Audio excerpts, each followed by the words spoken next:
This is the series of What If Deku Becomes Literal God? Now before starting, please give this video a like and subscribe to the channel if you want more videos like this. Now let's get into the fanfic. 2240. Everything seemed normal at first. Izuku Midoriya woke up late. His mother hadn't woken him up, but she probably just went to work already. He went through his daily routine, breathing out in an attempt at fire breath, focusing on the All Might figure on the desk in case he had telekinesis, even testing for teleportation. Nothing. Izuku tried not to let the disappointment get to him at yet another failure as he started his trek to school. According to the quirk doctor, he had an invisible quirk, complete with the extra toe joint. The doctor had been confused by the test results. No one was quirkless by this generation. It had been 9 years since he was diagnosed, however, and Izuku Midoriya was still powerless and had nothing. Defenseless, useless. Every other kid at school had an ability, ranging from relatively weak things like an intelligence enhancer to powerful quirks known for combat, such as explosion. If only he could have something cool like that. A normal person would have probably given up on their dream, especially when it required fighting supervillains. But Izuku didn't give up easily. Izuku was drawn out of his thoughts by a strange feeling. Something was missing, but he didn't know what. Maybe he forgot something at home. He checked his bag, but nothing was forgotten. His phone, wallet, and lunch were all there. But then it hit him. It was too quiet. He couldn't hear the sound of chirping birds, the bustling of cars as they zoomed by, or any soft conversations around him. Izuku looked around, but there were 0 people. There were cars, but none of them were moving. Izuku took a deep breath to calm himself, his analytical mind racing. Clearly, he wasn't in any immediate danger, and there were no villains nearby. Maybe he had been transported by some kind of quirk. Or this was a dream. Nothing seemed different. The city the same, only missing people. The second possibility was ruled out after Izuku pinched himself and nothing happened. Izuku checked Aurora Junior High just to be sure, but there wasn't a single soul in any of the classrooms. So instead of him being gone, everyone else was, meaning someone with some kind of warp quirk had kidnapped everyone. Everyone but him. Which didn't make any sense. Why was he left behind? His mom wasn't picking up despite his attempts to reach her, something he was doing his best not to dwell on. She was all he had after all. It was getting dark. Izuku had been wandering for hours, but he still had no answers, only gaining more questions. There was nothing new in the news since yesterday, meaning that an incredibly powerful warp quirk had been used on an entire city and no one outside had even noticed. Which was impossible. Warp quirks were already extremely rare, and one this strong would have been Dokkan. Izuku paused, drawn out of his muttering spree by a flash of purple. He had zoned out, and in his walk back from the school, Izuku had ended up at the neighborhood park. Turning to the left, he saw her. She was sitting on a bench, watching the stars as they started to grow visible. Izuku's eyes were drawn to the pink kimono the girl was wearing first. But then he noticed her hair. It was shimmering, stars shifting in her purple hair. What an interesting quirk. The realization that this was another person, finally, that might know what happened hit him a second later. Excuse me. She turned to him as he approached, her eyes widening in shock. Do you know where everyone went? Izuku asked. She stood up, still staring at him. Izuku was about to try English when she finally spoke. Are you a human? Izuku took a second to make sure he heard that right. Obviously.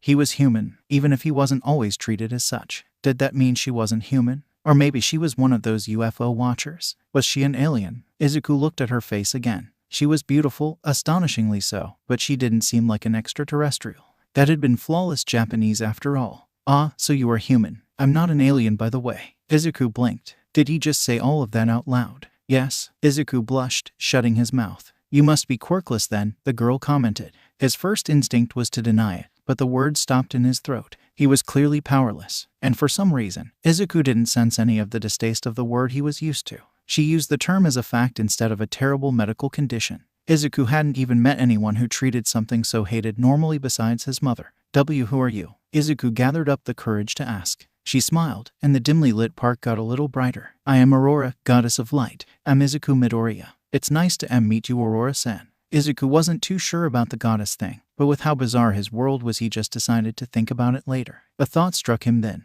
Wait, is that why your family name? He stammered out. Aurora seemed to be confused at his embarrassment for a moment, before understanding showed in her eyes. Right, using someone's given name is considered rude here. Still, Aurora is fine, she said. Izuku still felt a bit odd, but it wasn't like he had anything else to call her. Aurora-san, how did you know I was quirkless? He asked, tilting his head. In response, Aurora motioned for him to sit down on the bench next to her. Izuku took the seat, getting a better glance at her clothes in the process. The pink kimono was intricately designed, but unlike anything he had ever seen before. She looked up at the stars, her expression growing thoughtful, like she was wondering how to phrase her next words. It was now night, the stars fully visible. Humanity is gone. They've all been transported. Aurora spoke softly, as if she didn't say billions of people had been moved. She continued, sensing his shock. Your dimension is set to collide with another soon. This normally would not be much of an issue, but this other dimension is filled with dangerous creatures. She paused for a second, in thought. I suppose you would call them monsters. Izuku vaguely thought this sounded like some sort of video game. Then again, hundreds of years ago, the idea of everyone having superpowers would have seemed crazy. Now the most famous celebrity was a giant man in red and blue changing the weather with a punch. Humanity was sent to different fantasy worlds based on their quirks and dreams to prepare. Combative humans were sent to fight monsters, such as heroes. The rest had more peaceful lives, but still had the opportunity to get used to monsters. That's why I'm still here, isn't it? And how you knew I was quirkless? I couldn't be transported because I had no quirk. Aurora nodded. What about children? Wouldn't they be alone? Izuku asked. Kids separated from their parents in a strange world. What would happen to babies? The thought made his gut clench. She shook her head, not bothered by the barrage of questions. The stars in her hair twinkled from the motion. Depending on the parents, they'll either be sent with them or put into an orphanage of sorts until they are sent back to Earth. Where was my mom sent? Izuku finally asked the question that had been burning inside him for hours. If she was in danger, then there was nothing he could do to help her. Izuku doubted Aurora was allowed to take him wherever she was. Give me a moment. Aurora closed her eyes before turning her gaze towards him. Izuku Midoriya was sent to the dimension Nourishment.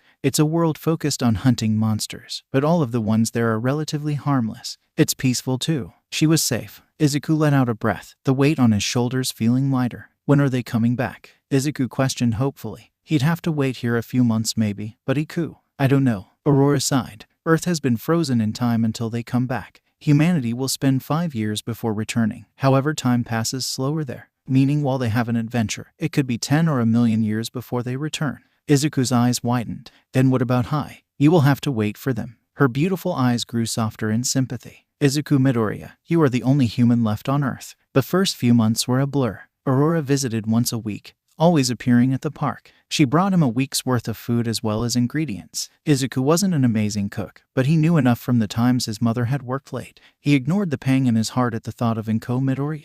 Izuku practiced making katsudon the most, the meal holding a special place in his heart. Aurora supplied him with pork, definitely not opposed to tastier meals. He had small chats with Aurora, though lasting long from lack of common ground. Aurora was a goddess after all, and Izuku didn't exactly have the most social life even before humanity was whisked away. Some days she spent the meeting ranting about the latest issue in her world. Aurora was really expressive when she got into things. Izuku chuckled softly as she waved her hands around wildly, her eyes wide. Izuku appreciated her company a lot. He threw himself into books. There was no one to stop him from walking into the library and laying there all day. It almost felt like a crime when he yelled out after stubbing his toe and nobody shushed him. Reading helped get his mind of the feeling of loneliness and his current situation. While Izuku would usually be studying all the new heroes, keeping up his perfect trivia knowledge, what was the point?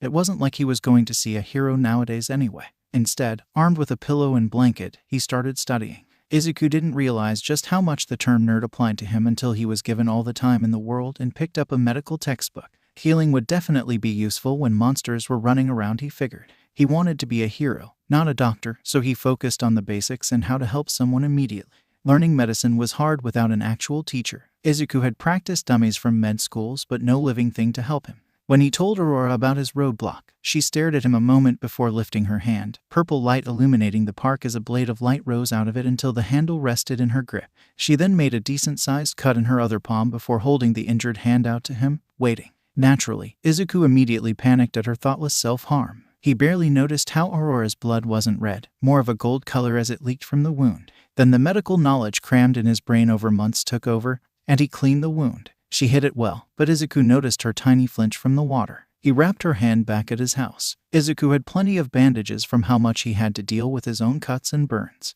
Really, the only people Izuku missed were his mother and heroes. Almost everyone else he saw treated him as trash. He hid his frown as an angry blonde came to mind, along with all the adults who didn't care about his behavior. Izuku would be happy if he never had to see Bakugo again. You didn't have to do that. he muttered under his breath when he finished with the injury. Aurora still heard him, however, her hand squeezing his before she responded. "It's because of us you're left alone. Humanity wasn't even kind to you, and you still prepare for their return. The least I could do is help." They sat there, a nice silence lasting between them. His empty house didn't feel too lonely right now. She spoke up again a few minutes later. "Not that I mind, but how long are you going to hold my hand?" Izuku made a sound akin to a distressed cat before letting go, his face red. Aurora's laugh sounded like bells as it filled the room. 2241. Izuku pushed the fridge with all his might, finally getting it into the truck. His arms felt like they were going to fall off, so he would probably stop here for today. He looked around at the various trash piled up.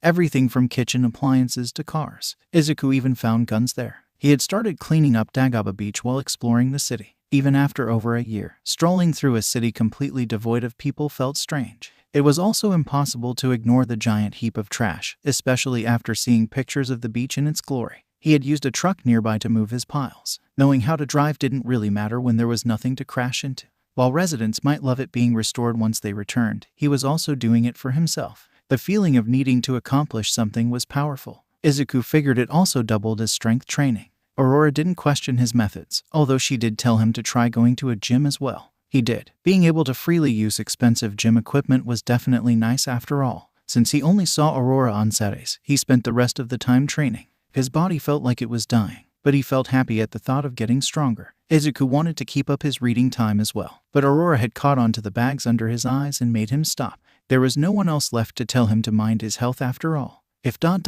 When the rest of humanity came back, they would be even stronger from their adventures, with more developed quirks. According to Aurora, they could learn magic based on their quirks as well. Izuku didn't grill her on magic too much though. It was strange. Izuku loved talking about quirks, but thinking about magic, something that sounded so incredible and foreign, something he would never have, Izuku felt bitter. This was probably the way quirkless people had thought about quirks, back when others existed. He still had at least a few pages filled with Aurora's light magic, how she could use it directly in offensive bursts or form tools and enhance herself. Izuku still didn't know how the teleportation that she used to get to the god's realm and back functioned. How weird would it be when everyone came back with stronger quirks and magic? The heroes would be stronger, but so would the villains. Civilian casualties would probably increase. Izuku winced as he thought of the typical hero fight. A villain fighting a hero or several heroes, all with flashy, dangerous quirks. Despite this, civilians crowded around, enjoying the show from far too close. People brought their children, excited to see their heroes risk their lives in person. Many limelight heroes were into heroism for fame or money after all. Fights were drawn out, risking lives for the thrill of a climatic ultimate move. Now that Izuku had time to actually think about it, completely separated from the hero media he had been dedicated to before, society seemed pretty bad. That was even ignoring how bad his life had been for being quirkless. Maybe he would ask Aurora how exactly magic fit into quirks later. If he was still going to be a hero, he would need to fight them after all. The gap between the quirked and quirkless would only grow wider when humanity returned. In comparison, the only thing Izuku had was his body and mind. All he could do was prepare as much as possible. 2243. They had moved their weekly meetings to Dagaba Beach. It had taken almost a year of hard work. Once cleaned, however, the view was absolutely beautiful. Izuku sometimes wondered how people could ruin something like this. His physical training was definitely yielding results. Izuku had a decent base to start learning technique. Hey Aurora. Eventually, she had gotten him to drop on honorifics. Really, she was the only friend Izuku had since he was 4. Yes, Izuku. He still wasn't used to her doing the same though. "So can you train me?" Izuku asked. Aurora turned towards him, the sunlight reflecting in her hair. Would it be rude to take a hair to study? Izuku has been getting into chemistry lately. On second thought, that would definitely be creepy. He shouldn't do that. Oh gods, his social skills were getting even worse. "I can't make you my student," she answered. His thoughts must have shown on his face, because she explained, "I fight almost completely using magic. Most of my fighting style wouldn't be useful to you. However, I can show you the basics of the god style." She took a stance, her legs bent and spread apart, hands at her side. The gods were humanoid, so their techniques could technically be learned by humans. However, divinity was a style usually refined over decades. Aurora said this like it was nothing, but to Izuku that sounded incredibly complicated. Gods possessed incredible amounts of physical strength, even ones who didn't focus on hand-to-hand combat such as Aurora. Divinity was simple to learn but incredibly hard to master, focused on combining overwhelming power with perfect precision and technique. They spent the rest of the day going through the basic stances, as well as how to punch and kick correctly. Izuku practiced them until they started to feel natural. 2250. Izuku had started incorporating human styles, mainly karate, into his combat. He had seen fun forms of combat such as capoeira in various books and media, but decided it wouldn't fit him. That hadn't stopped him from learning to breakdance though. Sparring had been a spur-of-the-moment decision from her after deciding he was finally strong enough. Aurora didn't use her magic, but her natural strength still felt like getting hit by a truck despite how much she held back. He forgot sometimes, but she really was a goddess. Aurora could probably easily take down the heroes in his world. Izuku could feel himself slowly reaching her in terms of technique after relentless practice. On some days they worked on his reflexes and dodging. This consisted of bombarding the beach with giant beams of violet light, sending sand into the air and making the beach shake. The most terrifying, however, was her spears of light. On those days he wasn't sure Aurora noticed how much power she was putting in. It took all of his concentration not to get vaporized. How powerful was she when she went all out? Izuku resolved himself to one day be strong enough to find out. 2274. Izuku decided to choose a weapon. He would need something to kill monsters. He was confident in his hand-to-hand combat, but he would definitely be more effective with a tool. Punching a dragon in the face wouldn't work very well after all. He had asked Aurora for advice, but he'd merely gotten a use what feels right. Before she went back to her shoujo manga, Izuku regretted letting her know about manga sometimes. Aurora had gotten addicted instantly. She turned out to be right about weapons. After a short period of trial and error in the dojo, he picked up a quarterstaff. With the extremely helpful martial arts book, Izuku followed the instructions. The recommended stance was simple. His feet were set wider than he was used to with the God style, probably to compensate for the length of the weapon. The dominant foot was in front, with the dominant hand placed near the middle. Going through the rest of the attacks felt smooth. Izuku knew that he had quite a long time to train. It was easy to dismiss something not sharp, but blunt weapons could do quite a lot of damage with enough strength behind them. His mind flashed back to Aurora's fist knocking him out for 5 hours, making him shudder. The staff would hurt a lot, but if he held back he wouldn't have to worry about killing villains or giving them brain damage. At the same time, with enough force he could deal with monsters. Izuku could work with this. The next 2 months was spent practicing the basics and ingraining them into his muscle memory. Aurora raised an eyebrow when he brought a staff to the next session. He had borrowed a durable metal staff to use. The green-haired man took his shoes off and got into stance. Getting sand into his shoes would suck. He gripped his staff tightly, waiting. Aurora made the first move, shooting forward as her feet left imprints on the sand. Her magic curled around her like a coat, violet light emitting outward as she stabbed forward with a light spear. Izuku diverted the blade with the top of his staff before swinging the bottom at her chin. She was already moving though, ducking under the attack before rising up towards him. His eyes widened as her palm lit up. He was too slow to dodge the light blast, and the blow sent him tumbling away in the sand. The breath was knocked out of him for a moment. Even while she was holding back, he wasn't fast enough. Yet, recovering, Izuku stood up with the aid of his staff in time to see Aurora charging up both hands, the energy condensing in her palms. This was usually the part where Izuku would run around screaming as light destroyed everything around him. But this time he was ready. He carefully controlled the staff with all of his focus, blocking the bursts. Izuku winced as a particularly strong bolt of energy made the metal crack. Izuku needed a better staff. Whatever he couldn't block, he dodged as he broke into a sprint, closing the distance before making a downward feint with the staff. Aurora fell for it, raising up a blade of light to block the blow. Izuku focused all of his speed into his next movement, transitioning the downward strike into a straight punch to her stomach. It landed, the blow sending Aurora skidding back. Izuku felt a wide grin start to appear on his face. The strike probably did nothing to her, but he had landed a hit. This was progress. They stopped by a restaurant to cool down after a few more spars. The day was almost up, and after they ate, Aurora would need to go back to the God's realm. While there was no one there to actually make food for them, they could bring food to replicate the experience. Somehow, the atmosphere was still there. The cold night air didn't feel lonely when Izuku sat there with her. They ate a bento Izuku had made that morning. His cooking had certainly gotten better years of practice. Aurora closed her eyes in bliss as she took another bite of the katsudon. Izuku felt a small smile form at her reaction. She had been slowly giving him his confidence back these years. Something he could never thank her enough for. Something as simple as a compliment on something he worked hard on or a new skill he learned. Things Izuku rarely got when quirkless. He had even stopped stuttering. Aurora asked him about a hero she had seen a poster of earlier. The hero caught her attention by being known as the youngest pro hero, yet still so high up in the rankings. The poster was filled with his bright smile and large red wings. Izuku opened his mouth to answer, then froze. Who was that again? As much as he racked his brain, he just couldn't remember who it was. According to the poster, the hero was ranked 3rd. Izuku definitely had notes on him, so why couldn't he recall who they were? You're forgetting, aren't you? Izuku looked up at her concerned face, eyes narrowing in sorrow. Aurora set the paper face down on the table. Decades have passed by so fast. However, your mind is still human. You haven't seen a hero in years, so you are slowly forgetting them. She explained. He was forgetting. In hindsight, it was strange it had taken him so long to realize. Of course, he wouldn't remember someone he hadn't heard of in years. His brain would think of it as unused knowledge. That didn't mean forgetting what life was like before didn't worry him. Suddenly, another thought struck him. Izuku hastily searched his memories before breathing out in relief. He could still remember a short woman with green hair. Her smile as she saw the All Might video yet again with him. Aurora knew him well enough to not say anything. They ate the rest of the meal in peaceful silence. The deserted restaurant was starting to feel more natural than one filled with people. When he got home, he set up a reminder on his phone. Every week, videos of his mother would play. Every week, so he could repay everything she did when she came back. Every week, so he never forgot her. After a moment's thought, Izuku also set a counter to track the years. It had been 34 years. By human standards, he wasn't even considered a teenager anymore. That was definitely a shock. Would he need to act like a teenager when everyone came back? People would change after 5 years. How much would he change after far more than that? Izuku guessed he would need to wait another few decades. If only he knew how wrong he was. 2296. Izuku leapt to the side, instincts kicking in. He felt the rush of air as the ball tore past him at incredible speed before smashing into the building behind him.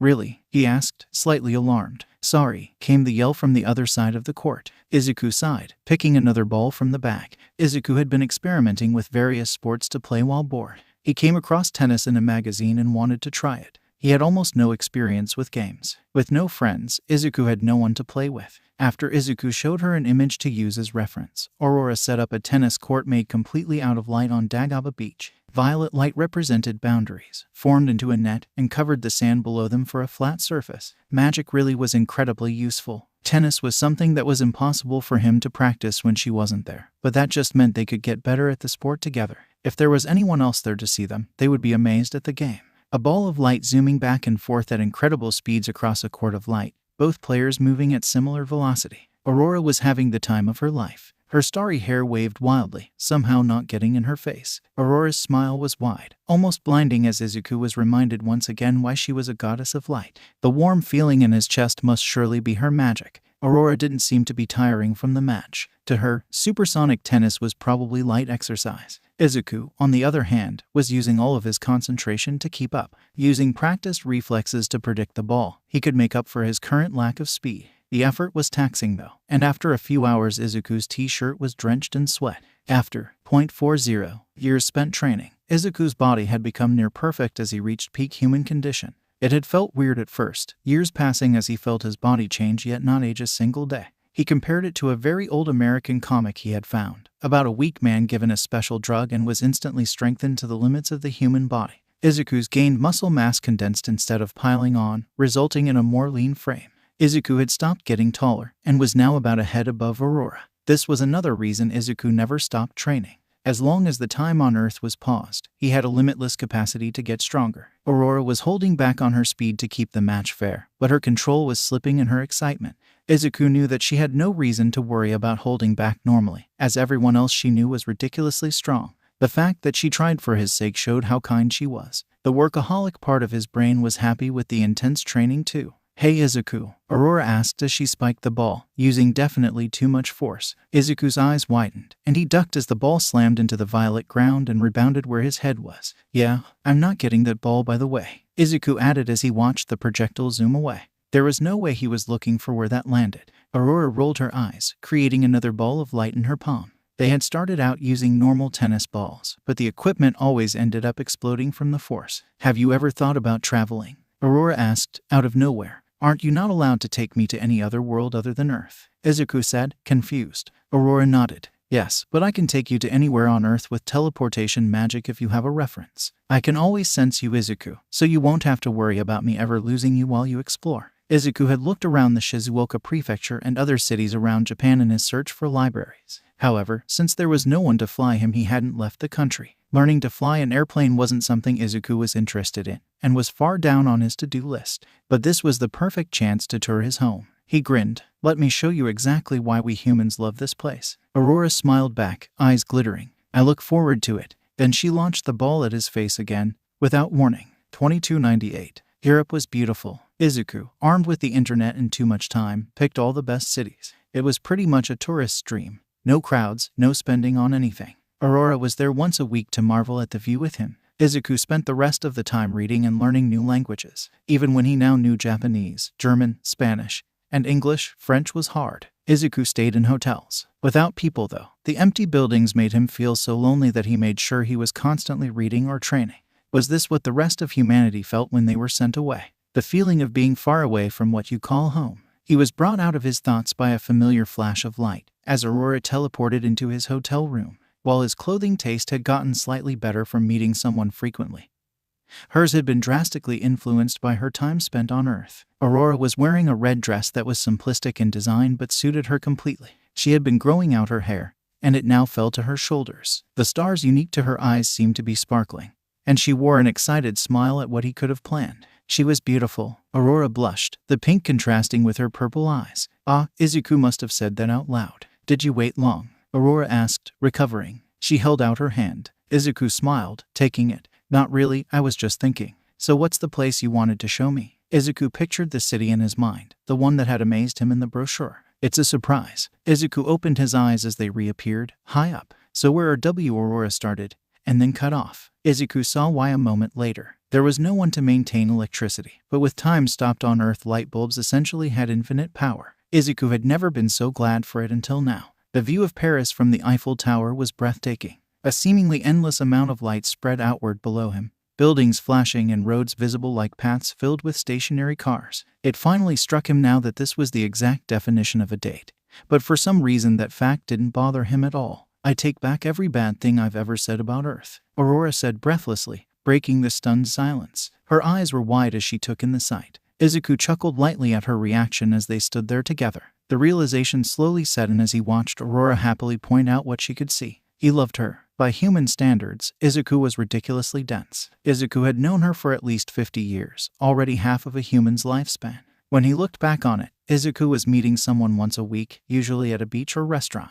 They were basically dating already, only not romantically. Today was a major example, dressing up to show her the view in Paris of all things. By divine standards, Izuku was realizing his feelings too early. From what he knew, gods had incredibly high lifespans. A mere 50 years was probably not much to her. Izuku didn't actually know how old Aurora was, since he figured it would be pretty rude to ask. Izuku had no idea how divine beings dated anyway. Another question was why. Izuku had read enough shoujo manga to know that love just happened, but Aurora was the only person he had to talk to. Was he falling for her just because there was no one else? Aurora deserved better than that. His long-buried self-discouragement showed itself for the first time in decades.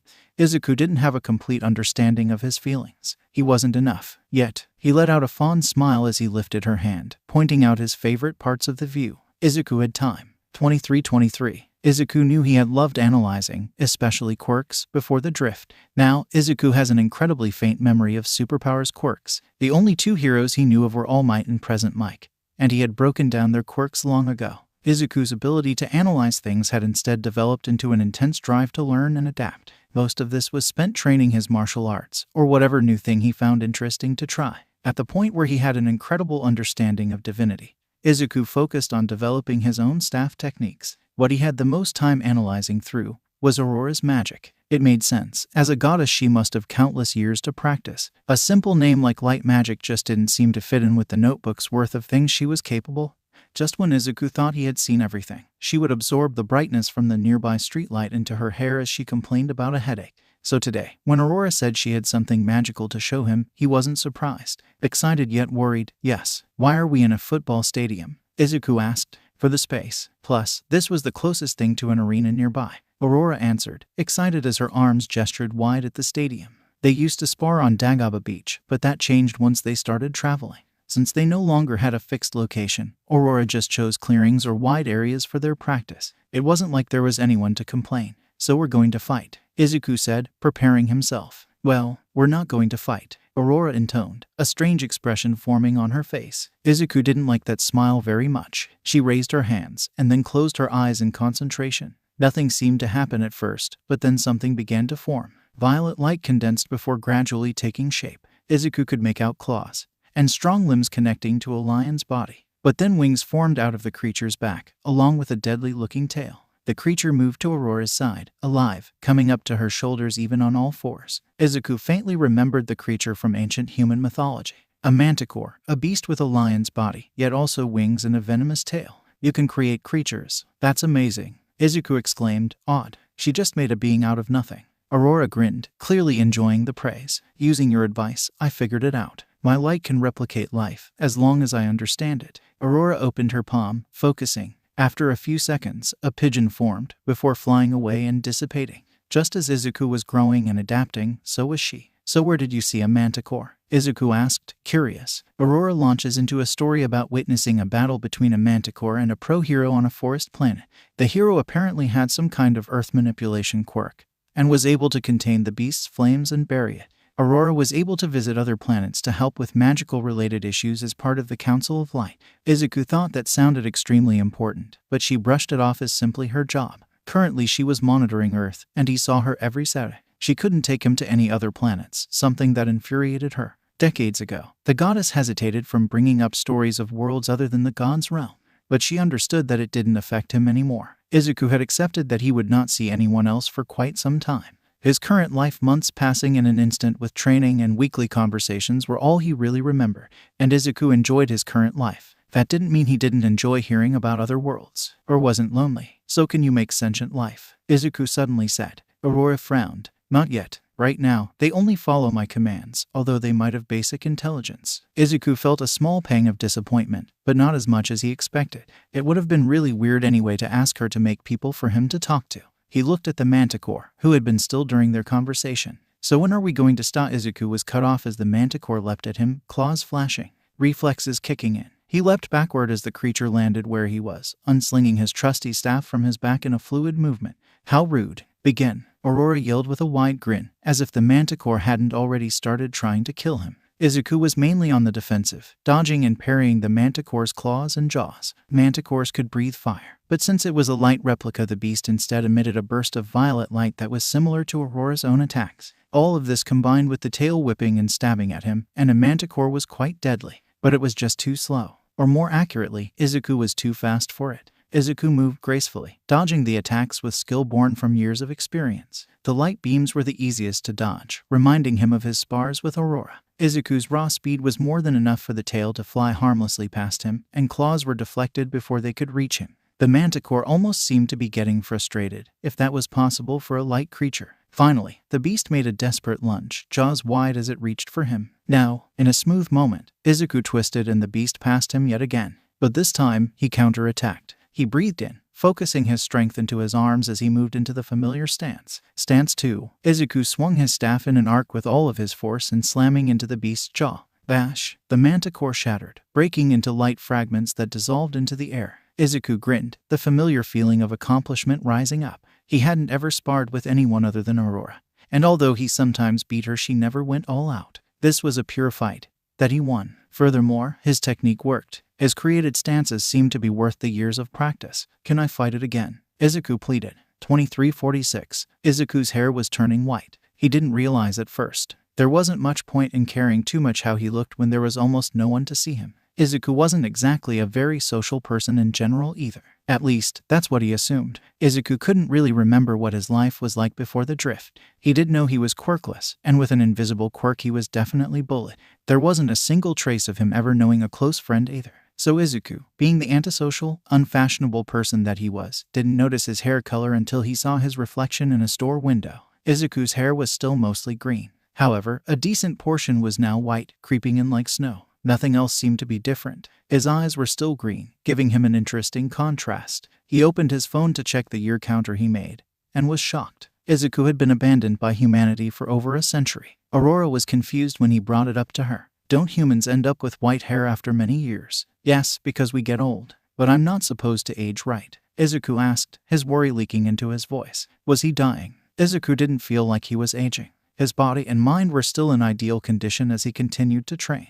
Maybe he didn't notice he was getting older biologically because of Earth being paused. You don't age right now, Aurora stated calmly, shutting down his spiral. It's probably the effects of living and training this long on your body. I mean, no human has been suspended in time before, not to mention for such an extended period of time. Aurora tilted her head in thought. I could try scanning you if you wanted. Using her magic to scan creatures allowed her to use a blueprint to see how to recreate them. By extension, Aurora would know if something was happening to him. Izuku nodded. The familiar light beamed over him, but unlike her attacks, it didn't hurt at all. Instead, it felt warm, almost like a hug. Aurora smiled when she ended her light show. Nothing's wrong. You're still Izuku Midoriya, just with whitish hair. Also, it kind of looks better this way, Aurora added, leaning back on the couch. Aurora missed Izuku's slight blush at the comment. She made something that worried him seem so simple. Izuku realized that until then, it hadn't fully clicked that he wasn't aging.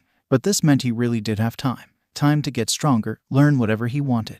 Whatever he wanted. Hey Aurora. Yeah, she responded, turning towards him. Is it possible for me to learn magic? Izuku asked. Aurora just stared at him, eyes wide. He knew it was a dumb quest. You mean that you've watched me use magic constantly, for a century, and you're asking now? She asked, incredulous. Izuku scratched his head awkwardly, a bit embarrassed by her reaction. Well, you talked about how the magic you could learn was based on your quirk. Since I'm quirkless, Izuku trailed off. Suddenly, Aurora grabbed his hands, focusing. Used to her bursts of inspiration, he waited. Soon Izuku felt the same feeling run through him from earlier as she scanned him briefly before opening her eyes. Your body has the capacity for reinforcement magic, Aurora said. But you're right, you don't have magic circuits yourself. Aurora grinned. So I'll give you some. She continued, beaming. But I'll warn you, it'll probably hurt. Are you sure you want me to do it? Izuku didn't bother asking if she could do it. The confident smile told him everything. How could he say no to having magic? Aurora wouldn't have mentioned it if it could kill him. I trust you, Izuku answered, easily. For some reason, this caused her cheeks to take on a pink tint. Maybe she was tired. Aurora held his hands again, breaking him out of his thoughts, and he braced himself. For a second, there was blinding pain. It was like being electrocuted from the inside of his body, feeling every part of him cry out. And then it ended, as soon as it started.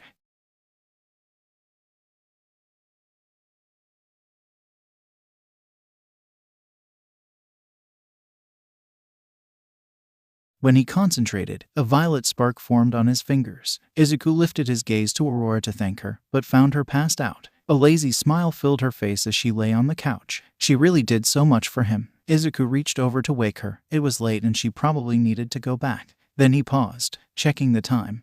There were still a few hours left. It would be fine if he let her sleep a little longer. 24:02. Izuku loved magic. Since Aurora had the same kind of magic circuits, it was easy for him to learn by example. It helped that reinforcement was simple as well. To enhance an object, Izuku focused the new power running through his body into a steady flow. The magic passed into the object he was touching, increasing its durability and power. Izuku just needed to understand the structure of whatever he was reinforcing. His reinforcement flowed out of him, so it couldn't be used to enhance himself. However, since Izuku fought with a weapon, it was perfect. Within a year, Izuku had enough control to enhance his trusty staff as well as the practice to sustain it in combat.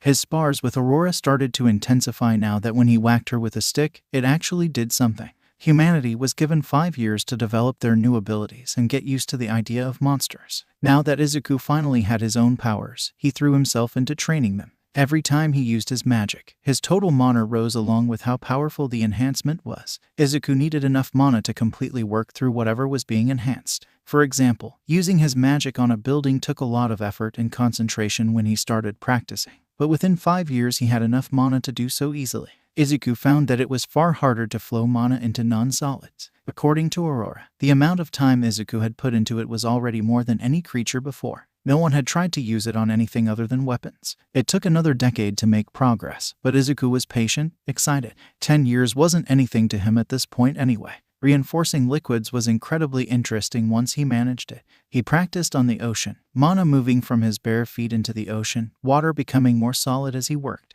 With concentration, Izuku could walk on water freely, manipulating its shape as long as he was in contact. With just a bit of effort, he seemingly had an entirely separate ability controlling water. Just how far could Izuku develop this ability? 24:53. Izuku's life had fallen into a routine. Maybe that was just how he lived, or it was his human mind adapting to living far longer than normal. He always woke up at the same time, going through the morning on almost pure muscle memory. The ache of eating alone most of the week never truly faded. But Izuku rarely noticed it now. Training made him feel alive, the familiar feeling of using up everything he had bliss. Every year he added to the physical training as his body adapted, and going through the regime was something he knew as well as breathing. Izuku loved sparring with Aurora. She didn't need to hold back anymore and could unleash the full force of her magic on him, her rainbow leaving giant craters in the sand. Today was a Saturday. She would arrive soon. He didn't have any other friends to reference, but he did know how happy she made him every week. Izuku was happy with what they had, a comfortable friendship that made him feel like all the centuries were worth it, so he wouldn't risk telling her, ruining whatever they had. Aurora was too kind to push him away for something so simple, but the fact was that he knew nothing about divine courtship. She might not even consider dating a human. There was also the reality that his romantic experiences merely consisted of 100 years of shoujo manga. Izuku made the choice to put off his confession for another year. He was great at the long game after all. Izuku heard the familiar snap behind him. He felt a small smile rise up on his face as he once again turned to greet Aurora. Then Izuku froze in complete confusion. On the sand in front of him was a woman he had never seen before. The feeling of power radiating off of her was almost tangible though, and reminded him of Aurora. Izuku guessed she was a goddess. Besides her aura, she seemed completely different from his companion. While Aurora's hair was long and purple, hers was short and blonde. She wore a simple yet beautiful thin piece of red armor, made of some flexible metal he couldn't name. Izuku couldn't read the symbols adorned on it. Her red eyes seemed to stare right through him, and as he watched, they narrowed into a powerful glare. Staring was rude, right? Izuku Midoriya, she said, less of a question and more of a statement. Yes, Izuku nodded, confused. Sekhmet responded simply. Her right hand lifted slowly, tightening into a fist. Let's fight. It wasn't a question, but an order. Sekhmet's voice wasn't cruel, but low and powerful, akin to a commander. Slowly, her words began to set in. Izuku blinked, utterly lost. Sekhmet blurred forward, almost faster than he could comprehend. Thankfully, years of practice kicked in and he crossed his arms, just in time to block her fist. Izuku felt the blow throughout his entire body, the impact sending him tumbling across the sand like a rag doll. He came to a stop 100 meters away. Izuku caught a flicker in the corner of his eyes and immediately rolled to the side, a vicious axe kick carving into his spot where he was. His eyes widened. The pure physical strength eclipsed his own easily. Sekhmet kept up her offense, a powerful series of punches and kicks that took all of his concentration to even keep up with. The fight felt almost like a dance. Every move she made was perfectly calculated. Not a single bit of energy wasted. He ducked under a kick, but there was already a punch heading his way. Izuku lashed out, but she was already behind him. Sekhmet was always one step ahead, but he could adapt, apologizing to his stomach in advance.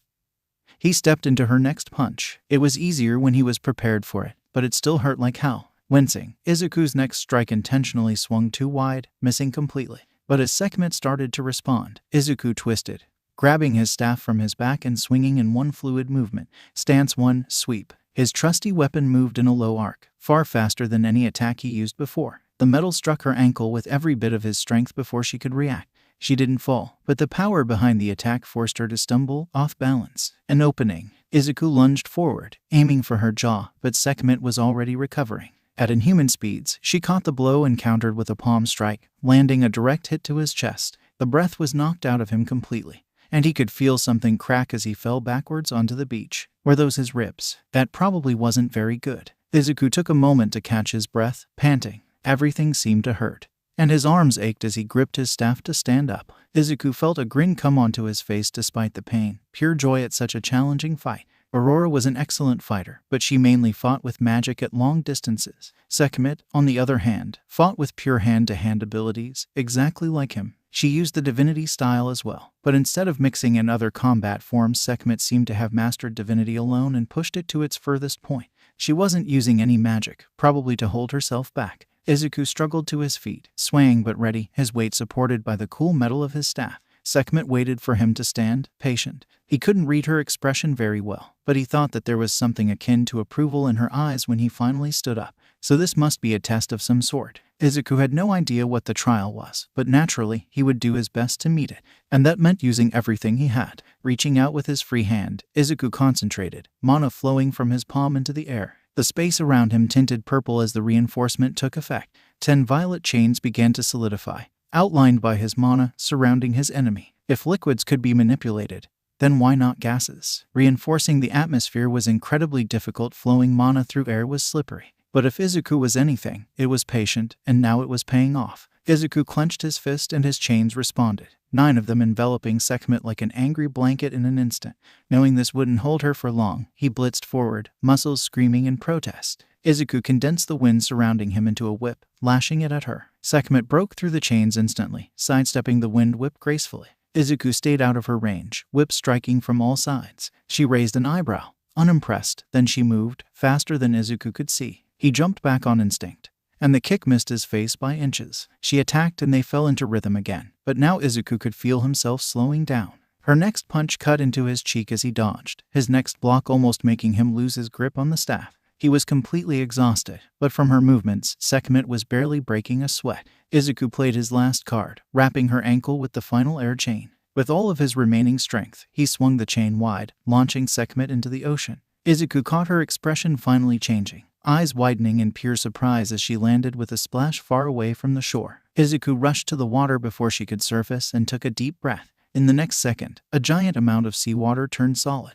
Sekhmet was trapped. In the absence of waves crashing onto the shore, everything was silent. Izuku felt the headache piercing his mind from the mana usage, but gritted his teeth and maintained it. Izuku just needed to hold her until an ear-splitting crack echoed around the beach as the ocean shattered, breaking him out of his thoughts. Sekhmet leapt out of the water easily, crashing into the sand in front of him. Without a pause, she charged once more. Another hour passed of fierce combat, until Izuku finally ran out of stamina. He fell backwards onto the sand. He knew his limit, and he had gone far past it. He let go of his staff, letting it rest in the sand beside him, letting out a raspy breath that almost became a cough. His injuries were ridiculous. He would probably be screaming when the adrenaline faded. His arms were in pretty bad shape, and it was hard to breathe. Izuku doubted he could stand, and he had spent all of his mana. Sekhmet looked down at him, then to his surprise, nodded in approval. "Good fight." "Gee, thanks," Izuku said, confused. The edges of his vision were slowly turning black. Was he going to die? As if reading his thoughts, Sekhmet snapped her fingers. Now, Izuku did scream as his bones were mended and his broken body stitched up. It hurt just as much as being wrecked in the first place, but Izuku did feel a bit better as the pain started to recede. The exhaustion, unfortunately, stayed. Ignoring him, Sekhmet pulled a small, circular device out of her pocket, vaguely futuristic. She tapped it, and Izuku realized it was for communication when seconds later, a responding snap sounded on the beach. Aurora arrived, hair shimmering in the evening light. Izuku absently noticed the sun was setting, and wondered just how long he had spent being beat to a pulp. She looked to him first, her eyebrows scrunched together in concern. Izuku stared back. Their silent conversation was short, and Aurora's gaze turned softer for a moment. Then the tender expression was gone as her head whipped around to glare at Sekhmet. "Why have you come, sister?" Aurora asked, though it sounded more like an accusation than a question. Her beautiful eyes darkened. In contrast to Aurora, Sekhmet was completely impassive, her face not giving anything away. "I needed to test him," Sekhmet stated simply, already turning to leave. "Besides, the human passed, and he's clearly alive." The last statement was thrown his way casually, with a short glance. So Izuku had been right, she had been testing him. With that, Sekhmet vanished in a burst of red light. One day, Izuku was going to figure out how to do the teleport thing, and getting around would be much easier. Izuku stared at the spot where the blonde goddess had stood for a moment as he still laid unmoving on the sand. He sighed. "Of course, the first new person I meet after centuries tries to kill me." Aurora laughed, a bright sound that filled the silent beach. Izuku felt lighter somehow, despite how heavy his eyelids felt. She sat down next to him on the sand. "To be fair, I've tried to kill you too, Izuku," Aurora responded, eyes twinkling. Izuku turned his head towards her, slightly confused. Aurora was beaming, a wide smile stretching across her face. This was the happiest he'd seen her. "Well, yeah, but that was completely different," Izuku said, his own smile forming just from being near her. Izuku loved fighting. It is part of who he is. He wasn't scared of being injured or broken, but Izuku was scared of death. There were so many things he still wanted to do. He wanted to see humanity return. He wanted to improve himself. He wanted to spend time with Aurora. With so much time, suddenly losing all of it was a horrifying thought. He pushed away the turn his thoughts had taken. It didn't help that the adrenaline had faded, leaving his tired body completely spent. Izuku blinked, feeling his head resting on something far more comfortable than the rough sand. Aurora looked down at him, expression impossibly soft. She stroked his hair back. He should be embarrassed, but Izuku felt so tired, and laying in her lap he didn't need to force himself to stay awake. Besides, she would probably have to leave soon anyway, his traitorous mind reasoned. So Izuku let go, feeling everything fade away. Izuku was used to waking up almost everywhere. It was rare that he slept in his bed, usually falling asleep wherever he ended up. His poor spine had adapted to couches, libraries, research labs, and dojos. There had been too many times where he was too lazy to make it to a hotel and just laid a pillow onto the cold street. He couldn't remember waking up to another person. Reasonably, he would have been woken up by his mother before humanity vanished. But it was so long ago. So when Izuku opened his eyes the day after meeting Sekhmet, he thought he was dreaming. His head was still resting on Aurora's knee, and she was watching the sun rise, orange light across her face with the feeling of being content almost radiating off of her. This was real. He must have shifted, because Aurora turned to look down at him. There were so many things he wanted to ask, but when he tried to put it all into words, what came out was a breathless "How?" "You passed, remember?" Aurora asked. Izuku's eyes widened. "The trial, Sekhmet is the strongest. Holding out that long against her means that you are considered to be on the level of a god, despite being human. So Earth no longer needs a messenger to keep heaven updated." Aurora was proud, Izuku realized, of him. Heaven no longer needed a messenger. Aurora didn't need to report to heaven every week and leave at the end of every Saturday. Aurora could. "Does this mean you can stay?" Izuku couldn't help asking, hoping. Aurora's smile widened, reminding him of yesterday when he wondered just what had made her so happy. This time, though, he understood why. Izuku felt the exact same. "I will." They watched the sunrise together for the first time. It wouldn't be the last. Then the peaceful silence broke. "Wait, that was your sister?" 2532. Izuku knew how fast time passed, how minutes and hours and days went by in a blur. Before, he saw every day as either a Senate or not one. When he was alone, with his training, thoughts, and books, the weeks just happened as he looked forward to the next time he got to see Aurora. Now, everything was different. Izuku hadn't lived with anyone in centuries, and it was a pleasant change. He was used to silence, but it was so much better having someone at the otherwise empty table to share his cooking with and relate to. The old ache of loneliness lessened like a healing scar. Izuku set up his guest room for her. It must have been smaller than what she was used to in heaven, but she bundled into the green blankets happily. Neither of them mentioned the room next to Izuku's, empty but waiting. Izuku didn't go shopping very often, mostly out of guilt at essentially stealing. It wasn't like there was anyone there to give money to.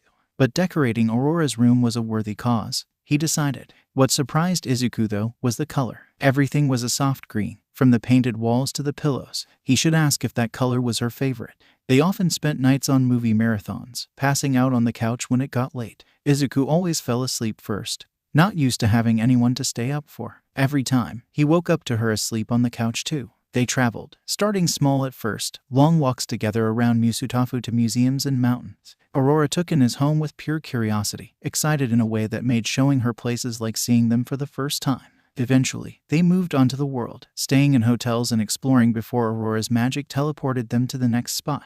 Aurora still had her role as a goddess. Izuku definitely wasn't complaining, but it was surprising how they let her work from Earth. Sekhmet visited every few months. She brought news from heaven, but mostly trained Izuku and became sort of a mentor figure. Sparring against her, Izuku improved immensely. It did wonders for his pain tolerance especially. Sekhmet came off as cold at first. If Izuku was doing something terribly, she'd tell him. Her compliments were extremely rare, but this just made them more valuable. When she was with her sister, the facade broke slightly. Sekhmet was protective of Aurora, yet didn't limit her actions. Izuku recognized that her vouch was probably the main reason Aurora could stay on Earth. While her sister's magic was a warm, free presence, Sekhmet's was tightly controlled. Sekhmet possessed two types of magic, her mana becoming an enchanting mix. Sekhmet healed him often, and he was familiar with the green mana fixing him. Her enhancement magic was different, the red surrounding her like a cloak. It multiplied her physical strength, already at ridiculous levels, to unstoppable. Izuku and Aurora were currently in a popular hotel in America, surrounded by grassy fields. Aurora usually preferred to sleep in, so Izuku trained the most in the morning. Izuku swung his staff a final time, feeling the air burst around him from the pressure. He let the violet sparkling from his staff fade, and slung the cool metal onto his back. Izuku brushed back the hair that had been pushed in his eyes as he looked up at the parted clouds. His hair was completely white now, but to his relief didn't show any signs of falling out. Izuku remembered when it was green, a shade of emerald matching his eyes. He knew what his mom looked like, and the fact that they wouldn't match anymore felt like he lost something. The white suited him better though, long hair falling almost to his shoulders like snow. Maybe he needed to cut it. Izuku was pulled out of his musing by something nudging his foot. Looking down, he was surprised to see a cat pawing him. There were no animals around the paused earth, and he had assumed they were gone with everything else. But in front of him was a small, pitch-black creature proving that otherwise. The cat stared at him with yellow eyes curiously as he bent down to it, but didn't move away. "Hello," Izuku whispered softly. "Do you have a name?" The cat stared at him. "I'll just call you Kuro then. Do you want to come with me?" There was no response, but when Izuku started walking away, Kuro followed him, tail swishing in the grass. Izuku walked into town. Wandering, he picked up pet food that Kuro had stared at along with other things he could think of needing for a cat before leaving the store. He had stopped feeling guilty about taking items long ago. It wasn't like there was anyone around to complain about it. At some point, Kuro had climbed up to his shoulder as he returned to the hotel. The wait was nice, and Izuku didn't need to worry about losing him. Aurora opened her eyes when he shook her awake. "What?" she murmured, sitting up. Her purple hair fell to her shoulders now. He lifted Kuro off his shoulder, holding him out in front of her. "This is Kuro. Can we adopt him?" Aurora blinked slowly, an adorable motion that gave him a familiar twinge. "I don't see why not. Do you know how to take care of him?" Izuku shrugged. "I can probably figure it out. Have you ever had a pet before?" Aurora tilted her head. "Mother gave me a dragon when I was young. They are extremely smart though, so it wasn't much work for me." "This cat," Izuku supplied. Cat seems easy to care for." She glanced at the creature, docile in his hands, purple eyes meeting yellow. "But Kuro, really, what? It's a good name." Izuku defended. Maybe naming a black cat black was a little unoriginal. Kuro didn't seem to mind though. Aurora shook her head with an impossibly fond sigh. Izuku put Kuro down, and they watched him explore the hotel room before leaping onto the bed. Aurora gently stroked his black fur. "You know, you didn't have to ask me if you could have a pet, right? Why wouldn't I ask if someone could join our family?" Izuku asked, confused. Aurora's purple eyes widened, and she stared at him for a moment. When she spoke, it was quiet. "You think of me as family." Izuku paused, feeling the weight behind those words. He was probably overstepping, but when he thought about Aurora, who had always been there, "Of course I do." Aurora smiled, small and genuine and soft, and Izuku felt like he was still outside in the sun. 2536. How does courtship work in heaven? The fist stopped inches from his face, the wind rushing by him and rippling through his hair. "What?" Sekhmet asked flatly. Izuku felt a bit of heat rise in his cheeks. "You know, dating why?" "Yes, I know what courting is," Sekhmet interrupted, then let out a sigh. The park was silent for a moment. "This is about Aurora, isn't it?" she asked. Izuku's eyes widened, shocked.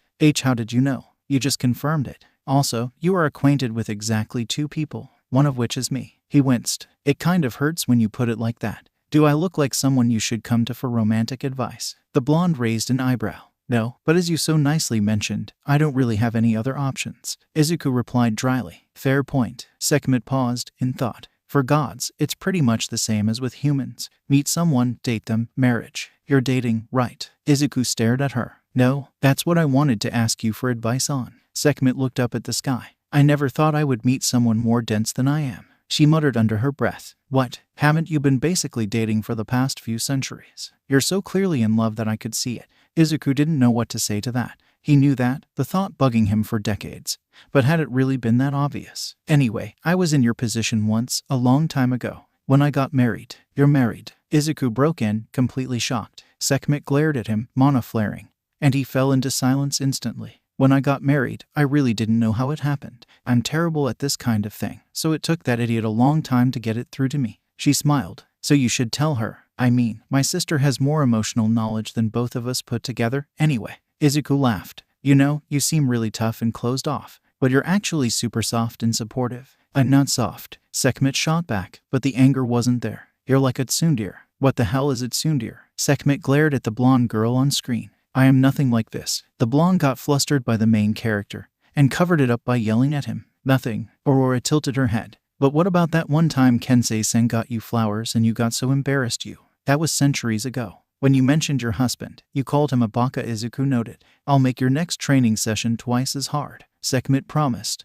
What? Why? 3 times. Izuku looked to Aurora for help, but she just laughed. "Betrayal. Don't worry, Nisan. You aren't a normal tsundere. You're evolved. Like a Pokemon." Izuku asked. "Like a Pokemon." Aurora agreed. Sekhmet glanced between them, lost. "What's a Pokemon?" "So basically, a young child is given a familiar and is sent out to fight monsters, and strangers, given 0 training." Izuku shrugged. "I guess. The creatures are cute though." Aurora piped up from the couch. Sekhmet looked down at the device. "It still seems stupid though. I don't know why anyone would ever play this. So which starter do I pick? I can't believe you're addicted to Pokemon." "I'm not addicted." "I don't know why you two think that." "Nisan, it's been 6 hours. This is a masterpiece of tactical warfare, with a deceptively adorable art style. The strategy required is extraordinary. Me and my Bulbasaur will fight on forever. Look at what you did, Izuku. She's corrupted." "It's not that bad." Sekhmet grinned as she completed yet another gem on the first try. "I'm a gamer now." "Oh gods, yes?" Aurora asked. "Yes," Sekhmet asked, face buried in the game. Izuku sighed. He had brought this upon himself. 2537. A date in Paris, then a confession on top of the tower. Yes, that was the culmination of Izuku and Sekhmet's romantic knowledge. The plan was incredibly simple, and there was no way it could go wrong. Well, unless Aurora rejected him. And then he would die inside and she would leave and then he would be alone.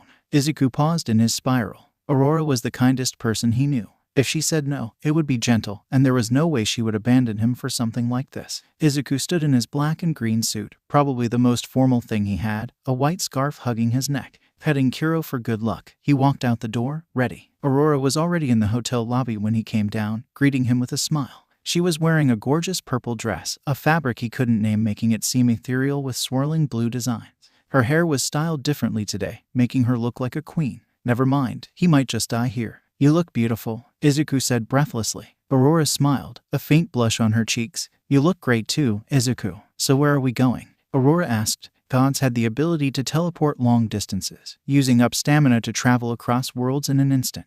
However, this meant that Izuku couldn't surprise Aurora unless it was within walking distance. Right on cue, Sekhmet arrived behind them and put a hand on their backs, warping them away. They landed with a snap, traveling from America to France in an instant. Sekhmet immediately vanished. Though with a last glance at Izuku, Aurora's eyes widened, and Izuku grinned. This is Paris. How did you get Sekhmet to help? Izuku shrugged. He really did owe her one for helping him. Or three. Izuku smiled, offering Aurora his hand. She took it, and they walked. The winter air was chilly, and Izuku was happy he brought his scarf. Sometimes he wished he was immune to the cold, like Aurora was. Izuku could remember watching her walk through the snow in a t-shirt. Aurora's hand was warm in his though. They hadn't been in Paris in decades, and Izuku was questioning that now. The city was amazing, bright lights illuminating the streets. They spent the evening like that, pointing out sights to each other. They ate a bento on the bridge, watching the river. The conversation flowed, and they talked about anything and everything. He was spending time with her, but now the atmosphere was charged. She laughed, and instead of laughing with her, Izuku's breath caught watching her. When Aurora realized they were going to the tower, she grinned and he almost fell. Gods, he was a mess. There was a peaceful silence on top of the tower, and Izuku remembered that date centuries ago. He had given himself time to see if it was a mistake, if he was just latching onto the first person he had met who was kind to him. Time to see if Izuku had a chance. That time had passed though. It was easy to push it off for months and years and decades and centuries. Izuku looked at her. Aurora was radiant, a wide smile still on her face as she watched the city below. He loved her. Hey Aurora. Aurora turned to him. Marry me. Wait, that wasn't what. And then she was kissing him, something impossibly soft and an answer all on its own. Sure, Aurora replied, breathlessly, seconds later. Well then, so, how did it go? It went amazing. But then we got on the tower, and I didn't tell her I loved her. You actual idiot. You had one job. One, but instead asked her to marry me. What? And then she said yes. Sekhmet blinked. What? And then we kissed. Sekhmet stared at him. I owe you like 5 favors, Izuku said. This is what happens when you send an overachiever on a date, isn't it? Izuku shrugged. Sekhmet's eyes hardened, and Izuku suddenly felt an immense amount of pressure bearing down on him. It was like gravity was multiplied. Her red eyes glowed, and mana flooded the area. You know that if you hurt her, I'll destroy you, right? Then I'll heal you and crush you again. Izuku nodded. Of course, the killing intent vanished, and Izuku took a deep breath. Good answer. There is a pause. You have to teach me that someday. Teach you what? 2540. Are you sure? Aurora asked. Izuku nodded. I want to meet her. Aurora bit her lip. We don't have to get her blessing. We have Sekhmet as a witness, and Kensei-san can legally marry us. Aurora, did she raise you? Do you care about her? Yes. Then I have to meet her, right? Izuku asked. Aurora sighed. I do love her, but she's a lot, and she's scary. She was worried about him, Izuku realized. Her eyes were wide, and hands shaking so slightly he wouldn't have noticed if he didn't look for it. Aurora was so strong, yet she was scared of losing him. He knew how that felt. Izuku smiled, gently picking up both her hands, holding them in his own. Your mother is probably terrifying, but I'll survive, and she could never scare me off from you. Izuku, my mother is the queen of heaven. Oh, Sekhmet, out of curiosity. What are my chances of beating the queen of heaven? 0%, she answered immediately. Izuku winced. Yeah, that's what I thought. If it makes you feel any better, I'll delete your internet browsing history if you die. Thanks, Sekhmet. The first thing that hit him was the color. Heaven was vibrant, the world around him incredible in detail. It was almost like he was in a dream. The woods they landed in so similar to what he knew but with amazing definition. His other senses caught up soon after, leaves rustling and a stream somewhere nearby. He could feel everything around him, his mana branching out like it was coming home. Izuku saw Aurora smile at him from the corner of his eye, probably from his reaction. He felt the familiar urge to adventure, to explore. She understood, taking his hand in hers, and they walked out of the forest. Izuku didn't know what he had expected, maybe a futuristic sea of lights and skyscrapers, or a hall of golden towers. Instead, heaven was more familiar. The buildings were traditional, something he could almost call Japanese, but the intricate details spoke of centuries and centuries of construction. Looking around, Izuku could see things that he would probably never understand. Holograms walked around, carrying sentient conversation as they advertised products, and some kind of entertainment device was being held by a group of children. Of course, beings with a long lifespan would be far ahead in technology. Aurora, do gods have flying cars? Izuku asked, a bit of excitement leaking into his voice.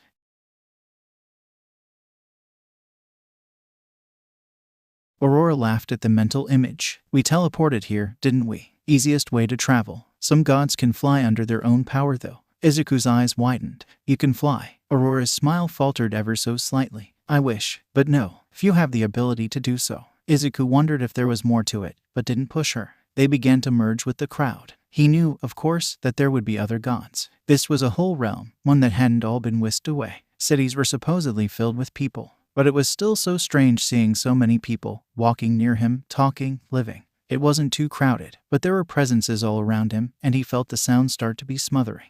The many conversations filling around him were quiet, but together it was like he was trapped in a sea of strangers. Aurora didn't say anything, but she squeezed his hand in support. He took a deep breath, letting all the voices and footsteps and noise wash over him like a river. Thanks, Izuku breathed. Anytime, Aurora said simply, like she wasn't anchoring him to reality. They got some strange glances, but nobody approached them. Izuku wasn't surprised people stopped to stare at him, but the reverent looks Aurora received confused him. Then Izuku remembered Aurora was an actual princess. He was brought out of thought as they approached something that could only be described as a palace. If he didn't know this was it from the architectural masterpiece in front of his eyes, the slight stiffening of Aurora's shoulders and the unmistakable feel of power made it clear. The guards didn't stop them, obviously informed they were coming. When they reached the office though, Aurora stopped outside the door. I can't go further than this, she sent for you alone. Aurora's voice was calm, determined. Only from centuries of knowing her could he hear the change in tone, the worry. Izuku pulled her in for a kiss. He watched the adorable furrow of her eyebrow lighten, a small blush at the unexpected affection. He grinned at her before turning to opening the door. It closed behind him, royal purple mana sewing shut like a gap in reality. Izuku looked around the office, taking in the surprisingly homely room of couches and photos. Izuku hadn't ever had a job before, but this workspace felt like a home instead of work. Before he could look closer, a woman stood up from the desk. Her hair was silver, and she wore a simple blue kimono unexpected of someone ruling a realm. Hello, Queen. Izuku started respectfully. A faint smile curved into her jaded features at the title. Please, just call me Amaterasu. Have a seat. She gestured to the couches, and he sat across from her. It was ridiculously soft, and if Izuku wasn't so terrified he might have fallen asleep. Izuku nodded, and felt the fabric of reality shift in front of him. Instantly, there were 2 teacups on the wood table. He took his, carefully sipping. It was delicious and calming, the technique obviously developed over an incredibly long time. Amaterasu's posture was regal, sharp gray eyes cutting through him. Hospitality's over. The kind host he just saw slowly began to recede, and the feel of her mana laced the room like increased gravity. Sekhmet said you requested a meeting with me. Amaterasu stated. Why? I wanted to talk to you about Aurora. She tilted her head slightly. Is this about the engagement? Izuku blinked. You know, of course, everyone's heard about it by now. A human marrying a god is exceptionally rare, and something like your case hasn't ever happened before. I am surprised you told me though. Why wouldn't I? I'm not completely omniscient. Of course, I could obliterate you before you could even blink. Izuku's hands twitched, the threat said with absolute certainty without pause. But I wouldn't be able to stop the wedding if you chose to hide it from me. Did you tell me out of respect? Amaterasu asked. Amaterasu-sama, if I marry Aurora you would be family. She raised a perfect eyebrow. I would. Aurora doesn't mention you often, but I can tell how much your opinion affects her. She cares about you. That makes your approval important to me as well. Izuku said, meeting her eyes. Amaterasu stared at him for a moment. I see why there is so much talk about you now. You are unique for a human. Thanks. He wondered what the rumors were. It was weird to consider a bunch of people he had never met knowing about him. You certainly deserve a chance, so I'll give you a test. Amaterasu stood, and everything shifted. The office was replaced with a completely empty, smaller room. The walls and floor were clouds, somehow solid. At the center was a mass of royal purple energy that Izuku now recognized as Amaterasu's mana, supporting something obscured by fluffy clouds. I have something to take care of, so in the meantime I need you to hold that. Support it for a few minutes till I get back, and I'll give you my blessing. Should be simple. Izuku walked over, putting his hands under the purple barrier. This would surely be difficult, but what were minutes to the centuries he had lived? Izuku placed his staff next to him and tensed his legs, arms curling in preparation. Amaterasu vanished, and the barrier went with her. Something huge pressed down, threatening to crush him. Izuku pushed back, bringing it to a grudging standstill. A second passed, and then the pain started to hit. After 10 seconds, the burning in his arms was impossible to ignore. Soon, the pain began to spread and every muscle in his body strained. He couldn't spare the effort to look up, but he finally realized what he was carrying. Amaterasu had dropped the effing sky on him. Izuku stopped counting once a minute passed. His thoughts weren't coherent, beginning to blend, cutting off and swirling into each other. There was only his body screaming to let go, and himself screaming back. Izuku knew the sky was slowly lowering, the ridiculous weight pushing down, but he had no idea how to stop it. Izuku was just a human with 300 years of training of course, but still a human. He felt blood start to drip from his nose. There was no one around him. For the first time Izuku could remember, time was moving so slowly. Every second he endured felt like another year. How much time had passed? 3 minutes. There was no way he could last. Black was already curling in the edge of his vision. The darkness would take him. Izuku would pass out, turn into a pancake, and then the sky would fall down through the clouds. If he was holding up the sky, the beautiful painting he had stared at for hours and hours until his neck hurt, then he was above Earth. Something this heavy with any velocity crashing into Earth would completely destroy it. Their home. He couldn't let that happen. Izuku sighed, then took a deep breath. His taxed lungs almost made him regret it, but they worked, bringing air into his body. He focused, feeling his mana rushing through his circuits as he had thousands of times before. It was harder than ever, working under literal pressure, but he managed. Izuku flowed mana into the air around his arms, solidifying it. He shaped 2 gauntlets of violet light, surrounding his hands and forearms, as dense as he could make it. Then Izuku gritted his teeth and pushed. Ever so slowly, the sky began to lift. The pain seemed to increase. Izuku couldn't tell if he was screaming or not. The gauntlets had started to crack under the strain, pieces of air breaking off, but it was moving. He was lifting the effing sky, using every bit of willpower he had. Izuku didn't know how long he stood there. By the time Amaterasu returned, Izuku was completely numb. As soon as he felt the overwhelming force disappear, Izuku let his arms drop to his sides and blacked out. Izuku opened heavy eyes to Aurora's face looking down at him. "Sleep well." "Great actually. My arms are still dead, but I'm okay," Izuku answered, smiling at her unsaid concern. He sat up from her lap, noticing they were in the queen's office. "Hello, Izuku," Amaterasu said. Surprisingly, she seemed chastised, like someone had scolded her. "You dropped the sky on me," Izuku stated with a bit of uncharacteristic venom. He wasn't the type to hold grudges. Sekhmet had attacked him without warning the first time he had met her. That had been a spar though, this had been agony. "She what?" Aurora's head whipped to her mother's instantly in a powerful glare. Amaterasu nodded, a slight wince under her daughter's fury. "Aurora was a powerful force. I needed to know if he could handle my blessing. I thought this was about our marriage. Isn't that what that test was for?" Izuku asked, confused. "I wasn't testing if you were worthy of my daughter. I already know you are." Izuku's eyes widened. "Really, Aurora can marry whoever she wants. But from what I've seen, you make her happy enough to live in an entirely different realm. And you two trust each other." Amaterasu smiled at Aurora, who was speechless, before turning back to him. "I do approve of your marriage, and that's why I'm glad you can take my divine blessing." "Thank you, mother," Aurora said softly. "Of course, dear. He's the one who earned it after all." "What's a divine blessing?" Izuku questioned cautiously. Aurora turned to him, lifting his hand in hers. He could feel their similar magic circuits through her fingers. "It's an important thing for us, giving someone your blessing. It drains a lot of mana, and is a sign of trust. I gave you mine when I gifted you magic. But mothers would essentially turn you into a god," Amaterasu finished. "Your body would be stronger and you would truly stop aging. You would also not need explicit permission to visit heaven anymore." Izuku felt a pure smile take over his face as it sunk in. "You mean that even when Earth is unfrozen, I won't age?" Izuku glanced at his fiancée, seeing his joy mirrored. "I could spend forever with her." He very nearly kissed Aurora, but with Amaterasu there settled for crushing her in a hug instead. She returned it, and they separated after a few moments before turning back to the queen. "Can we hug you?" Izuku asked hesitantly. Amaterasu didn't say anything for a few moments, and he thought he went too far. Then she sighed. "Just this once." Izuku pulled her into a grateful hug, and Aurora followed with a grin. If the Queen of Heaven let it go on for longer than needed, well, no one would know. This was the hard part. The easy part is convincing the rest of heaven that Izuku is worthy. He's going to become a prince, after all. Izuku just pushed that thought for later, the idea of him being royalty too weird to think about right now. "How do I do that?" The arena. When I give you the blessing, you'll be knocked out, so you can fight tomorrow once you're rested.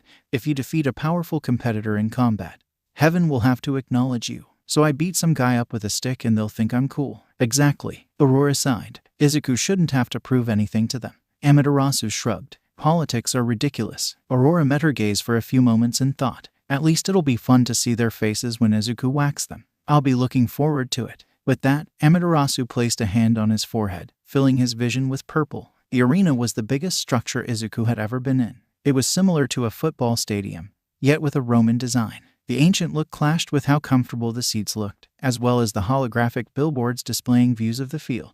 The arena was almost completely filled, a mass of strangers. Izuku struggled to even process that many people. Thankfully, the stands were high up. Izuku's competition hadn't arrived yet. He could feel his new divine blessing running through his magic circuits, brimming with power. He felt lighter, stronger. His mana capacity had probably risen as well, and he was excited to test it all. On cue, a pillar of flame erupted on the other side of the field, making Izuku shield his eyes. The fire revealed a new figure clad in gleaming golden armor and tanned skin, a resting smirk on the man's lips. He was slightly taller than Izuku. All in all, Izuku felt like he was in a movie for a moment. You must be the human. The word was said like a cat person would have mentioned dogs. My name is Izuku. Izuku said diplomatically. Even his limited social skills could sense the attitude radiating off the man in front of him. Agni. Izuku tilted his head. Like agony. Agni grinned, full of teeth. Exactly. He pulled out a long spear from his back, blade shining in the sun. Izuku brushed his white hair from his face, almost feeling underdressed in his t-shirt and pants against a fully equipped god. He lifted his trusty staff, letting his improved mana run through it.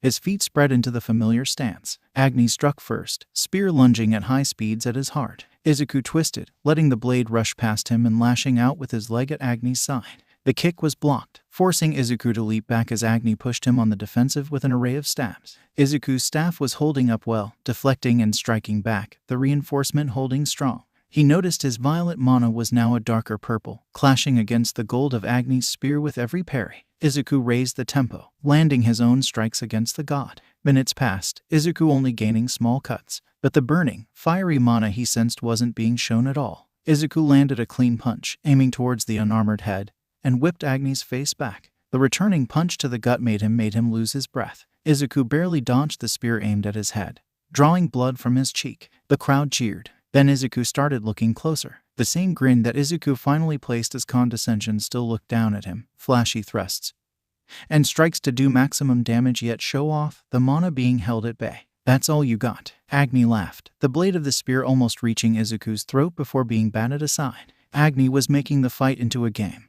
leading the battle like a play with wide, dramatic strikes and apparent ease. If Izuku, the new prince, was killed here without any mana used with basically all of heaven watching, Agni would get all the recognition a warrior could want and Aurora's name would probably be dragged into the mud. He needed to turn this from a performance into a battle. Stance 6, Javelin. Izuku moved his staff into position, focusing all of his new strength into his arms as he launched it with all his might. The practiced movement was almost supersonic. Izuku twisted the air around the projectile, curling it into a spiral to increase the momentum as it flew. Yut. Agni's red eyes widened with satisfying shock. The spear rose to block the missile on reflex, the impact knocking the golden weapon out of his hands as the arm dislocated. The staff went flipping up, into the air with a glint of metal. Izuku tensed his legs and leapt. Stance 7, Burst. Everything slowed down, the spear stabbing into the ground, the staff falling, Agni's body attempting to shift into higher gear with not enough time to do so. His arm gradually rose to block, but Izuku was already in front of him, a purple gauntlet of air hardening around his fist as he drove it into Agni's face with everything he had. There was a crash as the man's head was introduced to the ground in a shockwave of force, and with his other hand Izuku caught the falling staff. The crowd was silent, in awe or indignation he didn't know. For a brief second Izuku thought that was it, but then Agni started to glow. Izuku jumped back just in time, as everything was enveloped in flame. From it, a golden figure walked out. Izuku's enemy was now surrounded in beautiful sunset fire, weaving around his limbs and body like a cloak. Agni spit out a tooth before turning back to him. The smirk looking down on him was gone. In its place were calculating, narrowed red eyes as he pushed his arm back into place with a crack. A trail of blood ran down the side of his head. His spear flew back into his outstretched palm, before being covered in fire as runes Izuku couldn't read appeared. The arrogant showman was gone, and in its place was a ruthless warrior. It seems I've underestimated you," Agni noted. Izuku nodded, bracing himself. "I won't make that mistake again." The battle finally started. Agni's fire seemed alive, and for all Izuku knew it could be, it formed into whips and swords, creatures and fireballs as Agni attacked. Izuku's reflexes were put in overdrive, staff carving through the flames. The spear blazed through the air, easily slicing through his air shields. He caught it with his staff, and the heat made him wince. He blocked a golden fist with his palm, feeling it burn through his gauntlet with the brief contact. Close range definitely wasn't safe, and the temperature would only increase as more and more flames covered the field. The crowd was excited, and Izuku was surprised to notice that some were shouting for him as well. Izuku began to get more creative. His air chains struck out at critical points, deflecting the spear or grabbing an arm. He shaped his air shields, curving flames back. Platforms of air let him move through the sky as he weaved through dragons of flame and bursts of fire. He could feel the sweat through his shirt, dripping down his chin only to evaporate instantly. He couldn't handle the heat forever. Agni was relentless. Thin but powerful threads of flame tore his chains. Return flames were deflected with the spear, and Agni propelled himself with his fire to catch up to him. Instead of dodging, Izuku shaped the air into a handheld shield as he turned to meet the fiery god. Izuku absorbed the impact as the spear tore through his shield like butter, giving him time to land a clean hit across his face. Something broke. Stance 2, bash. Izuku dissolved the platform under them, and Agni tumbled to the ground. Izuku swung the staff again, but Agni was already recovering and caught it in his hand, red eyes alight. Before he could move back, Agni stabbed forward with his other hand.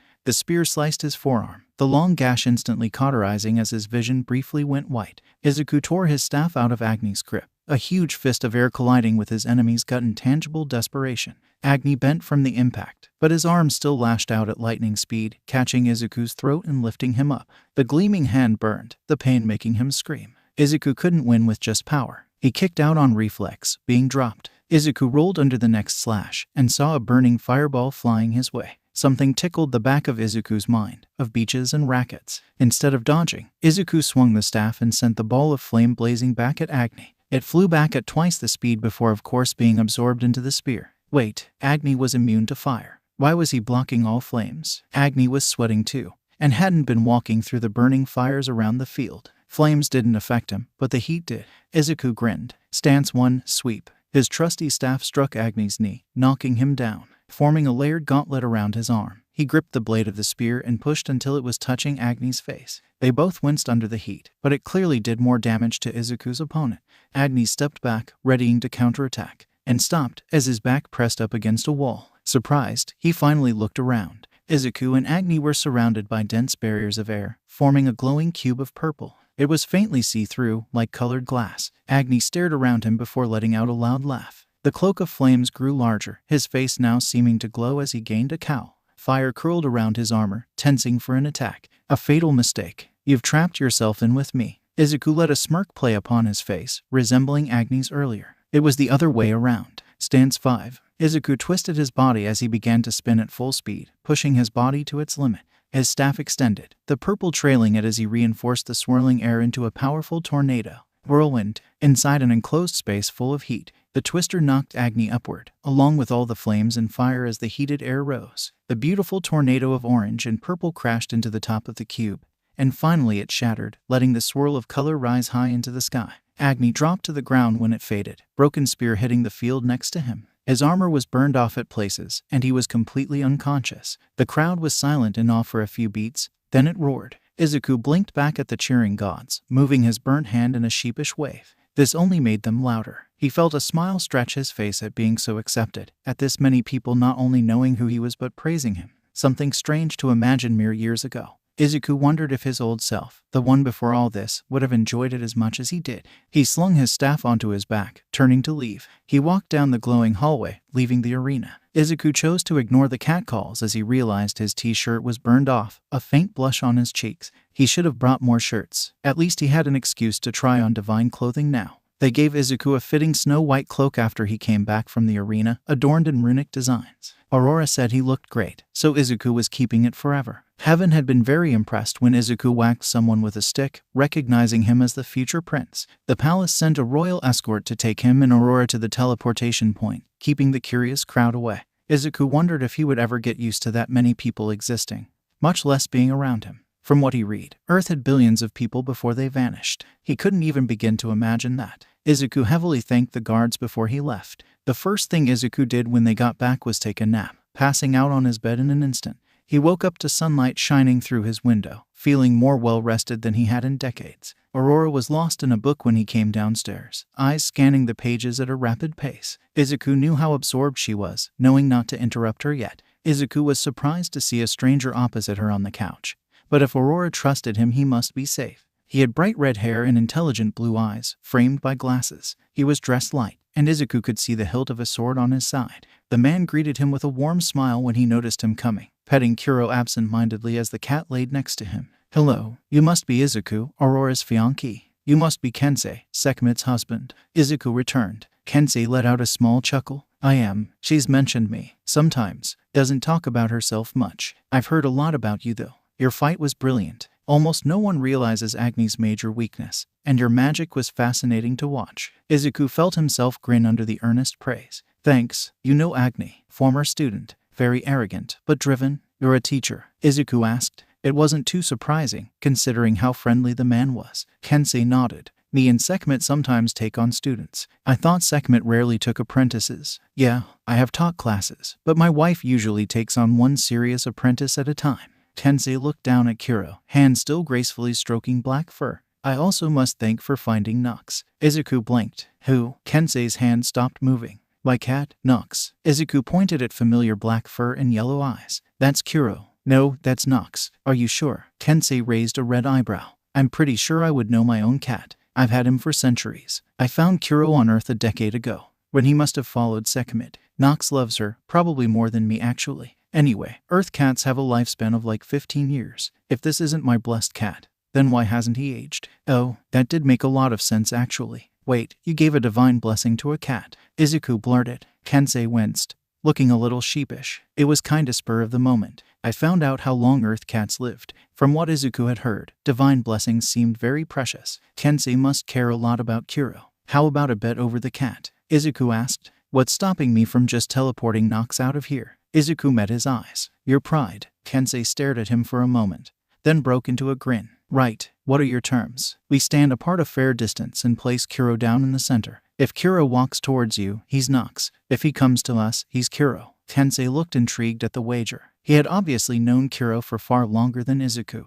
Kensei snapped his fingers, and everything shifted. Izuku was now facing Kensei, and Kuro appeared in a glint of blue light between them. Izuku called Kuro softly, hands beckoning. Kensei did the same, and soon they were making strange cat noises in their effort to gain the cat's attention. Yellow eyes flicked between them, contemplating, as Kuro assessed them. The black tail whipped back and forth. After a minute of tense consideration, Kuro's tail stopped moving. He turned, padding towards Aurora. The cat reached her couch and leapt up, curling into her lap. Aurora absent-mindedly stroked his fur with her free hand, still reading her book. Kuro let out a purr. Izuku and Kensei stared for a few moments. Kensei sighed, accepting defeat. "You knew this would happen, didn't you?" "Yep," Izuku replied, smug. "The cat stays 1 year on Earth and 1 on Heaven," Kensei offered. Izuku tilted his head. "Only if you officiate our wedding." "Deal." They shook hands, an oblivious Aurora between them. 2541. The wedding was a small, special thing. Izuku chose Dagaba Beach, and Aurora immediately agreed.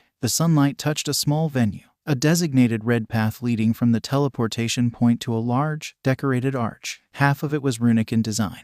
The other half was snow white and emerald green. The single line of chairs bridged through the red path in the sand. He could see Sekhmet, stern face softened into something else, as well as a few gods he assumed to be Aurora's friends. Izuku stood next to Kensei under the arch in his black tuxedo, waiting. The fabric was soft, comforting with a green tie. He returned Sekhmet's wave, smiling at the wind gently rippling through his hair and the sand beneath his red shoes. Aurora and Amaterasu appeared in a brilliant flash of light, violet and royal purple swirling together. Particles drifted through the air, meeting the sand. It was the most dramatic warp Izuku had ever seen. The light faded, revealing the daughter and mother linked arm in arm. The audience swiveled in their chairs to see. He saw Kensei smile out of the corner of Izuku's eye, and Izuku stared. Aurora was in a bright white gown, the sunlight reflecting off the dress and making her purple hair shimmer in a way that felt absolutely magical as it rested past her exposed shoulders. The train of the dress smoothly floated just above the sand as her mother led her down the makeshift aisle. Aurora saw him then, her eyes sparkling in excitement. "Holy shit," Izuku breathed. Kensei coughed next to him, bringing him out of his trance. Izuku blinked, realizing that Aurora had already walked up to him. Her eyes were fond, lifting up to his. Hi. Her cheeks were tinted red, showing she hadn't missed his reaction. Hi, Izuku said back. Kensei's speech washed over Izuku as he focused on the goddess in front of him. His green eyes were deep into her purple. The practiced vow flowed smoothly off his suddenly dry lips. Aurora said hers back, naturally poetic, and Izuku was moving. His hand gently cupped the back of her neck, pulling her towards him as he pressed his lips against hers. His hand slid to her back. Izuku's other arm curled around the dress as he dipped her down. Izuku felt Aurora smile against his mouth as she kissed him back hard. She tasted like sunlight, warm and soft and sweet. The audience cheered and shouted somewhere behind him, but Izuku barely heard it, like he was deep underwater. He finally came up for air after a few moments, their grins matching. On impulse, his hand went under her legs and he lifted the princess off her feet into a princess carry. Izuku cut off Aurora's surprised shout with another blissful kiss. Izuku spun her in his arms with a wide grin, wind rushing through his hair and purple eyes still locked on green. 2548. Their honeymoon was an extended trip through the wonderland that was heaven. The divinity now in his veins let him teleport to designated points himself, as he had seen Aurora and Sekhmet do countless times. The ability was required to travel the vast realm. Warping, as Izuku called it, would always be unique. Everything he was broke into purple particles, his body dissolving into light like he was becoming mana itself. Yet the whole thing didn't hurt at all. Instead, Izuku felt free, almost pure before he reformed on the other side within seconds. Heaven was so large that there were still vast stretches of nature untouched by civilization, despite the population. One of Izuku's favorite examples was the tundra Aurora showed him last year, a spot they used for training. Miles and miles of winter were laid out around him, in entrancing hills of snow. Izuku's white cloak staved off the cold as he watched Aurora practice her magic, the light making the carpet of white glow violet. Izuku hadn't let go of the idea of Aurora flying. It was such an amazing thing for him to imagine, cruising through the sky under your own power. Aurora's magic really was wonderful. The application's limitless. She hasn't found one yet, but there had to be a way. The first thing she tried was propulsion. Beams of light from her hands and feet could launch her in any direction easily. But there wasn't much control, especially the higher she flew. Aurora stood on a platform of light for the next attempt, levitating the construction higher and higher until Izuku had to shield his eyes against the sunlight. It seemed to be working, but once it started moving faster, Aurora was thrown off and Izuku kicked off the snow, catching her in his arms as she fell. His scarf blowed past him in the frosty wind. They went through a few more ideas before she tried something different. Aurora concentrated, gradually forming a large eagle out of her mana. Sharp eyes gazed down at her, the majestic bird almost twice her height. It bent down, letting her gracefully leap onto its back, then shot off the ground with a powerful flap of its wings. She circled Izuku from above, arms lifting towards the sky. Aurora grinned. After a few minutes, though, it was clear a large living creature took too much mana to sustain. Aurora landed back next to him, out of breath, the violet eagle slowly dissolving. Izuku insisted on a short break after that attempt, grabbing water from his bag and holding it towards her until she took it. Aurora rolled her eyes at his nursing, but couldn't hide a small smile. "Goodbye, Sam," Aurora said sadly, as the last of the violet eagle vanished. "You named it Sam?" Izuku asked, amused. Aurora corrected. "You named him Sam. He looked like a Sam, I guess. I thought you would name him something cool, like Windwalker or something." "That sounds lame. Your names aren't exactly the best, you know," Aurora teased. Izuku held a hand on his heart, mock offended. "Slander, from my own beautiful wife. You named our black cat Black. Are you ever going to get over that?" Kensei named him the same thing. Aurora laughed, a bright sound that made the icy hills feel several degrees warmer. "Nope, I'll hold it over you forever. When we have a child, you don't get to name it. You would probably name them Old Human Reference or something, and then our child would hate us forever." Izuku just stared at her, frozen like the landscape around him. Aurora stopped her ramble, going completely red. She covered her face with her hands. There was a pause. "Did you mean it?" Izuku asked quietly, emotion leaking into his voice. "The naming thing. I mean, if you really want to." "Aurora," Izuku cut her off, slowly pulling her hands away so he could see her eyes. Purple eyes met his. "I want kids. I mean, they're so adorable and everything, but I know we only got married a few years ago." Aurora trailed off, carefully watching his reaction. She hadn't been this nervous in centuries. This must be incredibly important to her. He already knew his answer. "Sure," Izuku said simply. "Why wouldn't I want our family to be bigger?" Because that's what she was offering him. Not just Sekhmet and Amaterasu, who were technically related to him now, but their own actual family. Aurora gave him a searing kiss in response, tackling him in a hug. Izuku laughed at her excitement as she knocked him down on the frosty ground. They went back to training after calming down, his green scarf now checkered with snow. She tried something similar to the platform, forming small circles under her feet and mana surrounding her to stabilize. It was clumsy and unrefined, but it seemed to be progress. Aurora, Izuku called after watching her glide around a while. She floated down, surprisingly seeming relieved at doing so. Yes, why don't you cover yourself in your mana completely? Wouldn't that be better? Aurora tilted her head. I would have, but I can't layer it over myself accurately. Unless you have a mirror, the closest I would get would be like armor, and it wouldn't fly well. She shrugged. Izuku placed a hand under his chin and thought, I'll do it. Divine marriage was special compared to humans. The process also connected mana, letting each god use the other's mana in close proximity. This was part of what made it the ultimate source of trust. A god's mana was part of them just like a limb. Aurora's eyes widened at his words, and she searched his face. Izuku held firm, and she eventually nodded her assent. She trusted him. Izuku gently held both of her hands in his, closing his eyes. He immediately saw his own mana,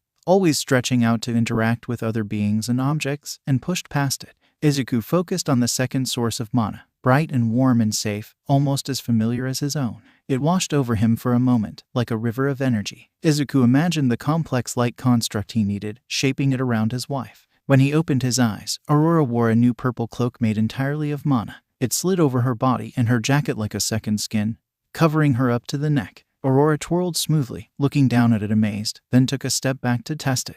The mana cloak glowed, and suddenly Aurora shot up into the air. It was perfect, giving her complete omnidirectional movement. The cloak was durable and flexible, so she could fight in it too. Aurora let out an excited shout as she flew loops in the air, leaving trails of purple light in her wake. Izuku grinned up at his wife as he sat back on the snow. He could watch her be purely happy for hours. 27-29. Kensei occasionally sparred against Izuku. Practice against someone else with a weapon was useful, and his magic was a definite challenge to fight as well. Unlike Sekhmet though, in a fight Kensei talked a lot. Maybe it was payback for the cat thing. Izuku tried to tune him out, but it was largely unsuccessful. Are you even trying? I can't believe you're attacking me with a stick. You missed. Are you okay? Took a hard hit there. You missed again. Is your hair getting in your eyes? Maybe get a haircut, man. Yes, I'm teleporting. Why? That's no excuse. Izuku suddenly broke off his swing, pivoting on his foot as he aimed right where Kensei was about to reappear, finally punching Kensei's annoying mouth and pushing him back across the sand. Kensei paused for a moment of blissful silence, raising a hand to his annoying, uninjured face, before grinning in warm pride. That was great. I wasn't expecting that feint. Very clever of you. Now Izuku couldn't even be mad at him. The nerve. He knew now why Agni had seemed so angry. Contrary to his personality, Kensei was ridiculously powerful. He didn't use the sword at his waist. The sheer power Izuku could feel from it was terrifying, even sheathed. Instead, Kensei pulled out a wooden bakken out of a thin blue rift in the air. Despite seeming to be ordinary wood, it met Izuku's reinforced staff with ease, not showing a single hint of damage by the time they stopped to rest. Izuku glared at the weapon like it was responsible for all his problems. Kensei's earlier taunts finally began to register in his post-combat mind. Wait, you're using a stick too? Izuku blurted, indignant. Kensei blinked slowly, then laughed. Yeah, but I'm winning. Izuku couldn't really say anything to that. 28-93. Two gods sparred on the beach, sunlight shining through clear skies. It just doesn't make any sense, Izuku muttered, watching the fight in front of him. Kensei twirled the bakken in his hand, deflecting all the approaching balls of light. He cut one in half, and just before he got hit by a violet bolt of energy, he suddenly shifted 10 meters to the right.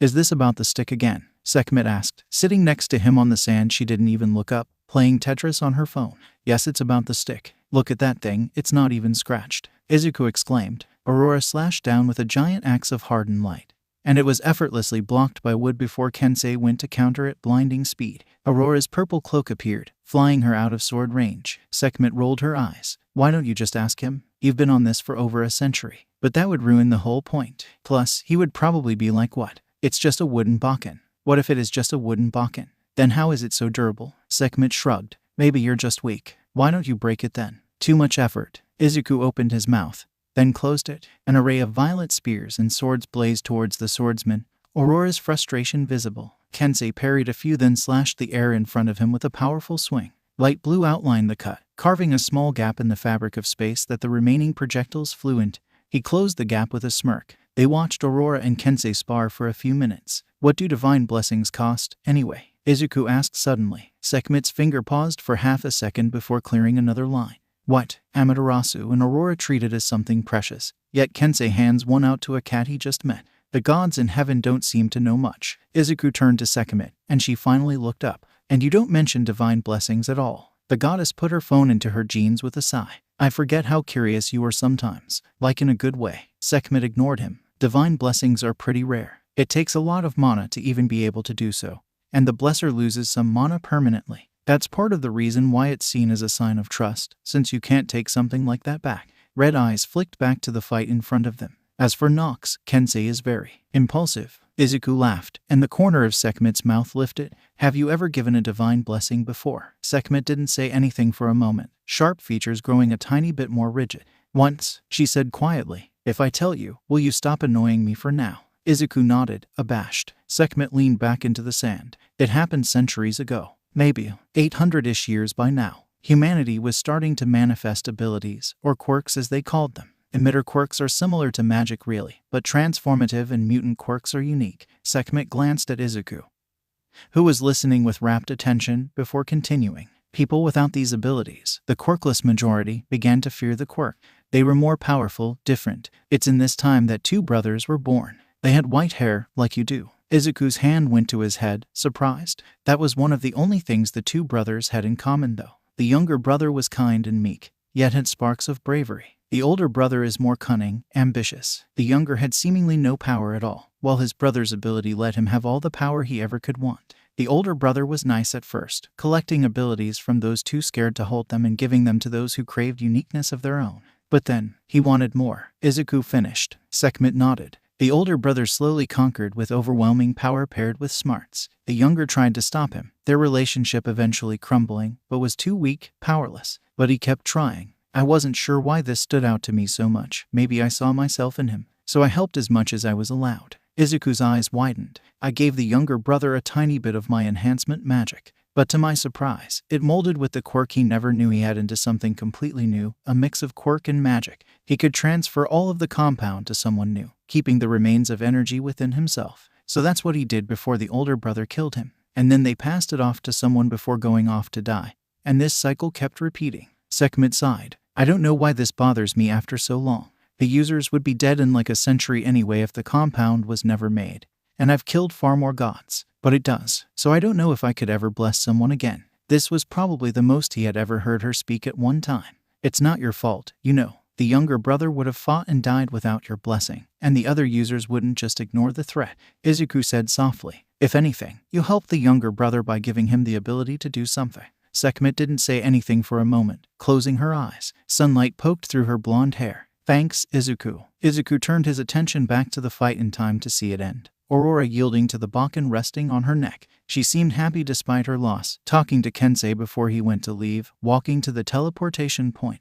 Hey, Kensei. Wait, Izuku shouted. Yeah, Kensei stopped, looking at him. Is your wooden Bakken magical? Or is the wood on heaven like, special or something? How did you make it so durable? Kensei stared at him in confusion. What? It's just a wooden Bakken. 2960. Akari was born. She had green eyes and familiar purple hair, and was so small. Izuku was terrified. They displayed enough power to level an Earth city on a daily basis, and here was this tiny adorable creature. He had absolute control of his strength, but now he was extra careful whenever he was near his daughter. Despite this, Izuku loved holding her. The tiny bundle of green in his arms was so light that he barely felt her, yet at the same time every shift made him so happy. Akari seemed to like being held by Aurora a bit more, but Izuku didn't hold that against her. Aurora was amazing after all. The kind people at the palace were extremely helpful in what they needed to raise a baby. They even had guidebooks. Izuku missed being able to sleep in though. Besides them, there was no one else on Earth making any noise. But now, midnight wails were a constant. Akari was so loud. How did her small lungs even do that? Akari was unfortunately old enough to attend school. Gods didn't put their children into any kind of preschool like humans, raising them at home for the early stage of their life. After age 50, the school system progressed in a rank system. The ranks didn't have a set time that each student had to take them for. Instead, students progressed at their own rate and tested out whenever they were ready. It was a flexible system. The 10th rank was specialized and usually the longest, depending on whatever career the student wanted to go into. Neither of them had known how she would age, being half human and half goddess. But according to Aurora, she seemed to age just as much as a normal baby god. Currently at 50, Akari resembled a human toddler. Divine life was quite long compared to humans. Izuku had thought about this before, yet so much time had passed he was now on the other side of the equation. Records he had read showed the human lifespan was constantly increasing, currently at an average of maybe 100. An entire human's life could go by in the time it took Izuku's daughter to become a teenager. If humanity came back, it would probably be depressing watching them die so fast. Izuku winced, shoving the thought deep under. He couldn't remember the old Izuku, or as it makes more sense to call him the young Izuku. To him, the 18 years he had spent alive must have felt like an eon. The difference between him and his past self was strange to think about. Young Izuku had green hair. Izuku supposed it matched his eyes. But anything other than Snow White was almost impossible to imagine now. A small head slumped onto his shoulder, bringing him out of his thoughts. Izuku glanced at the now unconscious girl next to him, passed out on the couch. Foundations of Mana and its usage rested on her lap. The book still lying open. Thinking was a big part of him. And if he wasn't stopped, Izuku might keep thinking and thinking until the paths diverged and curved into each other. There were more important things to him now than the past, though. Izuku placed her book on the table in front of him, sliding a glowing bookmark into it. Gently he picked up his daughter, walking up the stairs. "Dad." Izuku looked down, seeing her start to stir. "Yeah, we're going up to your room." "I'm not tea-tired," Akari slurred drowsily in protest, eyes half open. Of course not." Izuku tucked Akari in with her green covers, watching his daughter fight back a yawn. "Are you nervous about tomorrow?" Izuku asked. Akari nodded, purple hair trailing the motion. What if the other gods don't like me because I'm a demigod? Or I'm not smart enough? The other gods are going to already have magic and everything." Izuku smiled softly. She rambled when she was nervous, just like Aurora. He carefully reached out, brushing back the hair that had fallen over her eyes. "Akari, classes haven't even started and you're already reading about mana. You're going to do amazing. You're a genius," Izuku said, putting every ounce of his sincerity behind the words. And she would. Akari had that same drive he did to discover things, to learn about them. Akari loved reading even more than Izuku, something that made him ridiculously happy. And being a demigod just makes you special, right? Akari beamed at him. "Yeah." Izuku smiled back, soft. "You should rest now. You'll have to get up early." Izuku kissed her on the forehead, giving Akari a final glance before closing the door lightly behind him. Aurora got home 2 hours later, exhausted. There was a teleportation point directly in their living room, so they didn't have to go to the beach and back every time they visited heaven. Aurora's required duties as the princess weren't too bad, but she did have to attend meetings which dragged on with debates. Izuku let her vent as he half-hugged her on the couch. "How's she?" "Big day tomorrow," Aurora asked, leaning into him. "I think she's okay now. I talked to her. She was pretty worried." Izuku rubbed small circles on her back, and she murmured appreciatively, "Ah yes, worrying. Akari gets that from you." Aurora nodded sagely, and was rambling, just like you do. Izuku finished. "What? I don't ramble." "No clue what you mean." Izuku stared at her blankly. "Okay, maybe I've rambled before," Aurora admitted. "What did you tell Akari?" "That she was amazing and is going to do great." Aurora smiled, warm. "Yeah, she will. Akari's going to outpace all of them. Watch." "Izuku, it's not a competition. The other kids won't stand a chance." 3072. Akari's magic came in. Izuku had met Aurora when her magic was fully developed, and lacked the skill to truly understand when he received his own.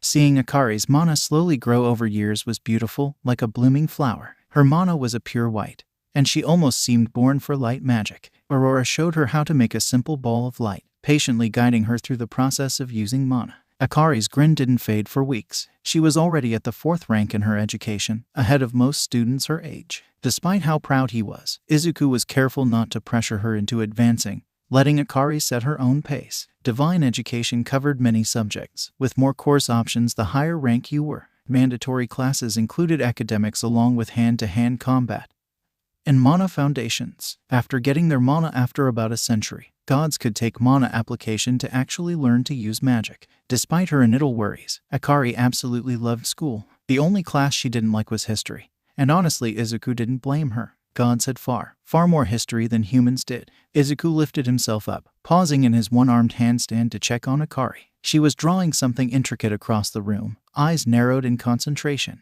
Her pen tapped against her chin, debating something as she hunched over her desk. "Homework?" Izuku asked. Akari sighed. "Yeah, runes." Izuku tilted his head, long used to the feeling of all the blood rushing to it. "I thought you loved runes." "I do, but right now this just..." Akari glared down at the paper in front of her. ... Isn't working. Maybe you need a break," Izuku suggested. Akari placed the pen flat on her desk, watching him move up and down curiously. She wandered over, plopping down in front of him on the soft carpet. Akari struggled to lift herself up into a handstand, her eyes twinkling at him when she managed to stay upright. You know, this isn't really what I meant by taking a break. Akari's arms bent, straining as her head approached the ground, then lifted up again. It's a change of pace. Whatever works for you, I guess. Izuku gave the upside-down equivalent of a shrug. They trained for a while. As Izuku worked through the end of his routine, Akari kept pace as well as she could. Your stamina is pretty good. Akari rolled her eyes. You're not even sweating, and you've been doing this for hours on one arm.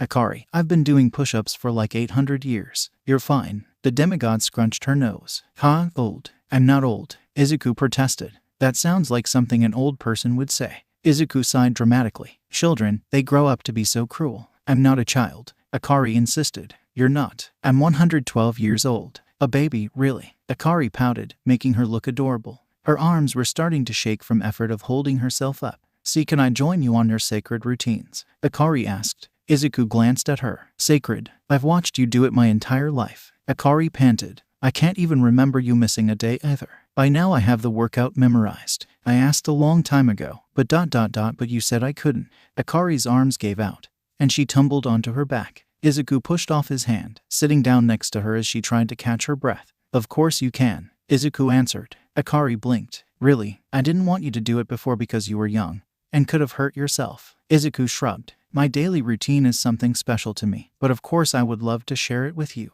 We'd work up slowly, adding to it like I did. Her eyes were wide. You're going to train me? Well, yeah, why wouldn't? Izuku was cut off by a hug that hit him like a tidal wave. 3090. Akari turned out to have an innate ability for reinforcement magic as well. Izuku enjoyed passing on his skills, and his daughter was an incredibly fast learner. Part of it was that she had someone to properly teach her, unlike him. But beyond that, she just adapted to new information quickly. Light and reinforcement magic paired well together. Akari could enhance anything she made, since it was easier to flow mana into mana constructions over actual objects. Izuku preferred to hold their sessions on Earth, with almost pure silence. A forest was the perfect place to practice magic. Mana was everywhere around them, in the trees, plants, and soil beneath them. Akari's eyes squinted shut in concentration as her palm rested on a fallen tree. Her snow-white mana flowed into the wood, gathering around her hand before spreading up through the branches. Izuku lightly poked the dead tree, seeing her enhancement hold firm. You're getting good at this, Izuku commented. Akari smiled under the praise. It's kinda hard, sustaining mana over something this big. Who taught you all of this stuff, anyway? Izuku shrugged. Aurora showed me the basics, but most of it is just trial and error. Izuku lifted his hand, twisting purple strands of air into a swirling ball. The wind sphere floated above his palm. Took me a while to do anything weird like this. I pushed the idea of enhancement so far, it turned into manipulation. Izuku let the wind dissipate. Really, I think your time would be a lot better spent on other magic. Fascinating. Izuku startled at the sudden voice behind him, his staff in his hands instantly as he spun. He had grown quite comfortable in his ability to sense mana. Not only was it excellent in combat, but to someone barely used to people, knowing who was around him was essential. Yet this woman didn't seem to give off any mana at all. If I didn't know any better, I would think that was wind magic. Yet instead the air itself is becoming more durable as you reinforce it into shape. There isn't any visible effort on your part either. How remarkable. Green eyes glanced around him rapidly as the blonde's words turned into incomprehensible muttering. Izuku blinked. Thanks, sensei. What are you doing here? Akari asked from behind him. Izuku relaxed, seeing that she knew the strange character, slinging his staff over his back. The goddess pushed up her glasses, snapping out of her thoughts. Sorry, I get lost thinking about magic sometimes. I'm Loki, and I teach every magic class at Arcadia. I've been wanting to meet you. Izuku shook the offered hand, a little concerned. I'm Izuku. You said you teach every magic class. Arcadia was a massive school, and Izuku distinctly remembered the crowd of students whenever he dropped Akari off. In response, 2 more Lokis materialized next to the original, seemingly perfect replica. Her mana suddenly emerged from however it had been hidden with a green glow, surrounding all 3 Lokis. The clones happily waved at him and Akari before vanishing. Amazing. I can teach multiple classes like this. It's incredibly useful. That's part of why I'm here, actually, Loki said cheerfully. She roamed into her bag for a few moments before pulling out a bright pink envelope. Izuku carefully opened it, curious. Green eyes scanned the paper, growing more and more incredulous. Dad, what is it? Akari asked, trying to read over his shoulder. You're offering me a job. Izuku stared at her in disbelief. Yep, as a magic instructor at Arcadia. As the only other magic teacher, help would be great. Is this a joke? Nope. I'm a human though, right? Loki shrugged. You're considered an adult by godly standards and have a ridiculously good grasp on magic theory. Plus, you're literally the prince. I can only use reinforcement magic though, Izuku pointed out. I've heard from the Royal Library you've researched a number of the other types anyway, and reinforcement magic is part of the curriculum. I came here to see what kind of person you were before making this offer, but from what I saw it's clear that you love teaching.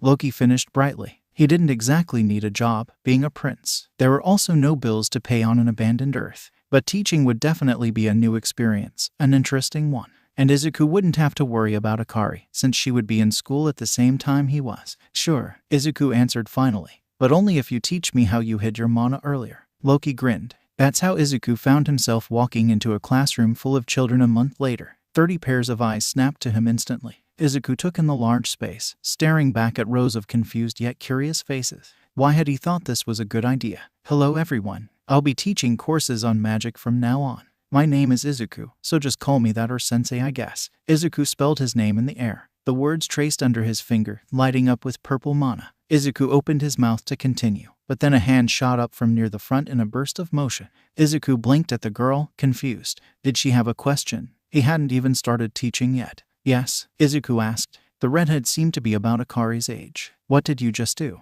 Also you're the prince, right? I've seen you on the holoscreen. Are you going to teach this course? That would be so cool. Or are you subbing for Loki-sensei? I hope she's okay. The girl suddenly stopped in her verbal barrage, cheeks flushing. What's your name? Velocitia, she murmured, embarrassed. Sorry Izuku-sama, I'm just really curious. Izuku smiled at her. Curiosity will take you far. What I just did was reinforcement magic. I am the prince. Yes, I've married into the royal family. I'm not sure when you would have seen me, though I do go out in public from time to time. I'm not subbing in for Loki. I'm a new magic instructor that will be taking over some of her classes. He glanced around the room, seeing most of them listening intently. You guys can ask me questions at any time. Just wait till I call on you and tell me your name first. A hand raised near the back. I'm Perseus. Reinforcement magic enhances tools and weapons, right? So how did you manifest words out of nothing? Izuku-sama. The boy asked. Izuku winced at the honorific. Please, call me sensei. Sama feels quite odd. Sorry, Izuku-sensei. Reinforcement magic does enhance solid objects, correct. But applying this to liquids and gases will let you harden and manipulate them. As Izuku spoke, the air around the room slowly shifted. His reinforcement took hold, and the students gazed around them in wonder as purple threads levitated their pens, flew past them, and formed into shapes. The room was filled with light dancing above their heads. He ended his little show with the strands floating up, disappearing as his mana left the air. Like so. The way they stared at him in pure awe made him grin. Impressing adults was one thing, but nothing compared to the feeling of broadening the world of a child. How come we've never heard of anyone doing this with reinforcement magic before? Perseus asked, eyes wide. Because no one put this much time into developing it before me. Izuku replied simply, and that's what I'm here to teach you. How to learn to push your magic into something new, something wonderful. The lesson went far better than Izuku had ever expected. His new students absorbing information like sponges. He felt himself relax, growing used to the attention and enjoying how natural it all felt. The bell seemed to ring far too early. 3092. With a mischievous smile, Loki raised her hands once again. In an instant, the feeling of her mana was gone. It was like there was a void of space. Izuku could see her, and knew the goddess was in front of him. But at the same time, his own mana sense told him he was alone, that there was nothing there. Even knowing about it, the ability was terrifying. I'll take that as a compliment, Loki said dryly, mana popping back into existence. Even after centuries, Izuku couldn't stop muttering. Why did you make some of these techniques, by the way? None of it is offensive, but it's really clever. Loki paused, smile fading, and Izuku quickly reassured. You don't have to tell me if you don't want to. Loki's voice held firm. It's fine, Izuku. There was a war a long time ago. How well versed are you on our history? I've been going through some of it, but the amount of events in divine history is incredible. Did you fight in it? Izuku asked carefully. Something like that. Loki glanced down at her hands. I'm not much of a fighter, but I wanted to help, so. Were you a spy? Yep.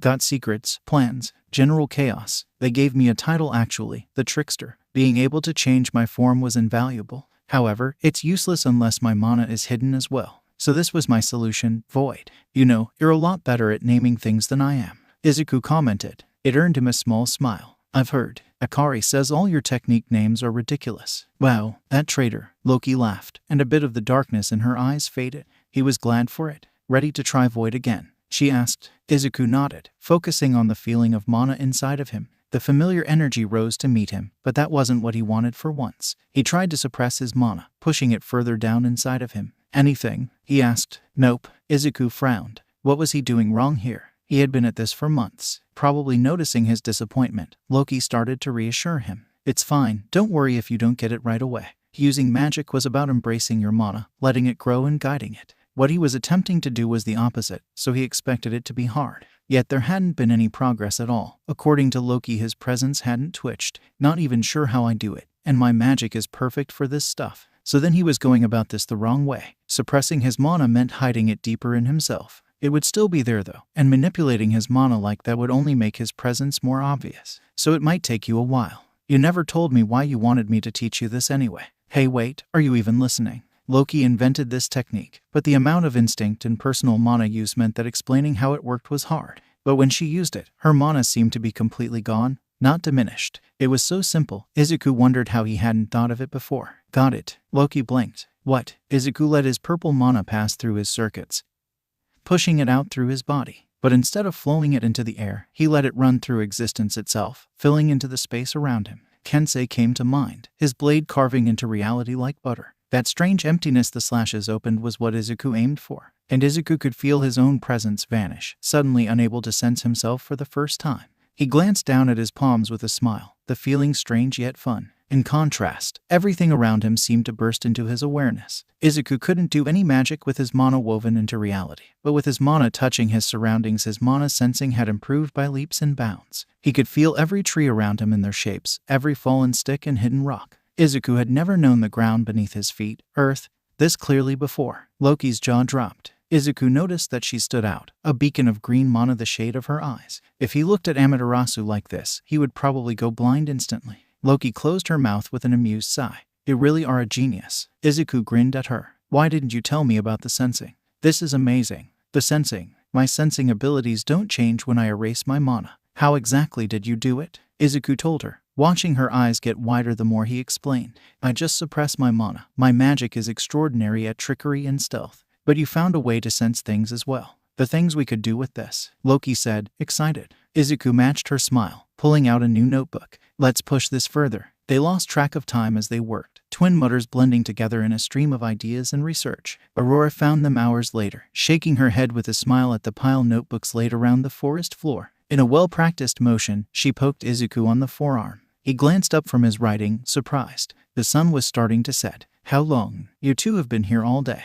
Aurora glanced down. Research, probably. If it was anyone else, I would have been worried. Have either of you even eaten? Guilty silence. Aurora let out a sigh. Children, really. I ordered food anyway. Come on. You're my favorite. Izuku stated. I know. Thanks, princess. Loki said brightly. Just call me Aurora. Gladly, Aurora-sama. Aurora squinted at her in consideration. If I ask, would you drop the sama? Nope. 3121. Izuku's classroom was huge for a reason. No one was more excited than in personal practice, when Izuku let them work on whatever magic they wanted. Fireballs flew around the room. Lightning crashed into the desks and walls. If the room wasn't so durable, it would collapse every week. Izuku zipped around the room, keeping everyone safe at supersonic speeds. They were having fun, but the control of the godly equivalent of teenagers was terrible. Izuku-sensei. He barely heard him over the chaos. Yeah? Izuku asked, reaching his desk. Leo was one of his quieter students, which wasn't great when half the class was talking to each other. I'm trying to do something, but it isn't really working.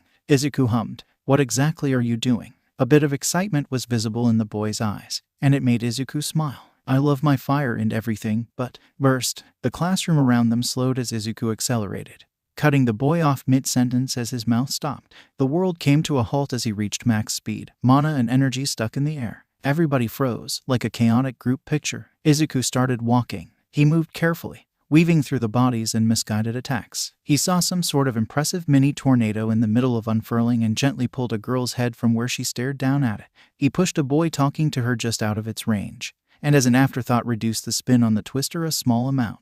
The guy had actually tripped, and with no one to hear him, Izuku freely chuckled at the wide-eyed shock before placing him firmly on the floor. Izuku sighed when he finally reached the corner, 3 boys pulling their fire magic together in some sort of ball. Kids. Somehow, he had missed them pulling off this stunt before it was almost too late. Their faces were captured in grins, and Izuku could definitely admire the effort. but that thing was clearly about to explode. His body was starting to feel the strain of moving at this speed, a familiar burn. Izuku grabbed the fiery ball out of the air and crushed it in his palm, dispelling the mana instantly. Izuku glanced around for any other reckless children before stepping back to Leo and letting the world continue its flow around him. The sound came back in a rush, and Izuku watched Leo's mouth slowly start to move once more. But it's almost purely offensive. Fire is super cool in fights and everything. Leo made a little spark with his hands. But I want to show how beautiful it is too. Is that dumb? Izuku shook his head. Of course not. That's amazing. He pointed at the other side of the room, the boy following his gaze. Those three lost control of a triple fireball and almost killed us all a second ago.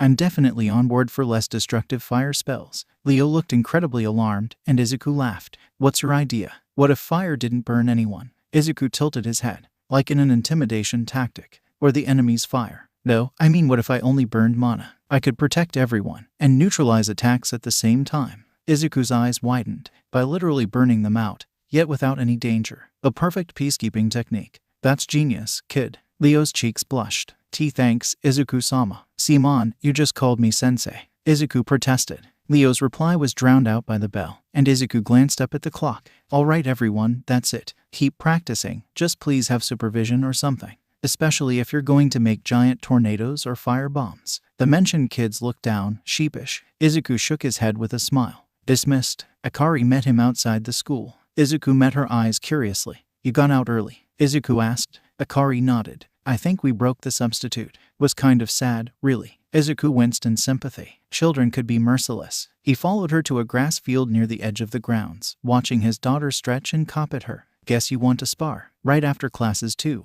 Akari grinned. Yep, today's the day I beat you. Isn't that what you said last time? Izuku teased. I mean, you haven't beaten your teacher either. Akari retorted. Izuku paused, looking through years of fights. She was right. He had never actually beaten Sekhmet before.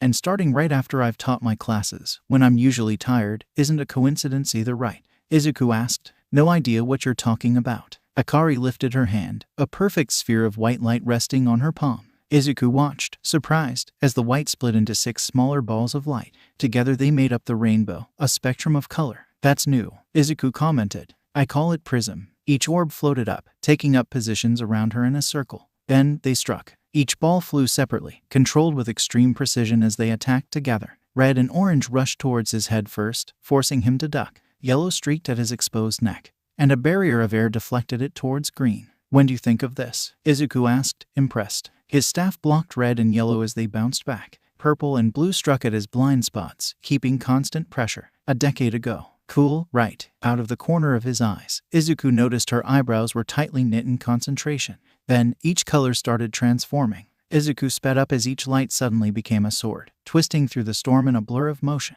He wrapped the blades in chains of air as he countered, staff beating them back. The chains limited their motion, giving him less to keep track of. Izuku was proud of her. Manipulating that many projectiles wasn't easy. But something like this had its weaknesses. His chains suddenly multiplied, catching every sword at once as they reoriented for another assault. Akari turned them into circular saws, cutting through their bindings, but the effort to do so left her completely open. Akari barely dodged his fist, and it breezed past her hair. In the same breath, Izuku's legs swung low and knocked her off her feet and onto the grass. He went to follow up, but then that same white light glowed from her hand. Everything went completely white. Izuku blinked in surprise, but nothing changed. He was completely blind. On instinct, he activated Void, his mana sense growing exponentially. His vision covered. Izuku instead felt the lights return. Saws of red, orange, yellow, green, blue, and purple flew at him from all angles. The staff went back into its sheath.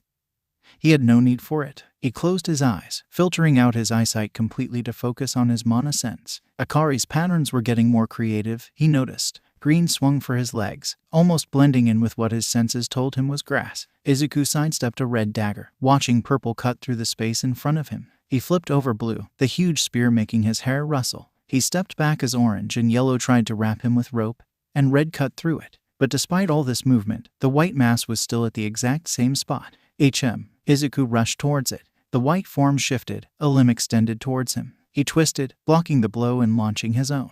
The blazing punch stopped just in front of her face. The effects followed a second later. The burst of wind was massive, and in his night vision her hair blew past. The air shook from the punch, the shockwave swept through the grass, and the trees in the distance shifted with the force. Izuku opened his eyes. Akari was staring at him in pure awe. The grass behind her was completely flattened for miles. "Dad, you're effing overpowered," Akari breathed. "Yep," Izuku smirked. He dropped his fist, watching her lights return back to her palm and vanish. She dropped onto the grass, catching her breath. "That ability has a lot of potential, by the way." "Really?" Izuku nodded. "Being able to do 6 things at once is powerful, but you need to make it 7. 7? You want me to make another light?" Akari asked. "Nope. When you use Prism, you put all your focus into your lights and forget about your physical body. You need to fight with both." Akari's eyes widened. "That amount of coordination sounds." Izuku smiled at her, letting all of his pride show. "If anyone can do it, you can." Akari smiled back, her eyes starting to droop. "Thanks. I did kind of use too much mana though." Instantly she was encased in a bundle of purple blankets, air stitched together around her. Izuku floated her up, the daughter burrito levitating after him as he turned to walk home. Akari let out a little shout in surprise before snuggling into the softness gratefully. "Thanks, Dad. Anytime."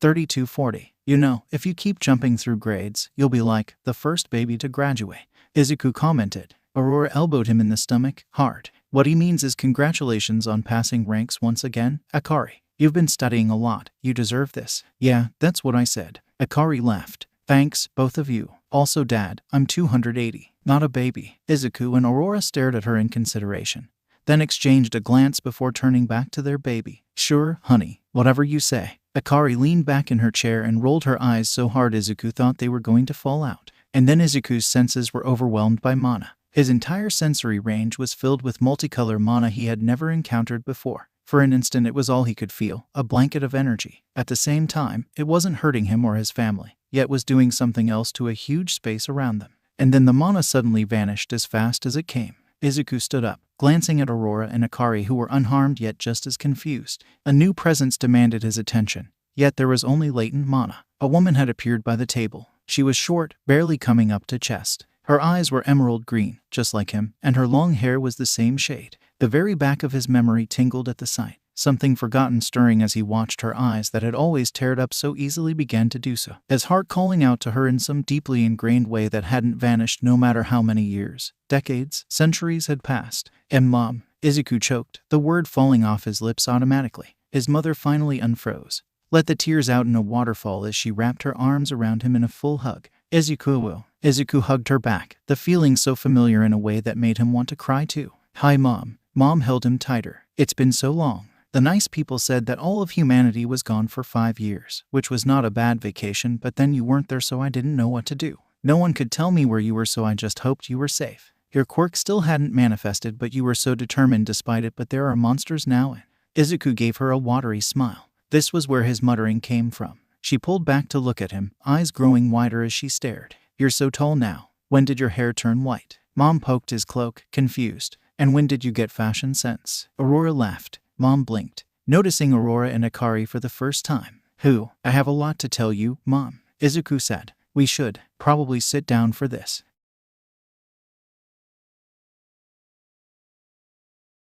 Izuku talked. His mother listened. He told her what he remembered from those hard early years, the empty longing and having too much time with nothing to spend it on. Her hand gripped his tighter when she learned he was completely alone 6 out of 7 days of the week, and the only sound on the abandoned planet was his own footsteps. Then his voice got lighter as he told her about his training, cleaning the beach so long ago. It had been so satisfying.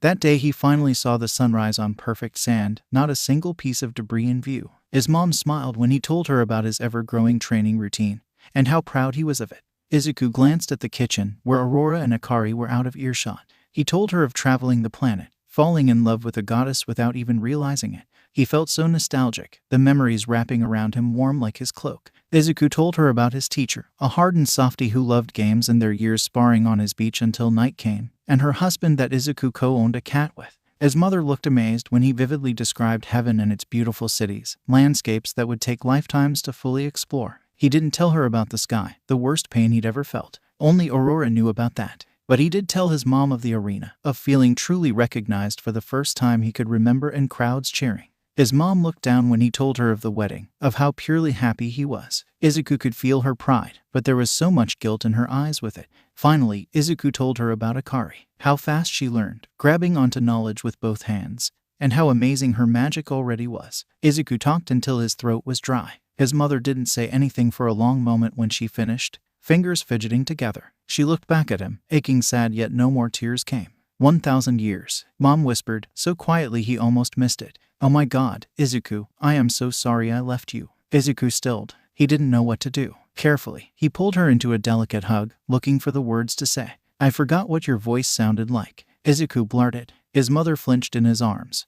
But he kept going, he had to. It's been so many years that I can barely remember you, the details slowly fading no matter how hard I cling to them. Izuku took a breath. But I do have a video. There's no sound, but I can clearly see that bright green trying to teach tiny baby me something. I keep messing up, over and over, but you never faltered or stopped, and when I finally got it you were just so proud. I still remember how warm you are, that you give the best hugs in the universe. I still remember you cheering me up with Katsuden. I still remember you, Mom. The tears felt like dropping a burden, a light touch sliding down his cheeks. Mom smiled at him, something vulnerable and soft but determined. I'm so sorry I was gone, but I'm here now, and I'm never leaving again. Izuku smiled back, and green eyes matched as they stood up, ready to meet the rest of our family. His mother's eyes went wide, the realization starting to set in. I have a granddaughter. Izuku laughed. Yep. Izuku led his mother into the kitchen to meet his wife and daughter. He saw Aurora's eyes note their tear tracks, then soften at the expression on his face. Hi, Akari said brightly. I'm Akari, your dad's mother, right? Mom nodded. She was shorter than Akari, reaching her chin. Can I call you Grandma then? Mom choked, almost bursting into tears again. Of course you can, honey. She then looked at the goddess next to her. You're Aurora, right? Aurora nodded.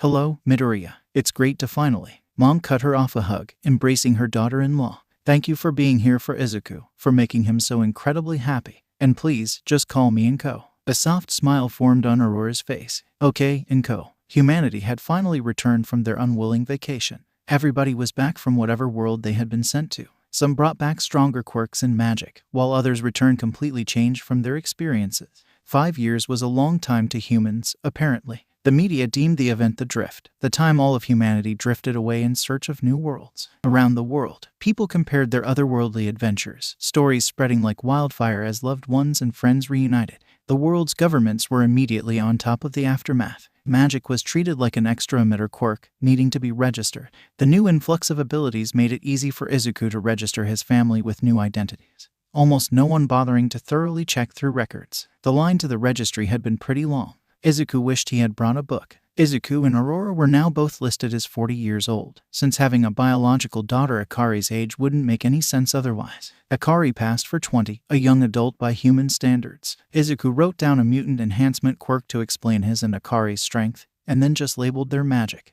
They just needed to show their magic, and it would be approved. He had to keep reminding himself that humans had only known about magic for 5 years, especially when Akari's complex light display left them speechless. Aurora was easier, with an energy quirk that she used along with her light magic interchangeably. They were all listed under the Midoriya surname, something Izuku would really need to get used to hearing again. And just like that, Izuku's entire family was legally human. A few months were given for humans to adjust, to take time off whatever jobs or education they had to go back to. It was more courtesy, really. People would be with their family as much as possible after being gone for so long. Not every family had been separated, of course. Plenty of people seemed to have been sent to the same place, and reports showed that anyone in contact had been whisked off together. Izuku didn't want to think about how differently his life could have gone if he had drifted like that. Wings, Dad. He has wings. Izuku walked along the road with Akari, sounds buzzing around them. It was a Kuro year, the cat resting on Izuku's shoulder. He didn't seem to worry about all the new presences around him. They were off to buy groceries, something Izuku hadn't had to do in centuries. Pointing is rude, Akari. I can't help it. It's so strange seeing people with mutations, especially the really cool ones. Mutant quirks were really interesting, since they were nothing like magic or anything Izuku had ever seen before. It was like those humans had gone through another stage of evolution. I know, but Izuku trailed off, his daughter already walking up to the winged boy, waving to get his attention on the crowded street. Izuku sighed, deciding to watch. Hello, those are your wings, right? Akari asked. The boy stared back at her, confused. His bright yellow wings shifted slightly. Yeah, who else's wings would I have? Just checking. I'm Akari, by the way. Is that your given name or? Akari's eyes widened. right? Sorry, Izuku Midoriya. I'm Haruto Fuji. You were interested in my wings. Yeah, Izuku coughed. Fuji, not really used to the whole family name thing yet. Your wings seem really beautiful. Are they made of feathers? Can you fly? Izuku fired off, excited. Fuji slowly unfurled his wings, careful of the people passing around them. They reached his full wingspan, a wide 2 meters around the teenager. Thank you. They're made out of some kind of feathers. You're right. I can fly, though it tires me out after a while. Fuji answered. What's it like living with wings? Fuji thought for a moment. Well, I remember how painful it was to grow them. His wings shivered from the memory. They're pretty cool now, though. The main problem is that I need to wear custom shirts, and how they get in the way sometimes. Can I, Izuku raised a hand in question.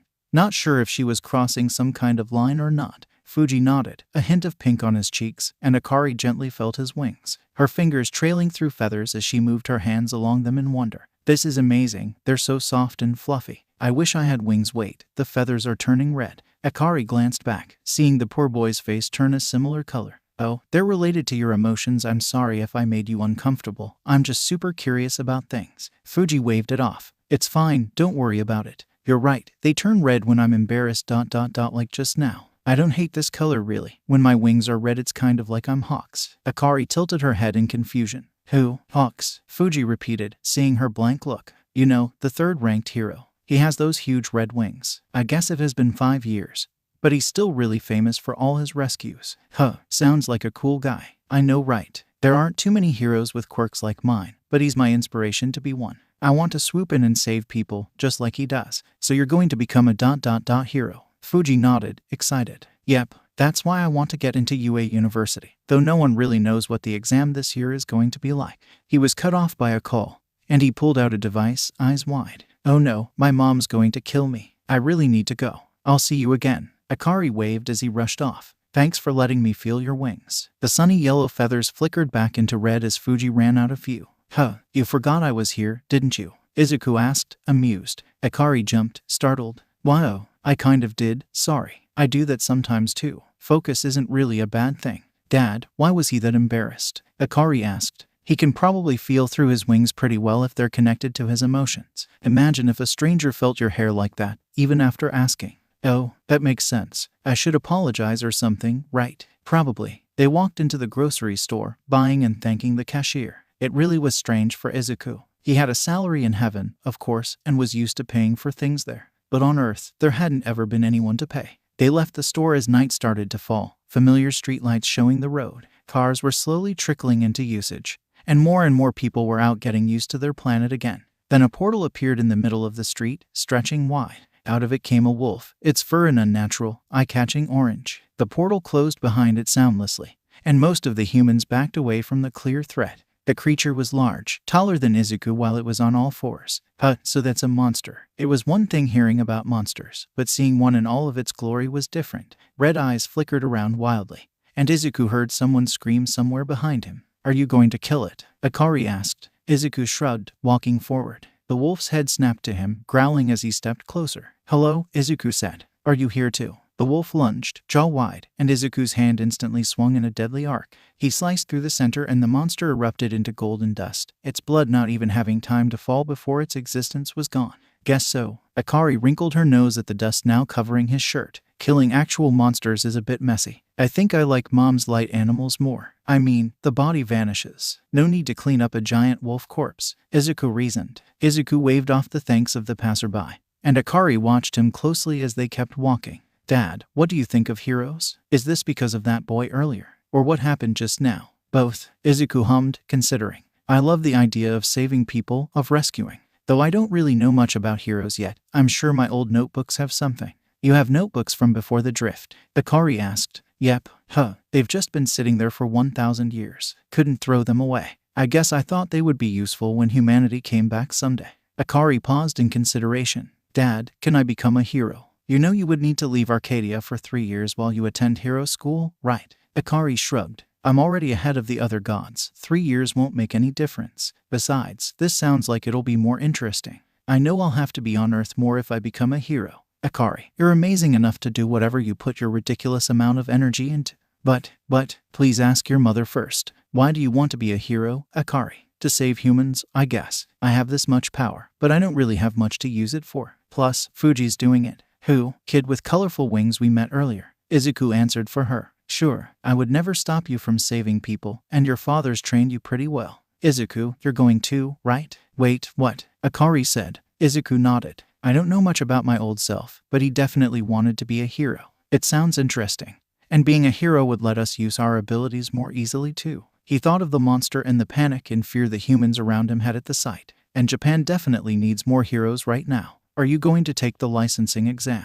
Aurora asked. I heard that it's an easier thing to get into now, with that need. It's not like you can attend UA as a student with Akari. No, Izuku raised his phone, opening UA's website. But maybe they could use a teacher. Aizawa Shouta was tired. This was nothing new, of course. He had always been something of an insomniac. And being an underground pro hero hadn't helped. Then, he'd started teaching high schoolers. But then the drift happened. Aizawa was suddenly warped away to another planet on patrol one night and told that he would have to stay there for 5 years. Monsters were real and could be found on several planets of all kinds of types. Sure, why not? In a world with quirks, something like that was easy to accept. Aizawa was sent to Antika, one of the worlds infested with dangerous wolves. The government was focused on killing these monsters, funding a group of slayers. Aizawa was a logical person, if he was going to survive, and if he was going to continue to be a hero when he came back to Earth, then he needed to learn how to kill monsters. And so he did. His capture scarf was reinforced, durable enough to restrain giant canines, and he learned how to use a sword to slice them to pieces.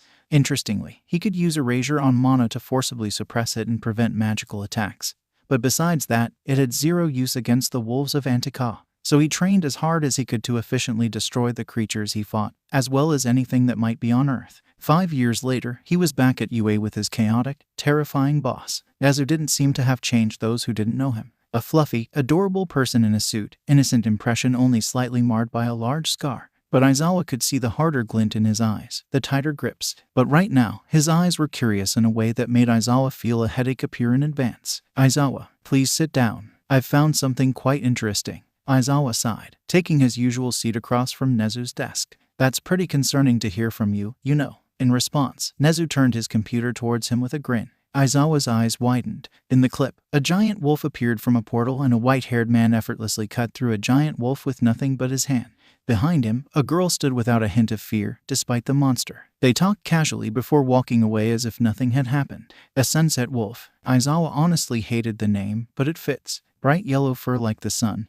They were incredibly fast. Their bite was highly toxic, and the monster had set the sun on many bright slayers. They were classified as a B-class monster in the new ranking Earth's governments were creating. Either an immense strength enhancement ability or some kind of cutting quirk. It's not vigilantism, because it's a pretty clear case of self-defense. Vigilante laws are pretty outdated now after drifting. Anyway, why are you showing me this? Izuku Midoriya, 40, has a family, as well as an impressive quirk and magical ability. And, Nezu paused dramatically, applied for the position of heroics teacher just a week after the Sunset Wolf incident. What? No one applied to be a teacher at UA. Nezu invites them, not the other way around. Especially since the drift, where people were going into the new licensing test the Hero Commission set up. Aizawa knew firsthand how valuable fighters were when dealing with monsters. Nezu clapped his paws. It's intriguing, isn't it? I've never heard of him before. So is he a vigilante coming into the light after drifting? A civilian who got enough experience to think they could teach heroics? Or maybe a new player entirely? I'm going to find out. Aizawa watched a man enter the room, closing the door behind him lightly. Midoriya's hair was pure white, but his eyes lived up to his surname. They scanned the room in an instant, landing on Nezu, but not in disgust, simply interest. Hello, my name is Midoriya Izuku. You're the principal of this school, correct? That's right, I'm Nezu, the one who could be a dog, or a mouse, or a bear. Nezu gestured for the man to sit, and the man took his seat gracefully. Midoriya nodded, and Nezu smiled before pouring him a cup. Nezu leaned back after the man took it, a smile across his face. But Aizawa could see hints of the brain behind the scenes, gears shifting at a rapid pace as he analyzed the man in front of him. What was completely terrifying was Midoriya doing the same thing. Green eyes gazed back like they were sifting through a database, lighting up with curiosity when they trailed across Aizawa's capture scarf and then appearing thoughtful when he saw his forehead and eyes as if he had already figured out his quirk. You sent us an application to teach at UA. We don't get applications very often, so understandably I was quite surprised. Do you not accept applications, then? I found the form on the school's website, and may have assumed too much. Normally, I send invitations to join our staff. Quality staff is essential for a school, After all, especially one of the finest ones in heroics. However, all things have exceptions. Nezu's eyes narrowed, a bit of the innocent act vanishing. Like you, Midoriya Izuku. Why is it that a teenager with no known quirk, rumored to be the last quirkless in some medical circles, appears after the drift, now 40 years old? Not to mention having a quirk, magic, and a family. Your physical form clearly supports the story, along with your post-drift records. Yet with access to information from before, it's a little suspicious, correct? Midoriya sipped his tea, calm. You're operating under the assumption that the drift lasted 5 years, and it probably did, for both of you. Aizawa spoke for the first time. Are you saying most humans drifted for a 5-year period? Humanity isn't the only race that was drifted, though, and I've seen drifters who had been on my planet for a decade. As for me, I was sent there for 20. You can imagine what meeting my mom again on Earth was like. I had considered that something like that would be possible, but currently all statements point to a drift period of just 5 years. 20 years is quite a long time, and long enough to fall in love and have a daughter that's nearly an adult. You must have a great knowledge of the magic listed on your record, with 2 decades of practice. Midoriya laughed like he was remembering an inside joke. Yeah, I do. I've trained a lot, both my mana and my body. Titan, a mutant enhancer allowing the user to exponentially gain strength through training. It makes sense that you wouldn't have discovered a quirk like that before drifting. Where did you drift, Midoriya-san? Midoriya's voice grew fond, almost wistful. The planet I drifted to was called Aurora. It was quiet and peaceful. There were no monsters and almost no other people, but it was very beautiful. I started training, wishing to grow stronger, and eventually met my sensei. Was this sensei from Earth as well? Aizawa asked. Izuku shook his head. No, she isn't. Sensei is incredibly strong. My technique was mostly self-taught, but she sparred with me often and helped me grow. That's how I discovered my ability. And your reinforcement magic. My wife was a natural at magic. She helped show me the basics, and from there, Midoriya picked up his empty cup, and Aizawa watched purple energy flow into and around it like a transparent shell. Then Midoriya let go of it. The cup hit the floor with a thud, yet remained perfectly intact. Fascinating, Nezu noted. Reinforcement magic isn't very versatile, but enhancing objects seems to be quite useful. This was a very refreshing interview. Your exam will be in a week, so please return then. Midoriya smiled, thanking him and nodding to Aizawa before walking out of the office. Aizawa watched his boss slowly drink the rest of his tea once Midoriya left. Nezu's composture was still perfect, but his eyes were a bit too wide and his thoughts seemed to be moving faster and faster. Nezu's paw was shaking when he set his cup down. High spec is a useful quirk, one that has served me well so far. Enhanced intelligence to where an animal can live in a human's world, and then far beyond that. I wouldn't have gotten this far, survived this far, if I didn't have the ability to analyze potential threats as well as I do. Everyone has weaknesses. How limited 13's combat experience is. How Snipe relies heavily on bullets. How your quirk, Eraserhead, fails against mutants and is overall useless without higher skill than the enemy. How Endeavor isn't completely immune to his own heat. Even All Might has weaknesses. A grievous injury in his side that probably wouldn't have been healed if he hadn't drifted to such a lucky planet, and the other, his own naivety. Everyone has weaknesses, Nezu repeated. Ones that my quirk lets me instantly break down and analyze, from abilities to behavior to physical condition. His next sentence made Aizawa's over-caffeinated blood freeze. So then how does that man have none? Aizawa watched Midoriya closer this time as the man walked into the viewing room. There was a staff slung across his back now. His smile was light, excited, and his eyes grew curious again when he saw the other teachers. But there was also the ease in which the weapon rested on his back, the way power rippled across his skin as he moved, how his eyes had scanned all of them like he was grasping all their strengths and weaknesses instantly. Midoriya-san, welcome back to UA, Nezu greeted cheerfully. Any hints of his fear at their last meeting were already analyzed and dealt with. Thanks, Nezu. You've already met Aizawa Shota, aka Eraserhead, 1A's homeroom teacher and head of the heroics department. Aizawa nodded to the white-haired man, watching him glance back at him in recognition. This is Sekijiro-kan, aka Vlad King, another heroics teacher. He also has 1B's homeroom. Here we have Ectoplasm and Ken Ishiyama, aka Cementos, who teach mathematics and modern literature, respectively. Lastly, we have 13, who specializes in rescue, and Majima Higari, also known as Power Loader. He's the head of the support department. Midoriya seemed quite confused at their hero names, obviously trying not to stare at Cementos, but smiled genuinely.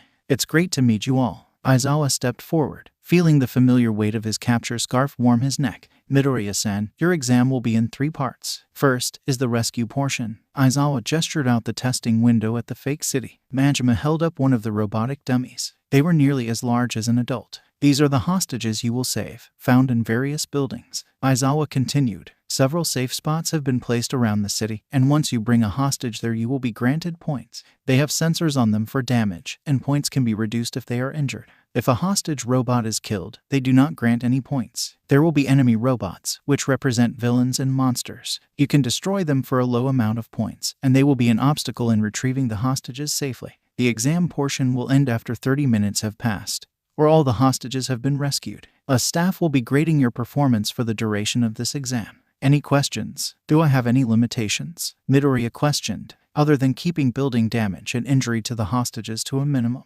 Not really, Midoriya grinned. That makes it easy. There wasn't a hint of arrogance in his voice. The statement said as fact. They watched Midoriya on screen, the many cameras in the fake city providing a nearly perfect view. He seemed completely relaxed, examining the constructed buildings. The white-haired man stood in the middle of the city, waiting. He seemed completely relaxed in his white t-shirt, his staff still sheathed. Begin, Nezu announced through the speaker, and Midoriya vanished. Aizawa blinked, confused. Midoriya wasn't appearing on any of the other cams either. Where did he can started? 13 cut him off. Look, the extraction point. At the grassy square, a hostage robot had suddenly appeared, completely undamaged. Then another and another, piling on top of each other. A street full of villain robots turned into a street full of scrap metal. He's not teleporting, Kan realized. He's just moving so fast we can't even see him on the cameras. That's incredible. It's like All Might. I made these robots extra durable, and he's not using that metal staff of his yet they're being obliterated.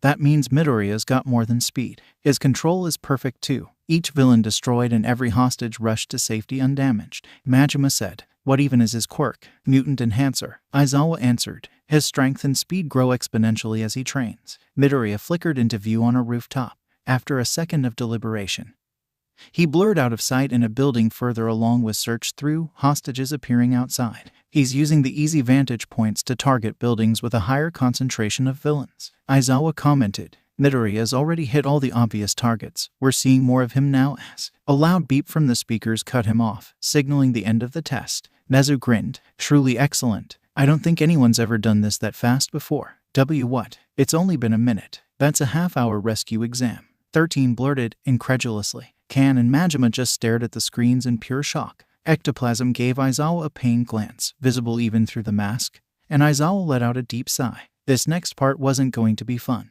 Congrats on completing the first stage, Midoriya-san. Don't worry, this second portion will be a little more interesting. 3 of our staff will be released. We're not pets, Nezu. Kan interjected. Into the city. Nezu continued. The staff win if they wrap their capture tape around you, or outlast you for the full 30-minute duration. Midoriya-san, you win if you knock out every hero within that time. Aizawa winced. On screen, Midoriya hummed. I'm guessing you gave me some limitations this time, right? Correct. You have to limit your overwhelming speed and strength to normal human capabilities for mobility and hand-to-hand combat.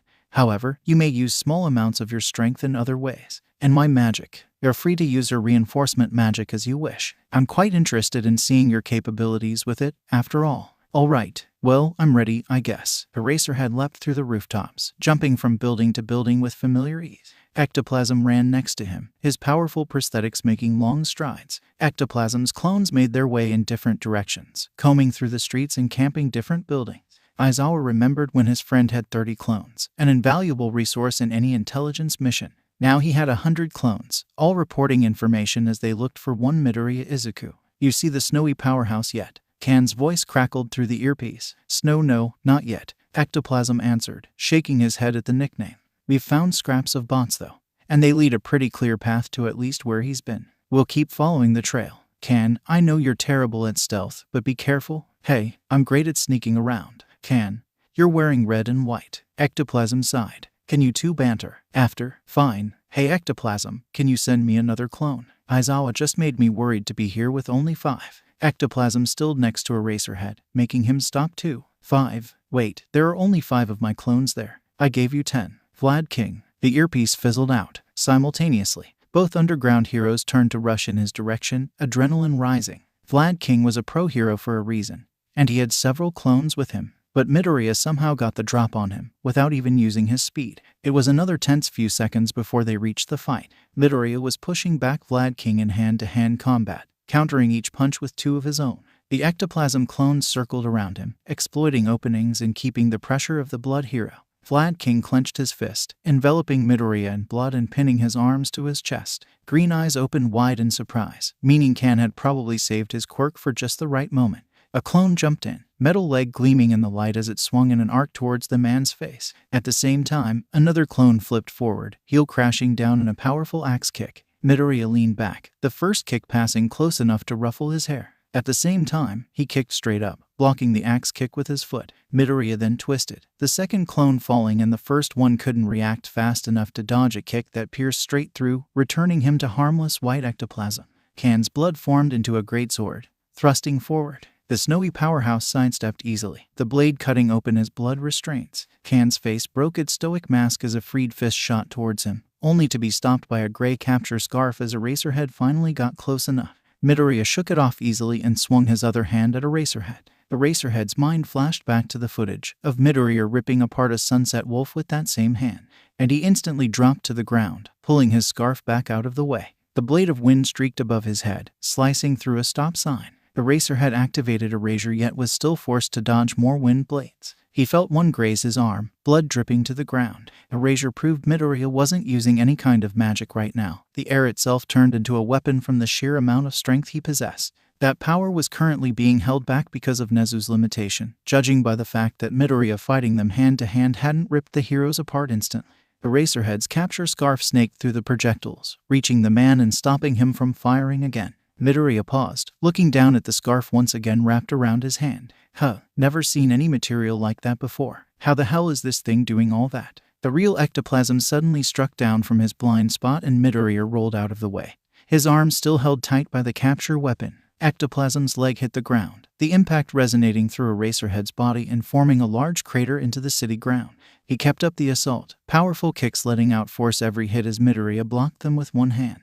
Those legs are pretty interesting. Are they a mutation or something? Nope, they're prosthetics. You would be amazed at how cool alien metal is. Midoriya sighed, almost wistful. Yeah, I probably would be. Eraserhead and Vlad King broke into the conversation. Kan's greatsword formed into gauntlets of blood to avoid cutting Eraserhead's scarf as the capture weapon lashed out at Midoriya like it had a mind of its own.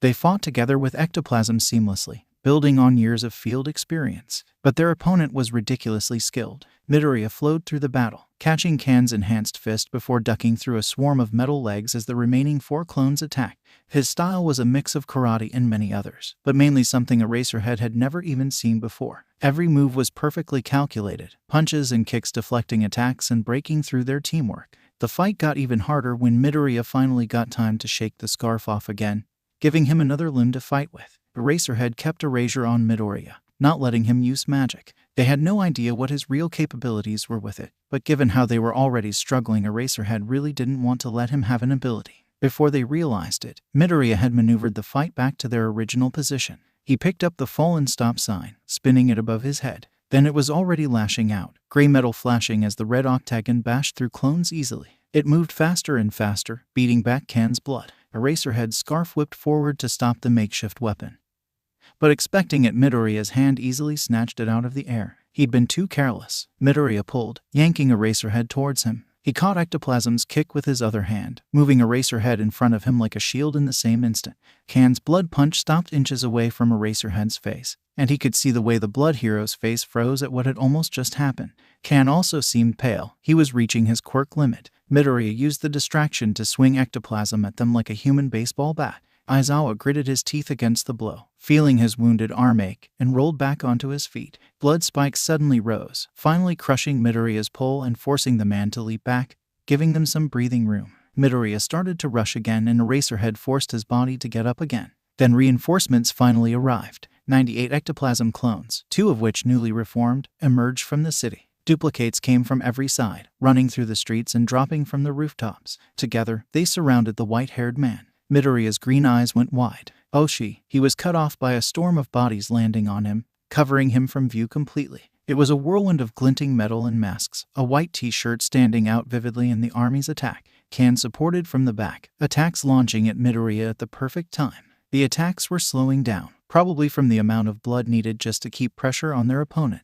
Eraserhead jumped into the tornado, supporting Ectoplasm's attacks with his own strikes and adding the element of unpredictability. Vicious kicks landed, actually pushing Midoriya back as Eraserhead's scarf disrupted the white-haired man's attacks. But as time went on, Midoriya got less and less overwhelmed, somehow adapting to fighting 101 enemies at the same time. He was learning, understanding their fighting styles more and more. The number of clones was dropping as they were taken out with decisive blows. Eraserhead felt the energy around him grow frantic. More and more combos being countered as Midoriya ducked under one kick, blocked another, and used the momentum to sidestep a third, punched through the stomach of a fourth, let the fifth dissipate from an unlucky spike, and then suddenly grabbed the sixth and threw him at Eraserhead.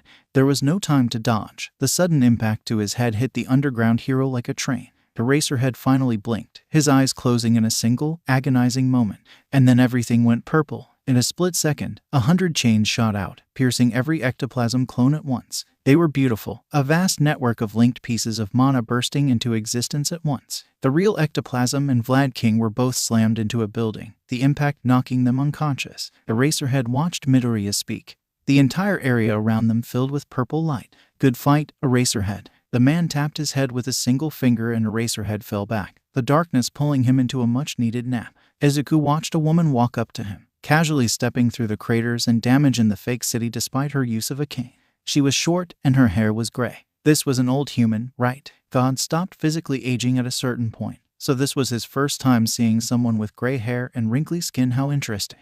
The cane brought him out of his thoughts, clacking against the ground as she reached him. The woman glanced down at the fallen Eraserhead before her eyebrow raised at the other two heroes slumped against a wall. Did you do this? Yeah. Izuku answered hesitantly. She was wearing a costume too, so it was probably her friends he just knocked out. She only nodded. Do you have any injuries? No, not really. Who are you? I'm Recovery Girl, the one who keeps all these idiots alive. Recovery Girl answered, bending down to kiss Aizawa on the forehead. Instantly, the cut on the underground hero's arm began to close, without even a scar. Izuku's eyes widened. Healing abilities were pretty rare, and literally lifesavers. Midoriya Izuku, I might be a teacher here. Might. The principal's giving me these practical exams right now. Ah, so that's why you've beaten up those three. Izuku looked down, a little sheepish. Sorry about that. Recovery Girl hummed. It's all right. This is actually better than usual. No one was injured too badly. Well, the two over there are probably going to have a concussion and at least a terrible headache.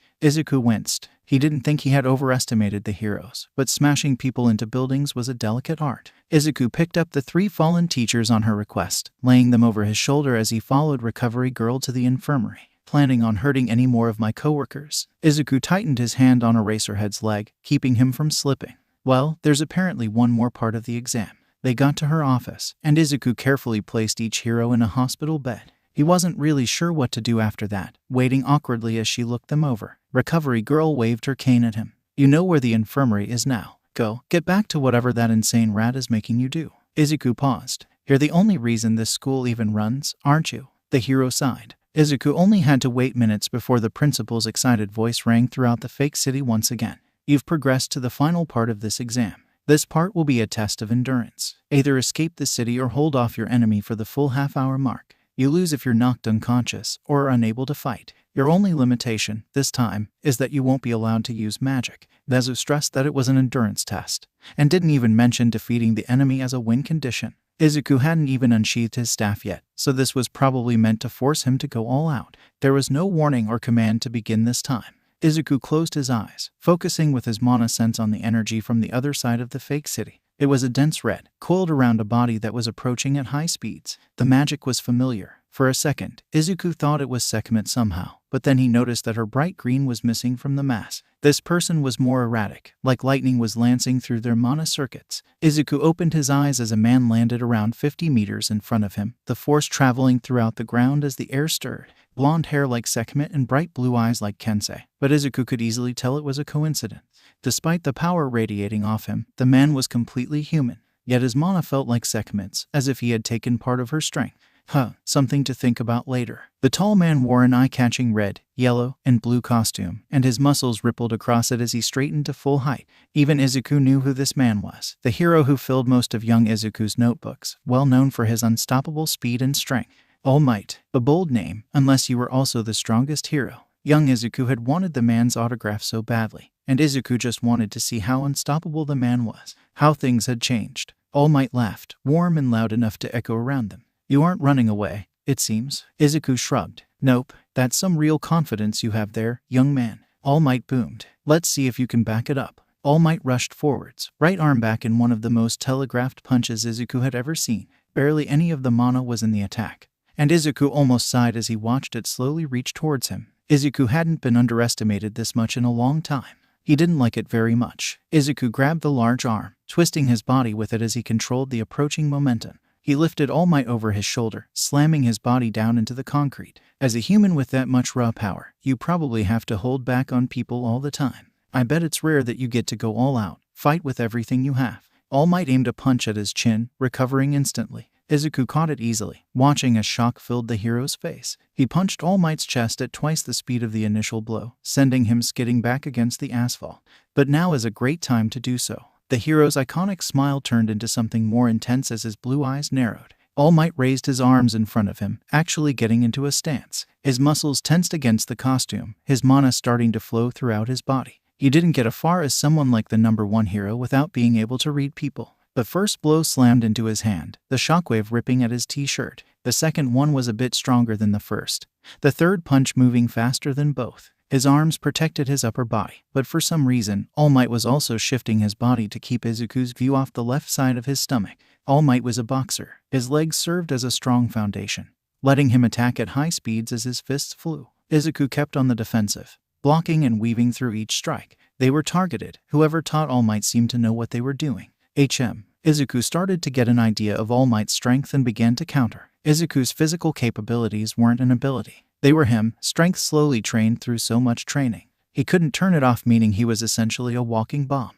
Of course, this didn't matter when it was just him and Aurora. It didn't really matter if he accidentally broke a table or dropped a building. But it would matter eventually. He knew that. The first time he visited heaven only reaffirmed it. So Izuku practiced controlling his strength, of knowing exactly how much power he needed to use. He had worked at it until it became instinct. Izuku deflected All Might's next hit, and this time his fist collided with All Might's stomach with the exact same force. The blonde winced from the blow, and his fist smashed down. Izuku flipped over the arm to land a powerful kick on his back, already ducking under the next blow, on reflex, as All Might spun around. All Might's fist clenched, mana rushing into it. Nebraska. All Might's arm suddenly spun, rotating mid-strike in a circle as it launched forward and formed a horizontal tornado. Smash! The whirlwind struck Izuku by surprise, the force blasting him through the street. Izuku tumbled across the ground, pushing himself to his feet. Now that was interesting. All Might pushed his advantage, crossing the distance instantly for another punch. Izuku sidestepped, and in the same movement his leg swung up into a powerful roundhouse kick. It viciously collided with All Might's left side, the man's eyes opening wide from the impact. His body went smashing through walls and windows as he flew sideways, buildings collapsing in his wake. Izuku leaped after him, watching the man slow to a stop in the debris. "You guard your side too much. Maybe a recently healed injury?" Izuku asked. "Yes, healed while I drifted. I am one of the few lucky ones who was given far more than others from the adventure," All Might replied, struggling to his feet. "Before, I couldn't even fight a few hours, but then I was back in my prime once more." He stared back at Izuku. "You were right. There have rarely been monsters and people to push me that far since the fight that injured me." All Might grinned, teeth flashing. "Would you like to challenge me for the title of strongest hero?" Izuku grinned back. Then he flickered. Izuku appeared in front of All Might's face, moving so fast the air shook, flipping forward in an axe kick. All Might crossed both arms above him to block it on instinct, gritting his teeth under the blow. Izuku brought his hands down on the blonde's head. The shockwave blasted away the rubble around them, shattering the nearby windows. Izuku pushed off, knocking the hero away and backflipping onto his feet. He kept up the assault, increasing the tempo with every attack, every movement as All Might was forced to push himself to keep up. The air shook with every strike, the city vibrating under their feet. Texas smash. Izuku blocked the punch, the burst of wind blowing back his white hair. Izuku kicked up and All Might barely ducked in time, losing a blonde tuft of hair. In the same motion he struck down, bringing all his force onto the ground. Detroit smash. Izuku jumped, watching the earth crumble below him. All Might's legs tensed, enhancement magic flooding into them. Carolina. The hero shot into the air like a bullet towards Izuku, red lighting trailing behind him, arms crossed. There was nowhere to dodge without his magic. Smash. Izuku raised both arms against the double chop, blocking the strike in time. All Might's head swung forward into a headbutt as they floated. Izuku twisted in midair to avoid it, kick crashing into All Might and knocking him back towards the earth. New Hampshire smash, where the blonde immediately punched the ground, rocketing him back towards Izuku. The hero's back hit Izuku's face, the sudden pain disorienting him for a moment before instinct took over. He crossed his arms over All Might, then leaned back, suplexing the hero into the ground in a painful takedown. The already mutilated ground broke further, the crater stretching wide. Izuku pushed himself back onto his feet as the blonde pulled his head out of the ground, cracking his neck. "Got anything else?" All Might asked, raising his fists again. "Can you take any more, All Might?" Izuku teased back. All Might laughed, blood running down his cheek. "Are you familiar with the concept of plus ultra, Midoriya? Further beyond, right. It's the motto of UA, the school that I graduated from, and exactly what I'm about to show you." All Might's fist reared back, and his legs tensed. The red lightning was back, this time crackling around the hero's entire body. Izuku could feel All Might's mana as a tangible force, and might have mistaken him for a god if he didn't know who he was. The energy grew and grew, blue eyes glowing as they contrasted with flashing red. All Might kicked off the ruined street, a shockwave rippling through the ruined road behind him. United States of. He moved faster and faster as the punch streaked towards Izuku, then started to slow. The red lightning emitting off him froze. All Might's entire body was moving at a crawl, like it was underwater as the blonde slowly inched towards Izuku. Sweat could be seen on the man's forehead, unmoving. Izuku started walking, stepping in front of the nearly frozen hero for a better look. This is the result of what Sekhmet did over 12 years ago. Her small blessing of enhancement magic stockpiled and then exponentially increased, power growing more and more. 200 years was quite a while for humans. In another few centuries, how far would this power go? Soon, this ability would be on par with an average god, if humans could still handle it. Even now, the fact that All Might's body was still moving, albeit at an incredibly slow pace, was proof of that. Izuku walked in a circle around the blonde hero. All Might's eyes were wide, slowly tracking him. They were the only things moving near Izuku's speed. It was Sekhmet's mana, but like Izuku's blessing, it had adapted to each person it was passed to until the small changes added up like a game of telephone. Izuku stood in front of All Might in his outstretched fist. Then Izuku slowed back down and punched. All Might shot forward, jumping back into motion like a released spring as his final blow rushed forward. Smash! All Might boomed, right past his target. The force destroyed the buildings behind him, the wind shattering as a shockwave tore into the ground. "Smash," Izuku said softly, while Izuku's punch rammed into All Might's stomach at twice the force of his final smash. The man bent forward, curling into the blow before it launched him flying. The sound of him slamming into a building across the city still an audible boom. There was no sudden blitz from his opponent. This time, so Izuku assumed, he finally unconscious. He wasn't dead. Izuku hadn't hit him that hard. Probably. Izuku looked at the destruction around him, of broken buildings and torn roads in the demolished fake city. Not a single window was left unscathed, and debris was strewn everywhere as craters littered the streets. The snowy powerhouse hummed, rolling back his shoulders. Well, that was fun. The viewing room was completely silent as UAS staff stared at the screens in front of them. Holy F. Aizawa wasn't sure who said it, but he definitely agreed. The new unknown had just taken out All Might, the #1 and known as the strongest hero. Every blow had been matched with ease, even when said attacks were completely wrecking the city around them. Parts of the fight had been just too fast for the cameras to pick up, leaving behind nothing but a blur of white and blue. Titan obviously didn't just give Midoriya strength on par with All Might. All Might's vast strength was probably the most popular thing about the hero, being able to finish fights with a single punch and shrugging off attacks with a smile. But what Aizawa cared about was speed. It didn't matter how strong or how skilled you were if someone could kill you before you could react. So as soon as Midoriya showed that capability, he watched him during the battle closely. The fight was a slow escalation, Aizawa stated. Ken nodded. All Might would fight with a certain amount of power, and then Midoriya would force him to use more, and then more and more. Midoriya wasn't the one being tested. All Might was. 13 breathed, eyes wide in her helmet. All Might definitely wasn't holding back on that last punch. Ectoplasm said, "I've never even seen him use that much power before." And what was up with the red lightning? Magic. And then Midoriya hit back just as hard without even trying. Nezu's voice cut through the discussion like a knife. "We couldn't even see him do it though," Majima said. "One moment All Might is charging forward with his super move, and the next he's blown backward. The power too, that's got to be Midoriya going all out, right?" One of the screens changed, showing Midoriya walking back through the fake city. "What do you all notice?" Nezu asked. "He's completely unharmed." 13 tried, confused. Kan's eyes went wide with realization. "The staff. He was wearing it when we fought him too.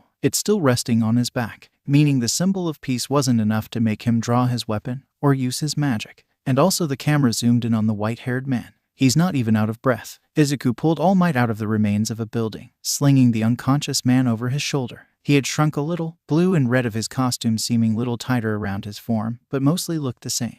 This was probably what the blonde looked like when his ability was inactive. Izuku managed to fit All Might on one of Recovery Girl's hospital beds, wincing a little as he watched her fuss over the fallen hero. "He's okay, right?" Izuku asked. Recovery Girl waved it off. "Don't worry, that big idiot will be fine. He's been through far worse." Izuku smiled. "That human was kind of tough. I knew he was the number one, but he was a lot stronger than I thought. I wasn't really sure what his limit was. His last punch was pretty cool, so I dodged and tried it with twice the force." Recovery Girl's hands twitched, "But it may have been a little too much. So I'm glad to see he's all right. This was the last part of your exam, right? The rat and other teachers should be waiting back at the viewing room for you." Izuku nodded. "Thanks, Riko. Call me Shuzenji, please. I have a feeling we'll be seeing a lot more of each other." The conversation in the room seemed to cut off as Izuku walked in, Hiro stopping to stare at him with a mix of awe and curiosity. It reminded him of when he beat Agni, the champion of the arena, and the looks of wonder he was given for years after. Wait, Izuku basically had just beaten humanity's Agni. Huh, congratulations, Midoriya-san,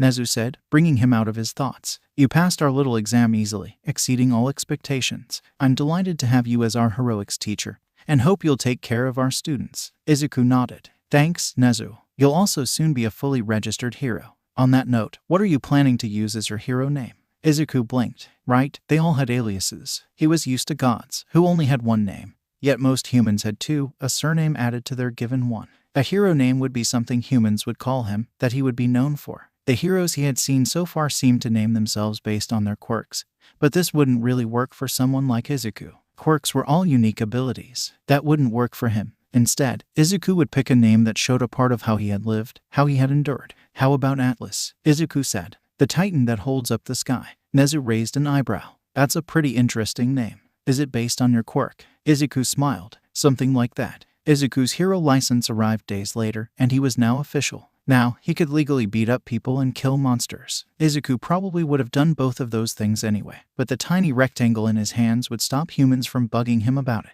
Aurora lightly took it, reading the license curiously. "The enduring hero, Atlas." Aurora's eyes narrowed with small hints of concern. "It's a great name, Izuku. But are you sure you want to be known for the greatest challenge you've faced?" Izuku smiled. "More than that, it's the memory. I'm proud of being able to overcome that.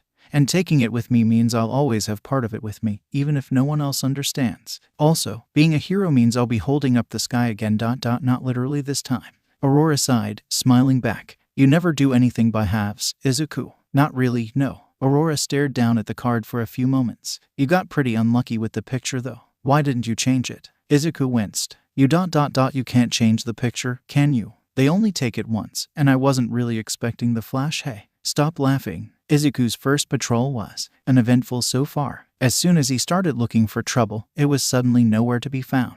His hero costume was just his white cloak on top of his clothes. It could be considered a costume, and durable enough to go untorn after so many years. There was a sheath on his back for his staff, runic designs matching his cloak. No monsters had appeared out of nowhere, nor any villains he had heard about. Izuku did kind of want to fight, but no humans being attacked was great too. It was peaceful, really, turning into one of his walks around the city. The weather was nice, and Izuku could see more humans around than he usually did. His exam hadn't been released, so no one really knew who he was yet. Unlike in heaven, he could still walk down streets without much attention. "Wow, you're really tall. Are you a hero?" Izuku glanced down to see a small boy, his eyes wide as he took in Izuku's cloak. He bent down so he wasn't staring down at the kid. "Thanks. Yes, I'm a hero. Do you need help?" The boy nodded vigorously. "My cat, Nico, she's stuck in a tree." Izuku blinked. "Huh, so this kind of thing really did happen. Wait, what did you say your cat's name was?" He followed the boy to a park, half listening to him babble on about heroes and how cool they were. It was adorable, really, but it was also kinda concerning that he was letting a stranger follow him. "Here, this tree." Izuku tuned back in to see the most gigantic tree in existence. The roots themselves were as big as Izuku himself, and the trunk stretched up into the clouds. "What the heck?" Izuku blurted, barely stopping himself from cursing in front of a child. Izuku had been to this park thousands and thousands of times. There was no way he would forget something this huge. "That's what one sen said," the boy exclaimed, pointing. As they got closer, Izuku could in fact see a dark-haired girl, fingertips pressed together as she stood in front of the trunk, concentrating. Despite her efforts, though, nothing seemed to be happening. The boy ran up to her, poking her arm to get the girl's attention. "Nisan, look, I got help. He's a hero." She seemed to be around Akari's age, meaning she was around .19, 20 in human years. Her eyes were suspicious as he approached, but it seemed to fade a little when she heard he was a hero. I'm Yui Kodai.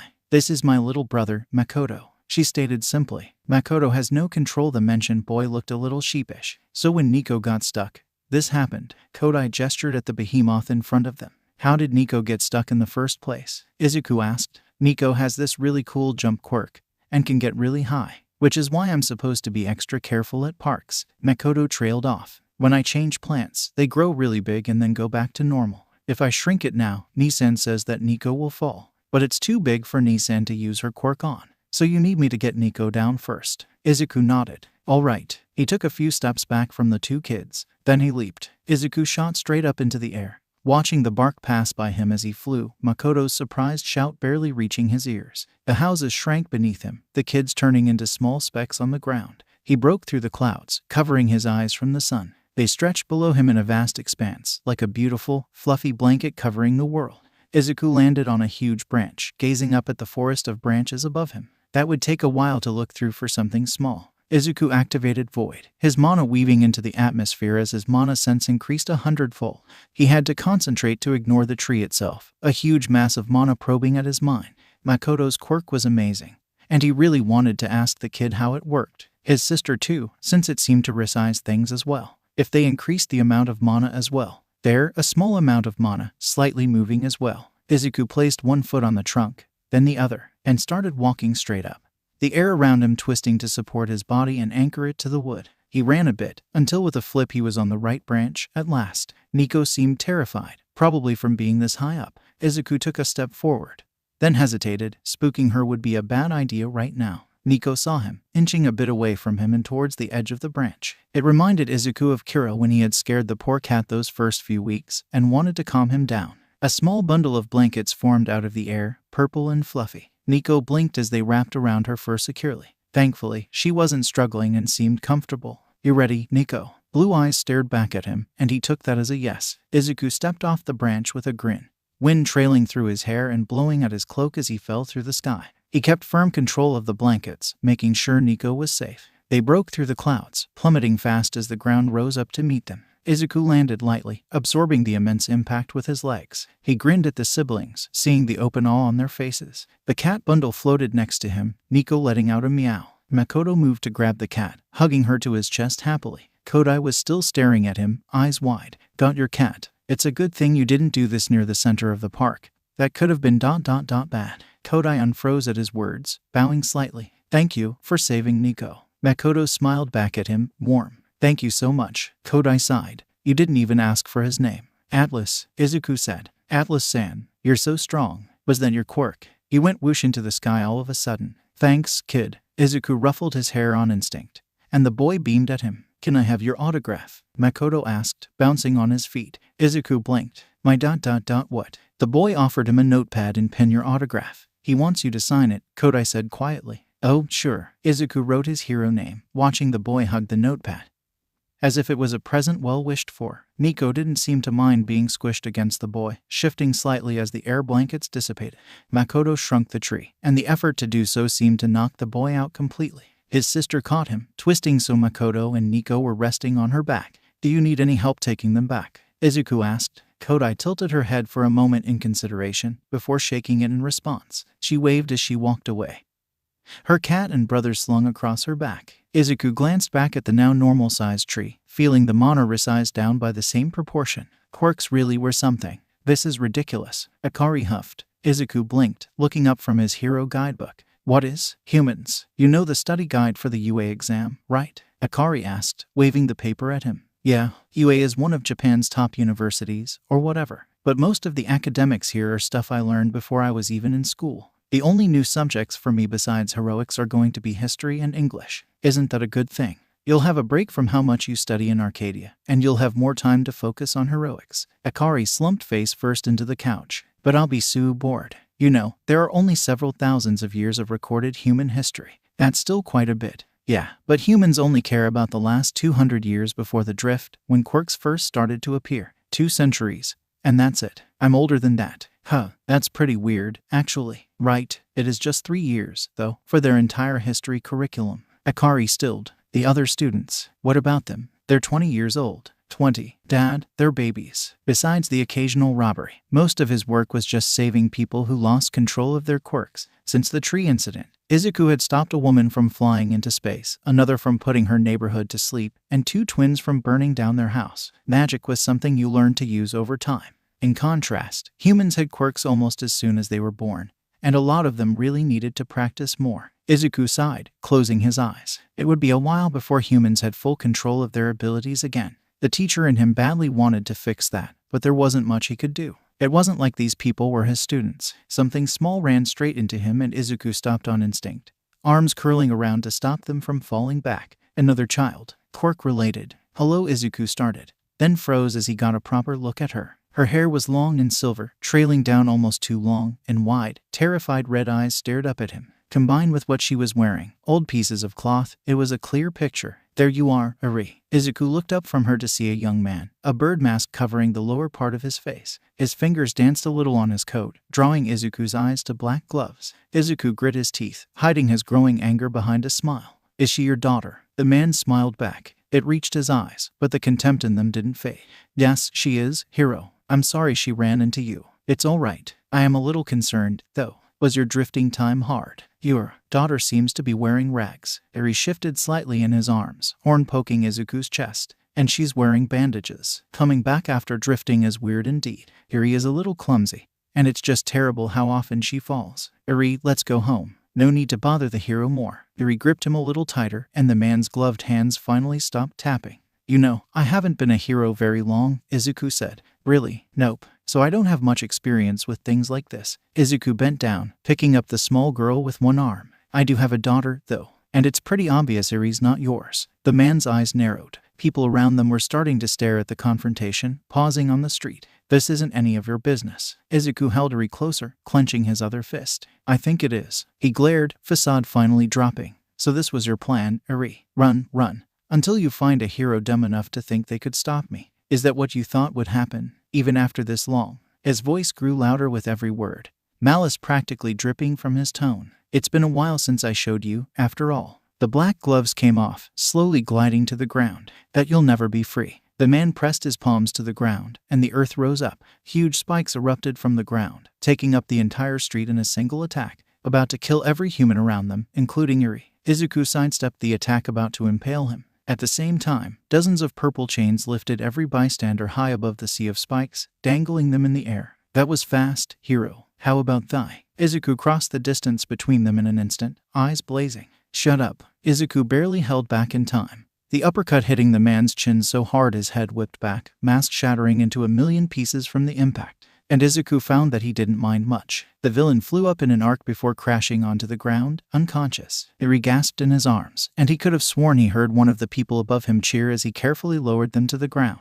The street was completely ruined, spikes filling the area and stabbing into the nearby buildings. But no one seemed to be hurt besides the villain, so Izuku counted it as a win. Izuku realized he was still holding Eri, looking down at her. Do you have anyone to stay with that isn't ... like that? Eri shook her head, and Izuku sighed. Figures. Eri was quiet. This wasn't necessarily a bad thing. Izuku had seen plenty of shy children at Arcadia, and it usually lessened over time. But Eri still tried to be as unnoticeable as possible after weeks. She moved as lightly as she could across the floor, and when encouraged to eat always ate just enough. It was like she was trying not to get on anyone's nerves. She spoke only when spoken to, and even then it was so soft you had to strain to hear. She wasn't just shy but clearly traumatized. Honestly, Izuku wanted to go and punch that birdman again. Maybe break more than just his mask this time.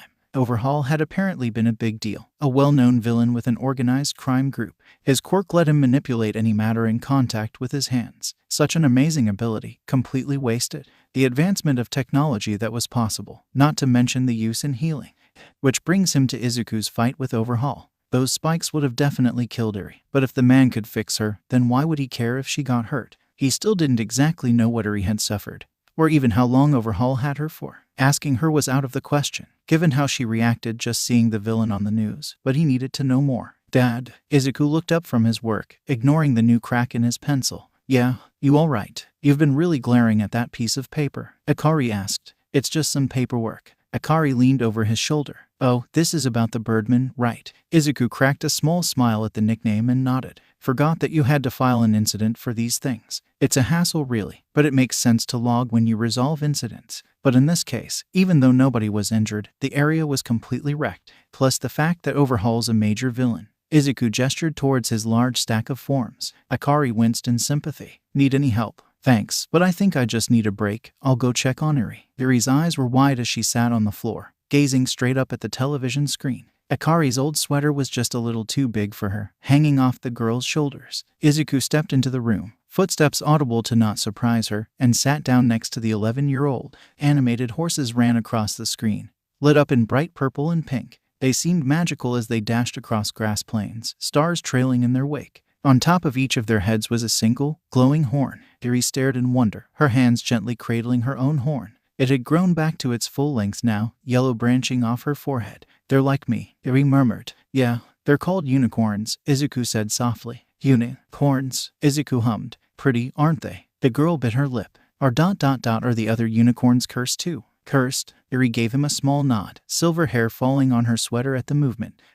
See, cursed. That's why he took me. I hurt people, and he can use that. These were probably the most words she had ever spoken to him. Eri, were you cursed around 6 years ago? Izuku asked. Her eyes gave him his response as they widened. I hurt everything around me, everything I touch. Eri's lip trembled. You asked me if there was anyone else to stay with. That's why. They're gone. Her breaths came a little too fast, hands shaking. That's why you should just leave me. You're all so nice, but I'm evil and cursed, and I'll hurt you all. Izuku could feel her quirk, glowing gold as it flowed from her body into the horn on her head in a massive energy. Izuku's own mana poked at it curiously, the brilliant light responding in kind. You know, Eri, I believed in curses once. Izuku watched the unicorns run bright and free as wide red eyes turned to him. Unlike everyone else, I didn't drift. Out of every human, I ended up being the only one left on Earth. 1 out of billions. With just a weekly checkup, I was left here, completely and utterly alone for so many years. A hint of old bitterness filled his voice. What else could it be but a curse? But it wasn't. I got everything I could ever want now and more. So I don't believe in curses anymore. I believe in myself because it's what I do that matters in the end.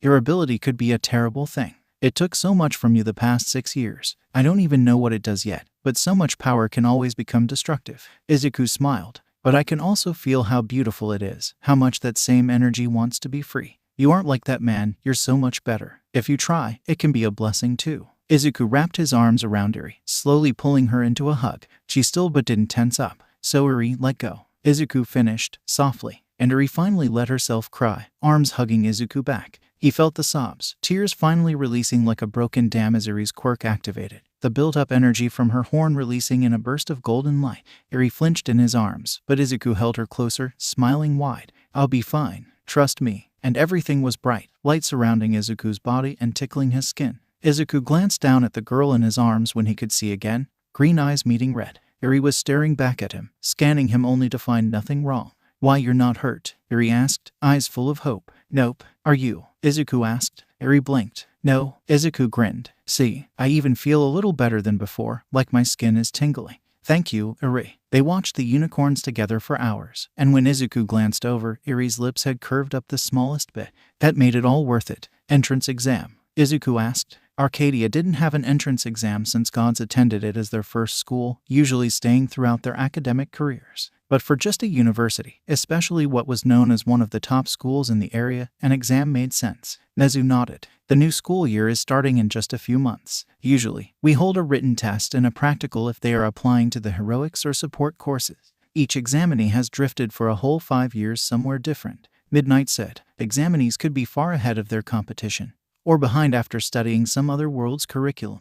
Nimuri Kayama, Aka Midnight, the modern art history teacher. Did that mean she taught modern art and history, or some kind of combined course? We still have our old study guides online, from the last exam. The talking block of Semen Cementos pointed out. My daughter is taking the exam. And the guides have been very helpful, Izuku said. Every head in the room turned to him in surprise. What? You have a 20-year-old daughter. You look so young. Midnight blurted, eyes wide. Izuku blinked, taken aback. Thanks. If only they knew. To answer your question, Midoriya-san, We won't be. My idea is to focus more this year on essay-based questions, to judge their mental ability and thought processes instead of specifically what each examinee knows. Nezu responded. That seems like a great idea to test the listeners. It is a little iffy for an English test though, Present Mike said, his voice echoing throughout the meeting room. Hisashi Yamada, aka Present Mike. Izuku liked the blonde, but he was a bit loud. The history portion is going to have to be scrapped too. Midnight winced. No way any of them practiced their Earth history while drifting. What about the practical exams? Vlad King asked. The support exam doesn't really need any changes. Power Loader replied. Izuku tried not to stare too much at the large, jaw-like mask over the man's head. How did he even see through that thing? But the heroics exam definitely needs some, Nezu said. What's the current heroics exam? Izuku asked. The Racerhead huffed. Robots. They come in 3 main varieties, and the stronger the robot the more villain points the examinees gain. But what about people with abilities that affect living beings? Or really anything that doesn't cause physical damage? Do they get weapons? No, they aren't allowed any items that aren't needed to use their quirks. It's irrational, really. There is a rescue point system, granted upon saving other examinees, but since it would defeat the purpose, students don't know about it. The exam is completely biased in favor of physical quirks, and the Hero Commission has never let us change it. Eraserhead's own quirk was useless on robots. Izuku could see why he was bitter about giving an exam like that. Nezu clapped his paws, excited. But this year is different. After the drift, no one can stop us from overhauling the exam. After all, robots won't prepare them for monsters and magical villains. We should keep the rescue points, though. Vlad King said, saving people in danger should always be something we look for in an examinee. Eraserhead nodded. But what about the villain points? Izuku smiled at the underground hero as he pulled out a small communicator shaped like a circle. I may have an idea for that, Eraserhead. Eri looked at the full shelves around her in awe as they walked through the doors. There's so much. What is this place? It's a grocery store, Eri. Store. Oh, I've heard of those. It's where we go to buy stuff to cook with. Izuku pulled out a shopping cart, watching her red eyes flickered around. They have lots of good food and ingredients. Mom, do you want anything? We're just running low on rice. Didn't you say you were cooking tomorrow? Mom asked. Izuku hummed as they reached the meat section, putting some pork chops into the cart. Yep, I'm making katsudon. Mom stilled. Katsu don. Eri repeated, curious. Izuku grinned down at her. My favorite food, it's delicious. You'll love it. You still love katsudon, Mom said softly. For as long as I can remember, I had the ingredients on. Alright, so I've always made katsudon once a month. I got that from you, right? Mom's emerald eyes were bright with unshed tears. Yeah, you did. Izuku, what's this? Eri asked, a small box in her hands. They're noodles. Do you want to get them? Eri hesitated. Can we? Izuku nodded with a smile. Of course we can, Eri. Eri's face lit up, running over to place the box in the cart. Eri had never been able to get the things she wanted. The fact that she had gained the confidence to ask meant everything. You're a good parent, Izuku, Mom said. Thanks, I'm really proud of Akari. I meant Eri. Mom cut him off with a knowing smile. Izuku blinked, confused. Eri's not my. Izuku trailed off, fondly watching Eri zip around the store. Mom raised an eyebrow. Izuku sighed. I took her in on a whim because she didn't have anyone. And there was no way I was letting people like Overhaul go near her again. Then I would find a kind, safe foster family. But, her quirk, rewind is what I've been calling it. It's amazing what the quirk could do. But to humans, being rewound 30 years is a big deal. I'm probably one of the best people on Earth to teach her control, so I thought she should just stay with us for a while. But now, only a few weeks later, Eri's already becoming like a daughter to me. Is that weird? Yes, Mom answered nonchalantly, pulling some eggs off the shelf. Wow, thanks, Mom. Yet, that's exactly what makes you Izuku. The Izuku I knew cared so much for everyone, even when they didn't care nearly as much about him. I know you aren't the same person now, but there are still so many beautiful things that I can recognize in an instant. Mom glanced up at him. Though you are a lot taller now. And that hair ... Are you sure you didn't dye it, sweetie? Izuku rolled his eyes, and she chuckled. But if you really do feel that way, Izuku, you should just ask her. I'm sure Eri would be delic. Inko. Mom whirled around to see a blonde woman, eyes widening. Mitsuki. Mitsuki crashed into her with a powerful hug, which Mom happily returned once she got her breath back. Inko, it's been such a long time. This drifting thing came out of nowhere, Mitsuki said. Masaru was really confused too, and Katsuki didn't even go to the same place as us. It's been a very strange 5 years, hasn't it? The blonde nodded vehemently. Crazy, really. I'm just glad to see you're okay, Inko, as well as Mitsuki stilled, noticing Izuku and Eri next to her for the first time. Is that Izuku? Hello, Izuku greeted her. From how close she was with Mom, Mitsuki was probably her given name. But even if Izuku wasn't close enough to use it, he didn't know her surname. Mitsuki-san, you look so much older. And taller too. What even? Yuri tugged at his shirt. And Izuku glanced down to meet her curious eyes. This is Eri. She's 11. Hi. Mitsuki just stared at them for a minute. Why don't you three come over for dinner? Mitsuki asked, voice a little shaky. We can swap our stories then. That works for me, Mom said. Izuku, yeah, I'll just need to call Aurora first. Aurora, she's my wife. You're what? You became a model? Mom asked. Mitsuki nodded, a proud grin on her face. It was pretty weird at first. Utopia is so bright in future Y, so it took a while for us to adjust. But once we did, it was great. Right, Masaru? The blonde elbowed her husband in the side. Yeah, Masaru Bakugo seemed like the complete opposite of his wife, overbearing confidence replaced with quiet thoughtfulness. We were unexpectedly quite successful in the show business. Masaru already worked in the fashion industry, so with my quirk and looks, we were set. What exactly is your quirk, Mitsuki-san? Izuku asked. He watched Eri out of the corner of his eye as she ate, making sure the curry wasn't too spicy for her. Just call me Mitsuki. The woman waved off the honorific. My quirk lets my skin emit glycerin, so my skin always stays youthful like this. Mitsuki tilted her head, a bit of confusion in her eyes. But wouldn't you already know that, Izuku? I remember you being a huge quirk nerd. Izuku was cut off as a blonde boy walked down the stairs, red eyes sweeping over everyone without notice before he pulled out his chair and sat, piling Mitsuki's cooking into his mouth at a rapid pace. Katsuki, the blonde glanced up, doing a double take when he realized, in fact, that there were 3 other people at the table, Auntie and Co. And Deku. Izuku blinked, realizing the boy was looking at him. I'm Izuku, not Deku. Those do kinda sound similar, though. I can see why you got them mixed up after so long.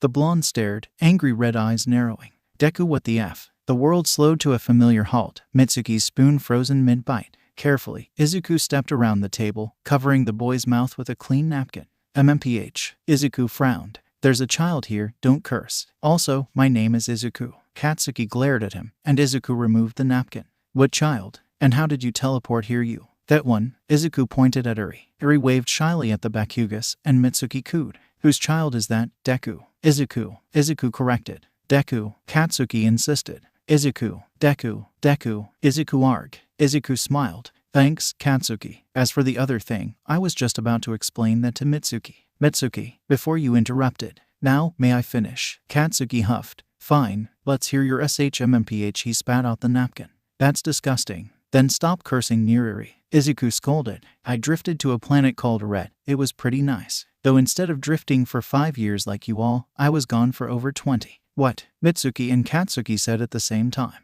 So I found my quirk in magic, trained a lot, got married, and had a daughter. You have a quirk, Katsuki blurted. You're married, Masaru asked, incredulously. You have a daughter, Mitsuki said, the loudest. Izuku was sure those things were normal for humans. Maybe the Bakugas were just an over-the-top family. Yeah, my mutant quirk doesn't really change my appearance, so I didn't realize I had it until I started training. Yes, I'm married, and I have 2 daughters, the younger being Eri here. Izuku smiled. Actually, my oldest is around Katsuki's age, give or take 260 years. Next time, you should all meet her. Masaru spoke up hesitantly, almost like he didn't want the answer. Izuku ... How old are you now, exactly? 40. Why? Mitsuki choked. It was almost night when they left the Bakugas, Eri dozing off peacefully in Mom's arms. Mitsuki had plenty of stories to tell of the past 5 years and reminisced with Mom about Katsuki's childhood with Izuku. It was interesting to hear about young Izuku, but Izuku also felt quite guilty for forgetting her now. Masaru came out of his shell the longer the evening went, his well-meaning remarks slipping behind Mitsuki's words with ease. Despite their contrast, Izuku could understand their dynamic now. Their son clearly took after his mother, but his pride was far, far greater. From the way Katsuki acted, the relationship between him and young Izuku was nothing like what Mitsuki had told him. Mom, can you go on ahead? Izuku asked. Izuku, is everything okay? His mother spoke softly, careful not to wake Eri. Don't worry, I'll be there in a bit. There's just something I need to do. Izuku smiled fondly, watching the slight tension leave her shoulders as she nodded. Izuku was alone for a minute on the street, watching the stars above him. It was quiet now, spare the cars passing by and low conversations around him. Angry footsteps broke him out of his thoughts, and Izuku looked at the approaching boy as his blonde hair reflected in the streetlight. Red eyes already fixed into a glare. Katsuki. Deku. Katsuki returned. Izuku raised an eyebrow. You do know that's not my name, right? Of course I effing do. Then, I grew up with that shitty nerd, my entire life until I drifted. The only kid without a quirk, without any power. Yet he still wanted to be a hero, despite being so weak, so pathetically useless. That's why Izuku is Deku. But you're right. You're nothing like Deku. That wasn't effing teleportation, was it? You were faster than I could see. Katsuki gritted his teeth as if the admission pained him. You're even a hero. And your hair is effing white. Katsuki's fists were clenched at his side, tensing as his voice rose. You're not that shitty Deku. There's no way. So who the hell are you? Right, I'm not Deku. I'm Izuku. Izuku stated simply. Katsuki snapped. The boy lunged, his palm outstretched as the sweat sparked. A purple sphere of air appeared in front of the charging boy, covering the large explosion inside of it as the attack nullified.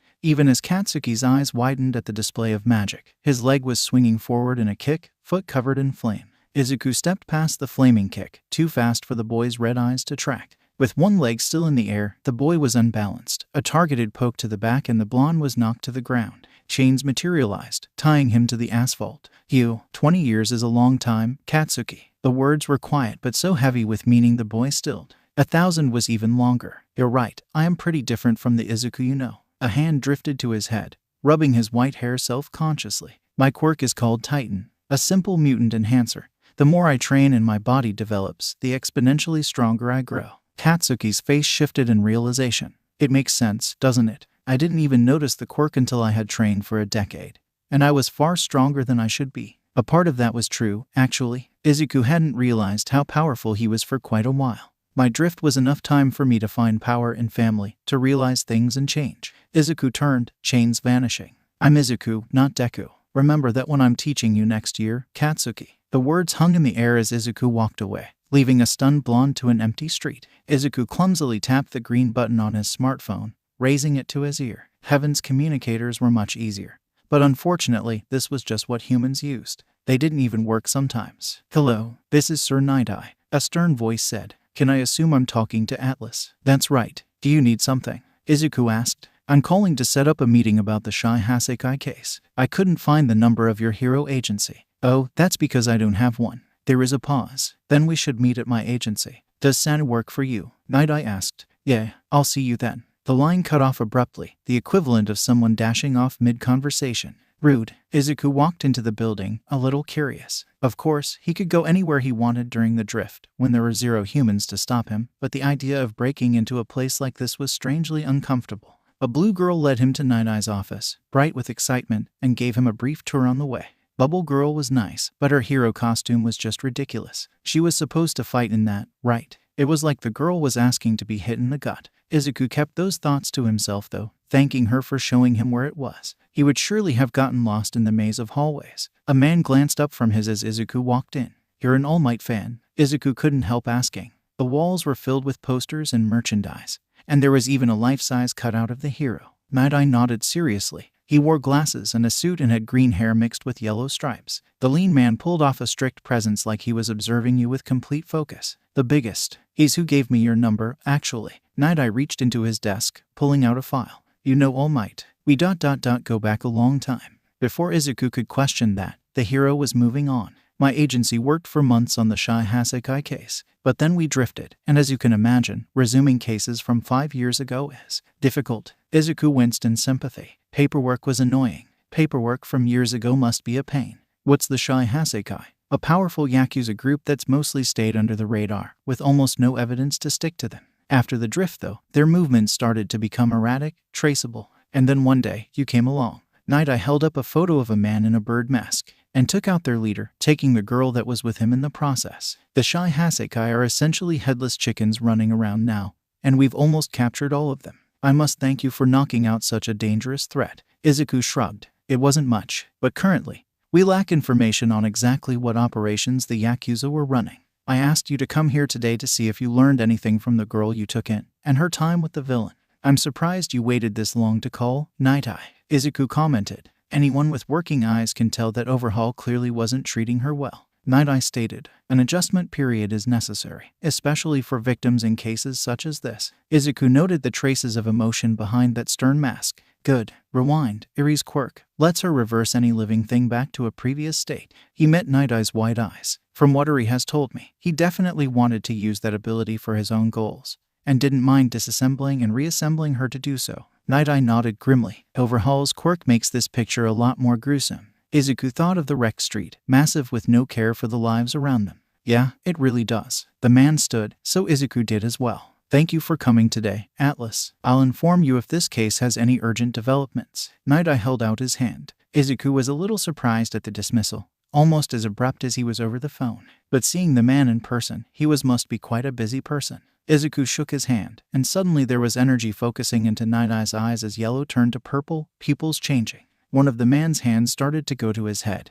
Eyes shut in pain before he collapsed to the ground, unconscious. Izuku blinked.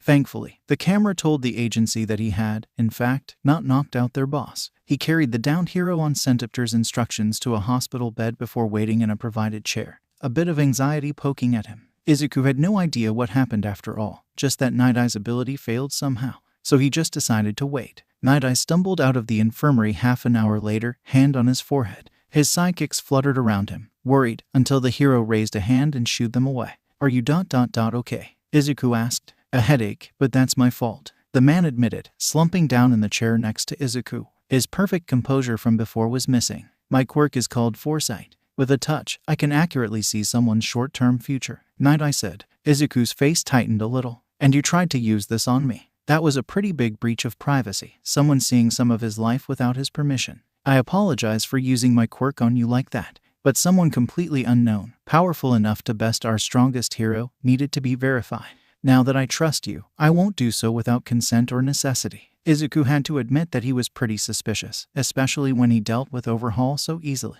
But, you had to spy on my life with your ability. There was no other way. Night Eye looked a little uncomfortable. Foresight is impossible to deceive. Izuku rolled his eyes. So, what did you see? My quirk failed on you. I saw nothing but a blur, the film blazing over my eyes in an instant. I felt a piercing pain in my head before I lost consciousness. Izuku tilted his head. Wait, but if you didn't see anything, then why do you trust me now? Centipter told me how you carried me to the infirmary. Also, this experience has shown me that blindly using my ability on others instead of trusting my instincts and those of my coworkers is inadvisable. Night Eye pushed up his glasses. But I am quite curious about something. Why did foresight fail? Is it because of your quirk? Izuku nodded. My speed comes from a mutant quirk. Even now, I'm slowing down to a stop. That's why. A sudden burst in speed would be normal if a little disorienting.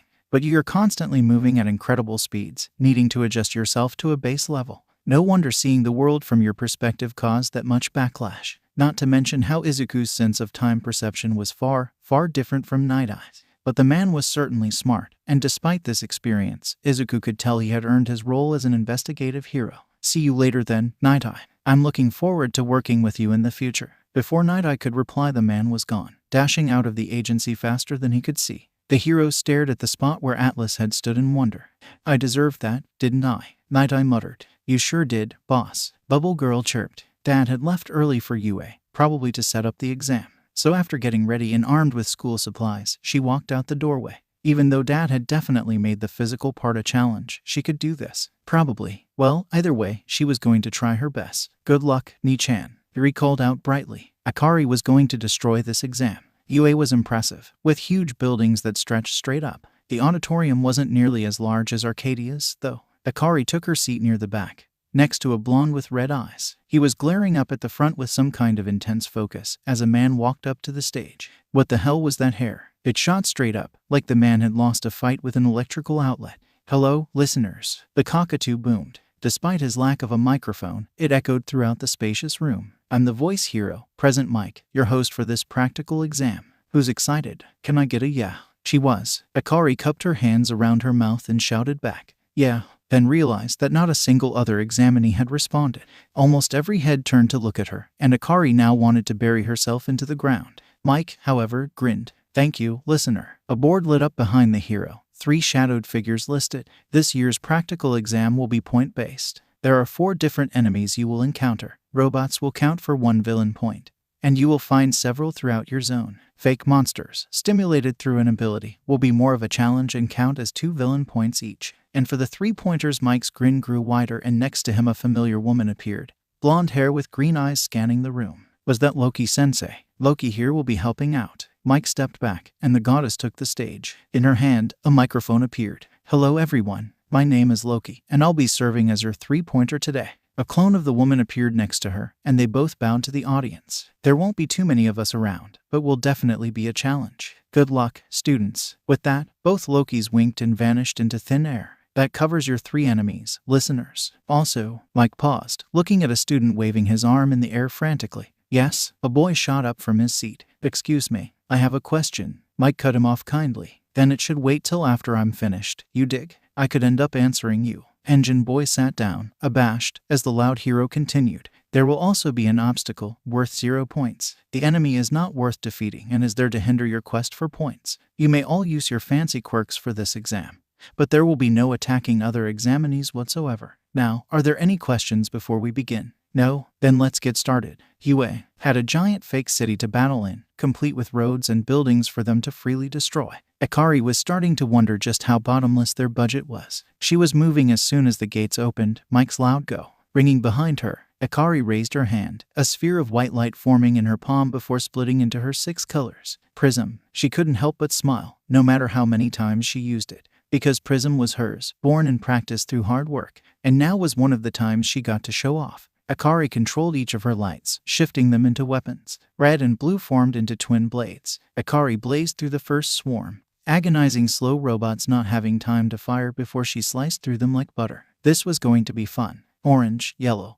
and green streaked through the air, cutting through anything not in her path of destruction. Akari kept purple behind her, swirling around to take out anything she missed. A giant green scorpion lunged, 3 stingers aimed towards her head. Akari ducked, kicking through its body with the same movement. Orange and yellow turned into daggers, stabbing through a robot aiming at her from behind as she swung blue to take out a flaming bull. Akari hadn't seen many monsters, but now that the drift was over, she noticed most of them seemed like mutated earth creatures. Akari sidestepped as some kind of scaly thing with 2 heads spat poison at her, using purple to stab it in panic. The poison seemed to eat away the ground as it landed, but some of them were completely alien from what she knew. Curiously though, all the monsters were a bright green, the mana creating the beasts familiar. The humans were starting to catch up. Akari forced herself not to stare as they used their abilities, especially when a girl with giant hands punched through a robot, and Engine Boy blazed past her to dropkick a robot. How did his quirk even work? Humans evolving extra limbs was possible, maybe even emitter abilities, but that was technology inside his body. Did that make Engine Boy a cyborg? Red turned into a battle axe, the extra power cleaving through a robot before it whacked a girl. Her eyes were wide as the threat was knocked into a building with excess force. Are you okay? Akari asked. She had horns, like Eri, curling off the top of her head. Thank you. She bowed so low that Akari had to step back to avoid losing an eye before dashing off. Akari ended up having to save other examinees quite often. The zone filled with chaos with lasers and monsters everywhere. She turned green and yellow into shields, blocking blows for humans, pushing them away from debris as she kept up her rampage, the other colors wrecking any target in sight. She hadn't had this much fun in a while, a rush of adrenaline and a rhythm as she let loose a little. A flash in the corner of her eye made her move, blocking a laser from hitting a guy in the face. He had weird elbows with holes, and blinked in shock when he registered the glowing shield in front of him. Oh, thanks. Blue sliced through the attacking robot, and yellow turned into a spear to impale the lion behind it. Out of the corner of her eye, she saw Weird Elbow Guy cover the next robot with tape, spewing out from his elbows as he trapped the enemy before kicking its head off. You're a tape dispenser, Akari blurted. Tape Boy winced. Yeah. Akari turned to him, eyes wide. Behind her, green and orange decimated a pack of green wolves. Dude, that's so cool. You have like unlimited duct tape. He raised an eyebrow at her. You're blazing around. He taped the mouth of a beast shut before it could bite him, and she cut it in half, with weapons of light.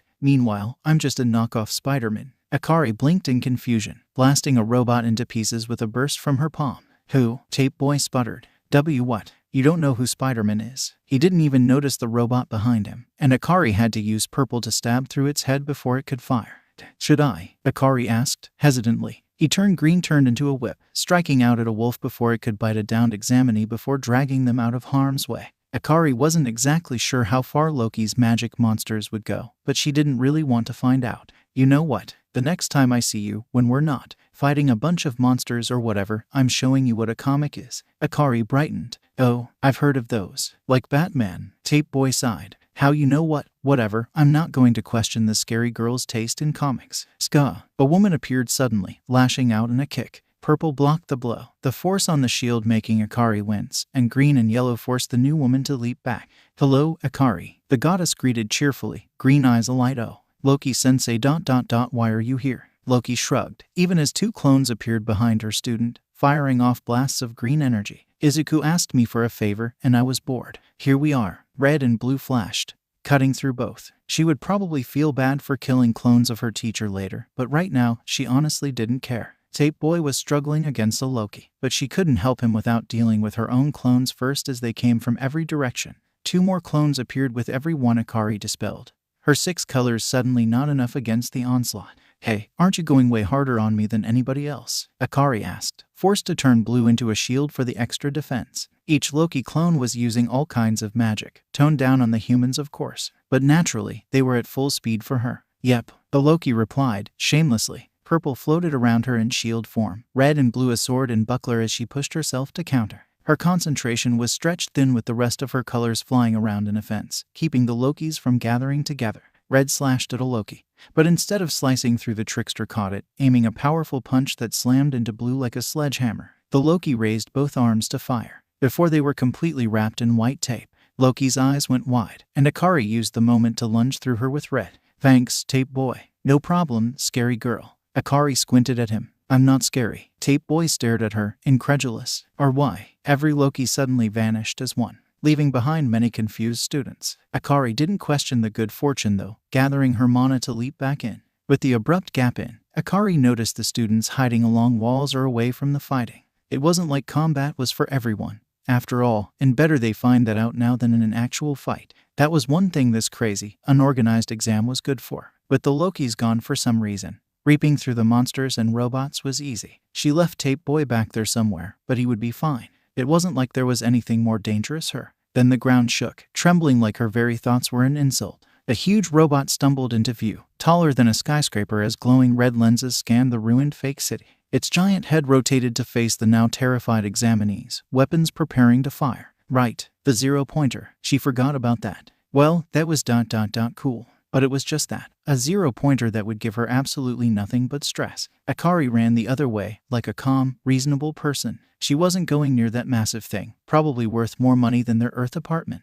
Mana pinged at the edge of her senses, especially since, unlike the other escaping humans, this light pink presence was right in front of the approaching robot. And not moving, meaning they were stuck in front of the giant threat. Briefly, Akari wondered how anybody could hold such an uncontrolled, dangerous exam. Then, she remembered her father and Loki were both here, and it all made sense again. Akari turned, sprinting back the way she came to find a girl trapped beneath some rubble. Thankfully, the behemoth wasn't very fast, or this girl would probably be dead. Carefully, she lifted the rocks of the brunette. She winced when she saw the girl's leg. There was no way she was running away by herself. Then, she slung the girl over her shoulder, ignoring her embarrassed protests as Akari made a run for it. Akari carried the brunette for around 10 seconds before the exam finally ended, the deadly heap of scrap metal slowing to a stop. She sighed, watching a nice gray-haired woman kiss the girl she just saved on the leg, the injury vanishing in an instant. As the girl with giant hands from earlier carried a guy made of steel out of the testing zone, unconscious, while half of the examinees just stared around in shock. This was going to be a long 3 years.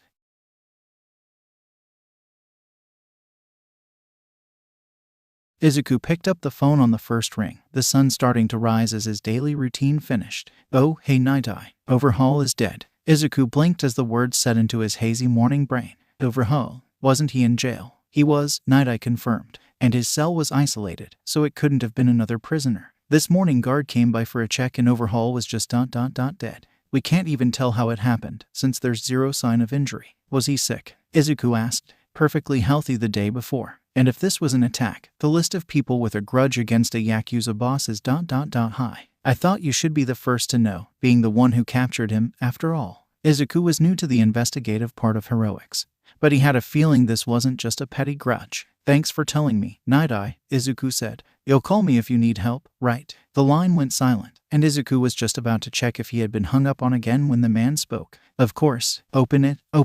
I don't know. Maybe we should wait for Dad and Mom. Akari wondered. Nissan, rewind, pleading with her eyes. Adorable. Akari smiled, picking up the girl and placing her in her lap. All right. Iri adjusted herself. Content. And Akari avoided her horn as she leaned over to open the package. She was expecting a letter, but instead, the fancy UA envelope dropped a metal disc on the table. A hologram lit up above the disc, casting Iri's odd face in blue light as it displayed a dark-haired man. Akari Midoriya, you got 135 villain points. When we add the rescue points your total score comes out to 151. The man yawned. That makes you the top score on the entrance exam, or whatever. Can't believe I have to do 19 more of these. Wow, you're amazing, Nissan. It was a human exam and she had been training way longer than her competition. But getting first, especially when she tried her best, still meant a lot to her. Akari patted her sister on the head, and Eri leaned into the touch. Thanks, Eri. The doorway, like everything else in this school, was huge. Though with mutant quirks existing, like the tall guy sitting in the back with 6 arms, Akari could see why. More students filled in, taking seats near their friends. Akari wasn't really used to new people, ranking up with the same kids until she passed them. Having 19 new classmates was a little surreal, and she observed them as they made their first impressions. Humans called their abilities quirks, the abilities they suddenly gained as a child. Akari knew enough English to directly translate the word, the unique trait or habit. It made sense now, seeing her new classmates. Every human was strangely unique in some way, with physical differences even outside mutant quirks and emphasized personalities. Akari was happy to see that Tape Boy got in, especially. The angry blonde from before sat in front of her, slamming his feet onto the desk in front of him and setting off Engine Boy into a rant. Fuji, Akari said, getting the attention of the winged boy as he walked in. His was the only name she knew here, after all. Fuji glanced at her, surprised. Midoriya-san, right. Akari nodded. I remember you, it's been a while. It's lucky that we're in the same class. Akari cut off, her head snapping to the side. A muted presence, but with their mana unsuppressed it was like a beacon to anyone who could sense magic. A giant yellow caterpillar was slowly making its way across the floor, undetected to the talking students. When Akari stared at it, the caterpillar paused, standing up. Oh, a sleeping bag. That made more sense. The bag was unzipped with practiced speed, leaving an exhausted-looking man in a dark combat suit.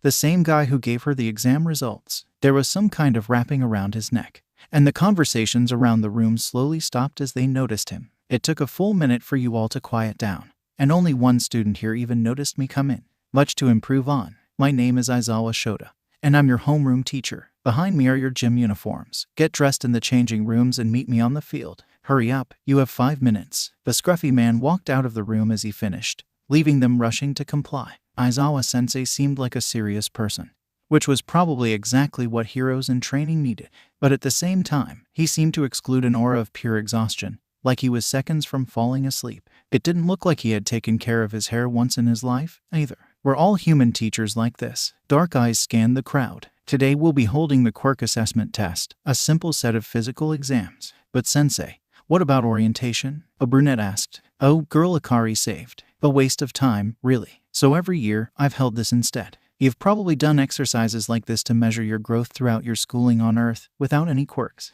But now you'll have free reign to use your abilities, including magic, to get your best score. Lots of students seem to light up with excitement, getting to show off, test themselves. ... But whoever comes in last is expelled from UA University. Aizawa finished with an evil smirk on his face. Silence. Then, everyone started talking at once, protesting with loud voices that drowned each other out. Akari only smiled. A challenge was exactly what she was here for, after all. The rest, on the other hand, you can't do that. It's not fair. A blonde yelled, a black bolt running through his hair. Aizawa only raised an eyebrow, unimpressed. And, are you going to say the same thing when you're fighting for your life against villains? Or trying not to be eaten by a monster? But we passed the exam. A voice came from somewhere behind Akari. Congrats. Now you need to pass this. Aizawa cut them off. The man held up a red ball. Midoriya, you got first place in the entrance exam.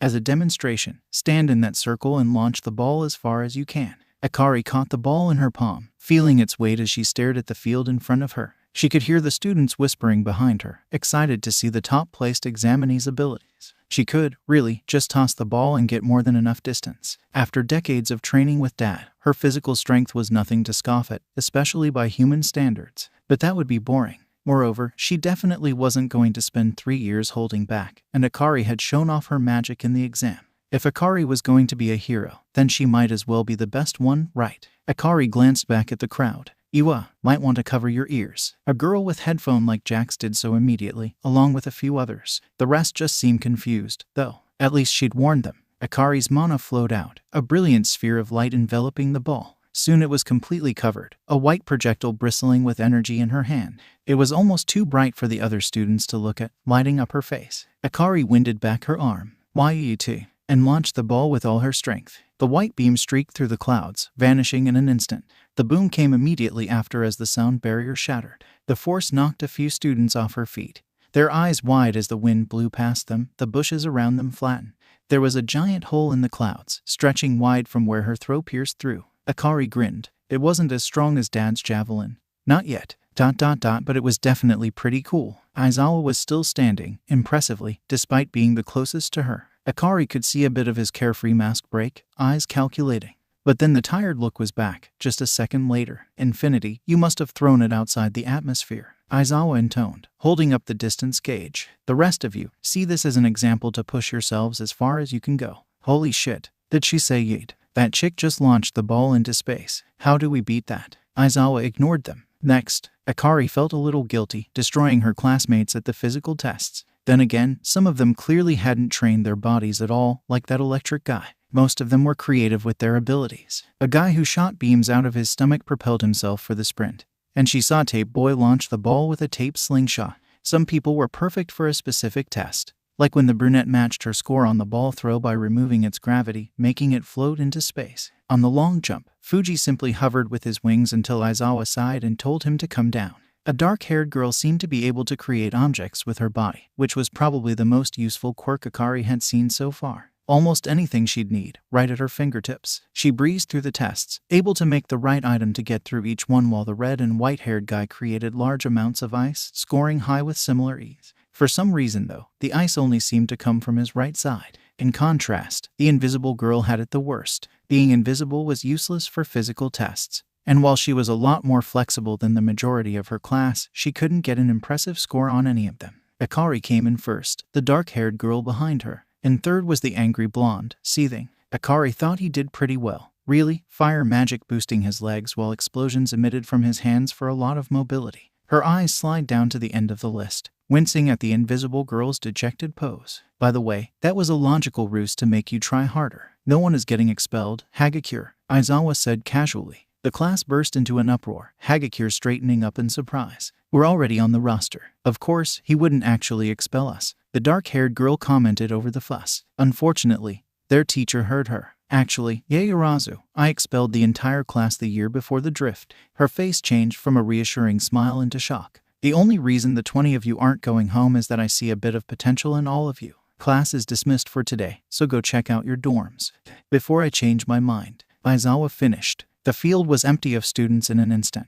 One had an entire building for their class dorms, called Heights Alliance. The girls would be moving into the right wing, with the guys on the left. Akari's room was on the 3rd floor. It was pretty similar to her room at home, with a green bed and blanket with purple walls. The stars lit up on the ceiling above her when she turned off lights, and she had brought a few pictures to put up. There wasn't much yet, but she could probably take more from the house. Akari was sad to move out after living in her Earth apartment for so many years. It helped that Mom, Dad, and Eri were moving into the faculty building near her, but she couldn't help feeling homesick over living somewhere new now that she was really here. The class filtered into the 1st floor after setting up their rooms, taking spots among the couches. A girl with eye-catching pink skin and a bright smile spoke up, breaking the awkward silence. Hello everyone. Now that we're all here, we should introduce ourselves. Name, abilities, and something you like. I'm Ashido Mina and my quirk's acid. I love dancing. Kirishima Ejiro, the redhead next to Ashido said. My quirk's hardening. Kirishima flexed his arm to demonstrate, the limb turning sharp and rock-like. I like manly things. What did that even mean?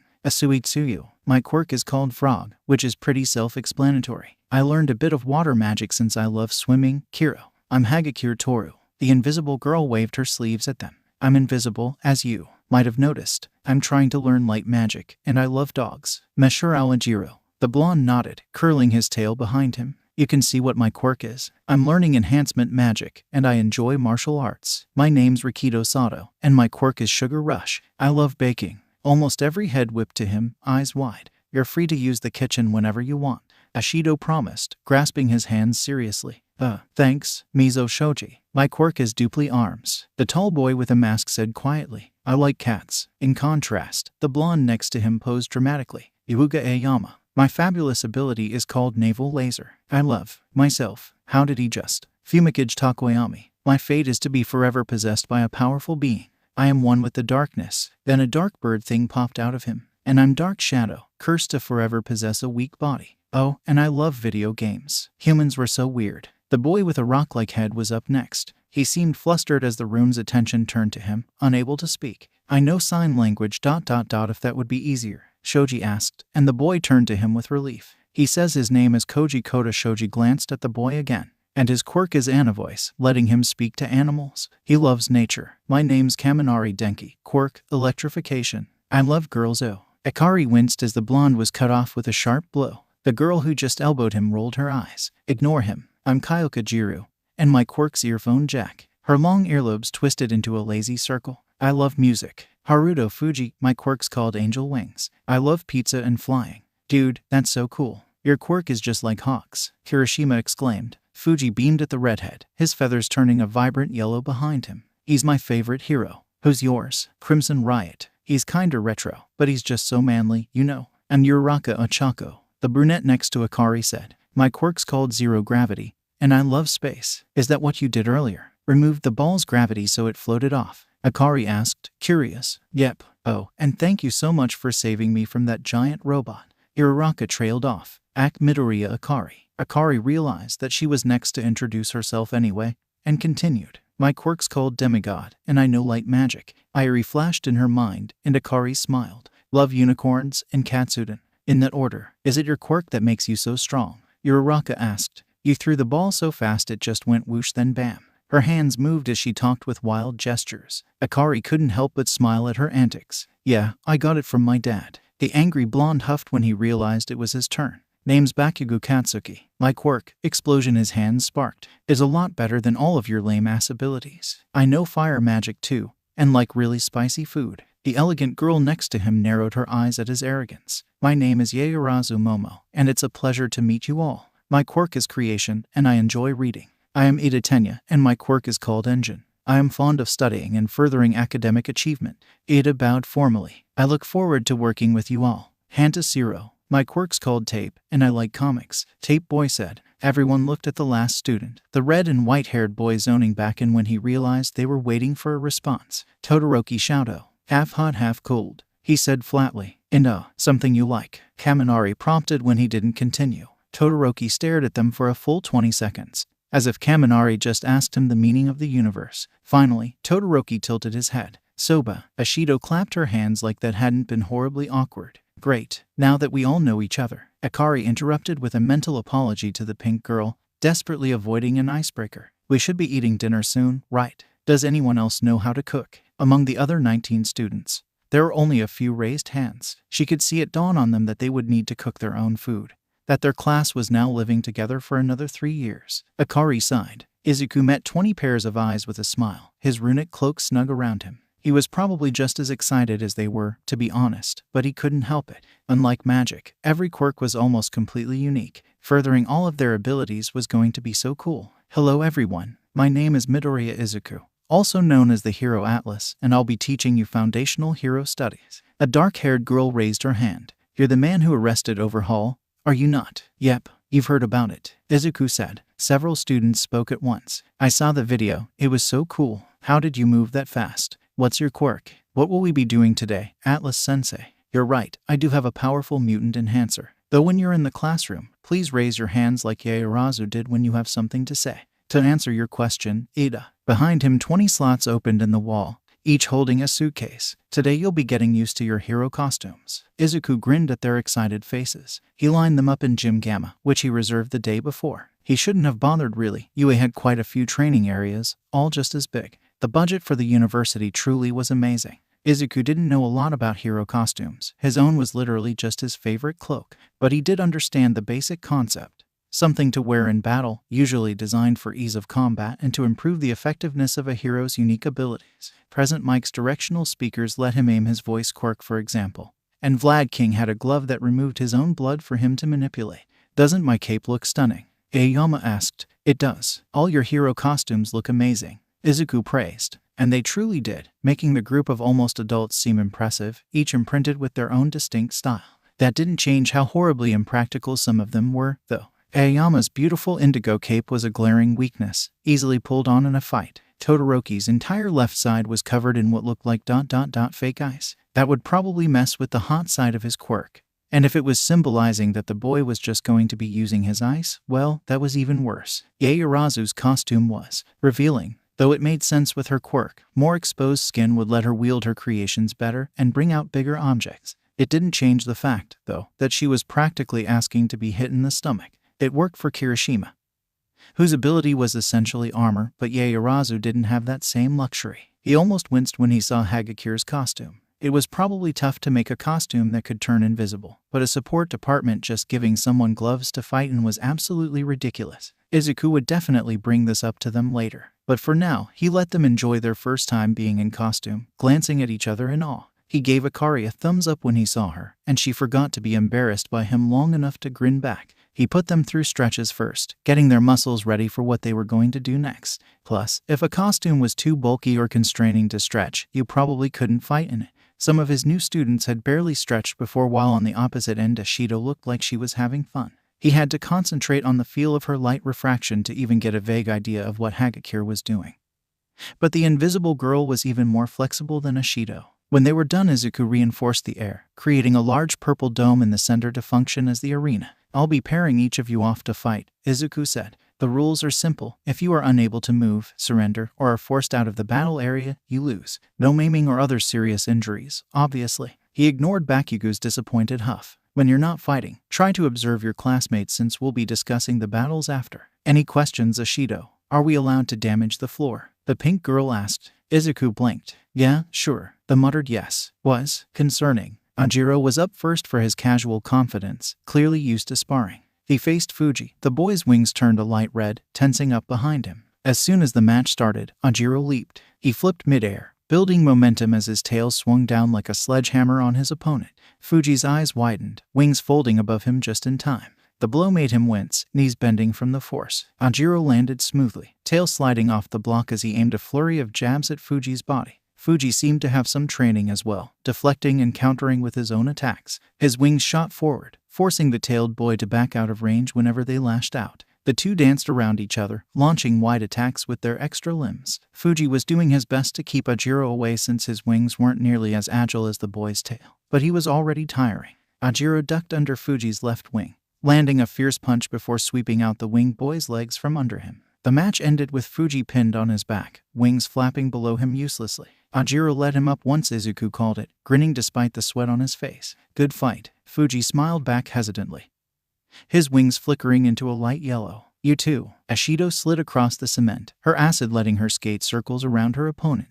The ground withered beneath her as she moved. Shoji was chasing after her, multiple arms growing to grab the pink girl. Ashido tossed globs of acid in wide arcs to keep him at bay. The tall boy was surprisingly agile, sidestepping her attacks. Izuku noticed that her projectiles didn't eat through the ground, meaning that she could effectively control how corrosive her acid was. To use her quirk in combat, she needs perfect control to avoid permanently injuring her opponent. This was probably how Shoji was catching up to her so easily. Subconsciously, Ashido was afraid of messing up and hurting him, so she wasn't aiming hard at him. Ashido was mobile in a way only years of practice could get you, dodging through the barrage of arms with grace. The girl didn't seem to have an actual basis in hand-to-hand combat though, so when Shoji did grab her, Ashido was easily tossed out of the arena. But there was definitely potential there. Aoyama had the right idea. Blasts of blue energy forcing Yaoyorozu to focus on dodging so she wouldn't have time to make anything. She seemed frustrated at first, unable to make anything complex, before the solution came to her. She had been commenting on the matches before her. Her tactical sense was impressive for someone so young.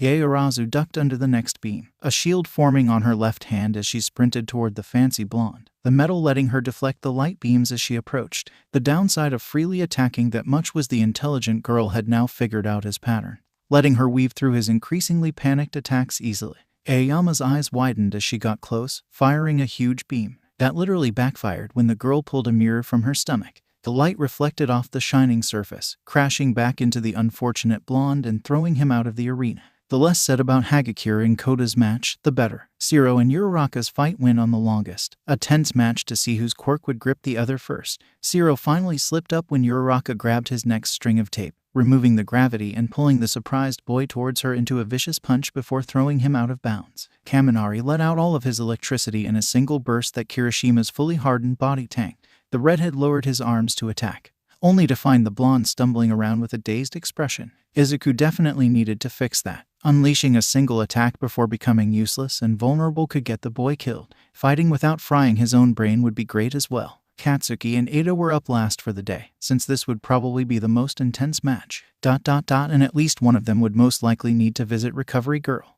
Ada's hero costume was a bright white that protected his entire body, complete with a helmet. A well-designed suit of armor didn't seem to hinder him at all, instead offering protection that he was probably about to need. Katsuki's hero costume fit his demolition theme, with huge grenade bracers attached to his wrists. The bottom of his boots were bare, and Izuku immediately found out why. Mana concentrated into his feet, fire pushing out and launching him like a rocket as soon as Izuku started the match. At the same time, his arms pointed behind him and let off explosions, boosting him even further. Ada accelerated immediately, ducking just in time as the first flaming kick blazed over his head and swinging his own roundhouse to counter. Katsuki seemed ready for it though, blasting himself over the kick in an impressive show of control before landing behind his opponent and landing a searing palm to Ada's back. Take that, effing 4 eyes. The other boy stumbled, recovering fast to throw an armored elbow. Katsuki easily sidestepped, a cocky smirk as he lashed out with a fiery leg, only for Ada's own engine-enhanced kick to slam into his attack with a crack.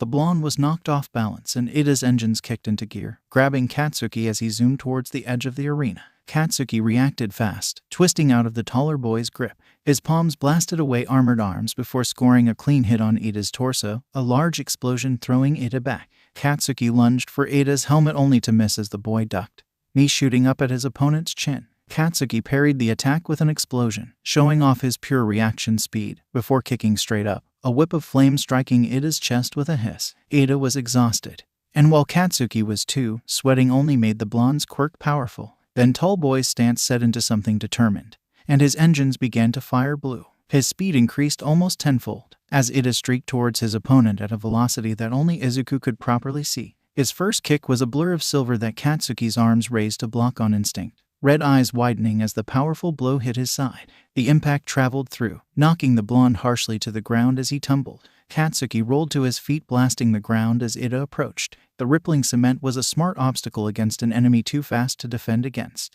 but Ada was too fast, leaping over the attack and catching the blonde in a tackle. Katsuki blew him off with a blast, but Ada was already blazing back towards him, unfazed. There was no way for the blonde to dodge or counter another blow, so his hand drifted to the gauntlets on his wrist, but there was no way he was going to make it.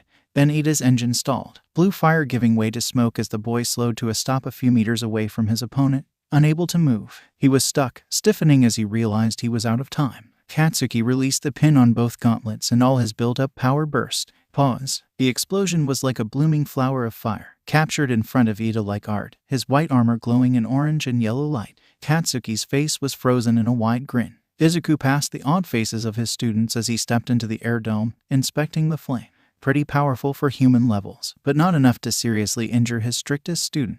If Katsuki had more time to collect sweat, well, it would be a completely different story. Just to be safe though, Izuku carved away a bit of the explosion. He pushed Kaminari and Ashido, who were directly behind Ada, out of the way before stepping back, in huge twin blasts, slamming Ada into the wall with a massive crash. Ashido gasped, not even noticing she had just teleported as the armored boy slumped to the ground, unconscious. Meanwhile, Katsuki stumbled out of the arena, standing on pure stubbornness before collapsing onto Kirishima. Akari was staring at Izuku, the only one to catch a hint of what he just did, and Izuku winked at his daughter before picking up both of his fallen students. Great work today, everyone. Izuku grinned at the rest of his class. They really had been amazing, especially for the first day. Your fights were pretty impressive, though it got a little bit more exciting at the end than I expected. If you didn't battle today, then you'll be going next class. Remember to talk to me about any concerns or changes you want to make to your costumes. Izuku gave them a thumbs up at the chimed yes, Atlas-sensei. Class dismissed. Recovery Girl didn't, in fact, kill him. You did the right thing, dearie. A simple exercise in a controlled environment. Better than I can say for some idiots. Shuzenji muttered, kissing both unconscious boys on the forehead. Izuku watched as the energy ran through their bodies, healing the results of their fight. The Bakugo boy is mostly just exhausted, and with my quirk, Ada will be fine after just a little rest. That said, Shuzenji's cane hit the floor with a sharp clack. I don't want to see any more of your students here for a while, understand? Yes, ma'am. Izuku gave her a salute, and she rolled her eyes at him. Bakugo, you can't put that much in there. Akari sighed. The blonde turned, a handful of peppers held over their curry. Why the hell not? You'll kill, like, half our classmates. Bakugo huffed. Serves them right, the weaklings. My preparation is due, Bakugo. Are you putting in all of those? Ajiro exclaimed. It's going to be spicy. But how are the rest of us going to eat it? Bakugo paused, considering. You have a point, Tail. I just told you my name. My cooking going to waste would be a effing tragedy. The blonde went to remove the poison, tucking away half. Kaminari, Akari reminded him. Most of his peppers, muttering something under his breath about wimps and natural selection as he did. Kaminari coughed, hurriedly sipping his water. Man, this curry's really spicy. Todoroki blinked at him from his spot on the couch. I thought it was mild. I don't feel anything. Bakugo's head whipped back and forth between them, unable to choose who to lash out at. Ada-san, you're part of the Ada family, correct? I've heard that they have been in heroics for generations. Yaoyorozu asked. Akari closed her eyes, savoring the taste of her next spoon. Bakugo acted like a child, but his curry was pretty good. Ada pushed up his glasses. Indeed, just like my brother, Ingenium, I will become a worthy hero to fulfill my family's legacy. That's really cool, Ada. I wish my reason for being a hero was as noble. Uraraka trailed off. Akari glanced at her, curious. Can I ask why you became a hero then, Uraraka? The brunette fidgeted with her hands. For the money. My parents have a construction company, but they aren't very well off. But Uraraka-san, is your quirk not perfectly suited to such work? Yaoyorozu pointed out. That's what I said. Uraraka exclaimed. I could make all that heavy lifting so easy, and they wouldn't have to worry about machine costs. But they wanted me to follow my own dreams. Ever since I was a kid, I've idolized 13, the rescue hero. I'll rescue people just like she does, and earn enough that they'll never need to work again. Uraraka stopped in the middle of her speech, a little sheepish. It's not really as cool as the rest of you, I bet. So basically, you want to save people and help your parents? Asui asked. Yeah, I don't think you can get much nobler than that, Kiro. What honorable goals. Ada boomed. You should be proud of yourself. Uraraka's face turned red at the praise, arms flailing. It's not that big of a deal. What about you, Midoriya? Uraraka turned to ask.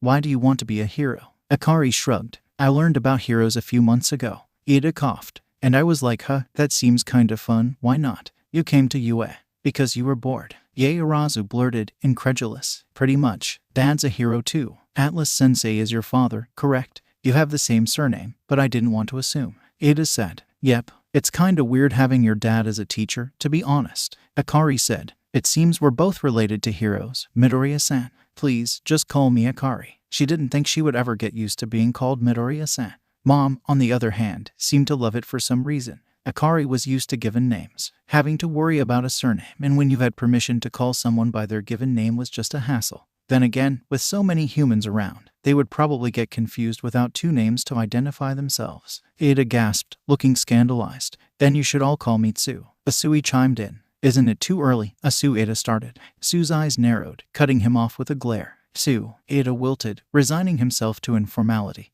And Yaoyorozu giggled into her hand. You know, I think I'm getting used to it, Kaminari said brightly, his eyes watering. This isn't spicy at all. Bakugo finally snapped, and his palms sparkled. Time to die, Pikachu. A high-pitched scream. Aizawa popped his head in, alert, saw a panicked Kaminari running around the couch while chased by a yelling Bakugo, then immediately walked back out the door. Satsuna showed exactly why she was a recommended student, splitting herself into 50 different pieces that each flew independently as they barraged her opponent, Nirengaki. The small boy seemed helpless against the onslaught of body parts, scrambling to dodge as they attacked him from every angle. It was then that Izuku truly gave up on making sense of quirks. Maybe Satsuna had a link to each piece of herself, letting her move telekinetically. But how was she breathing while separated like that? Satsuna wins, Izuku announced as Nirengaki was forced out of the purple arena after he was finally cornered. He had done well, really, considering how bad of a matchup his Twin Impact was against Lizard Tail Splitter. Twin Impact had an incredible amount of potential, offensive power growing exponentially with the user's physical strength.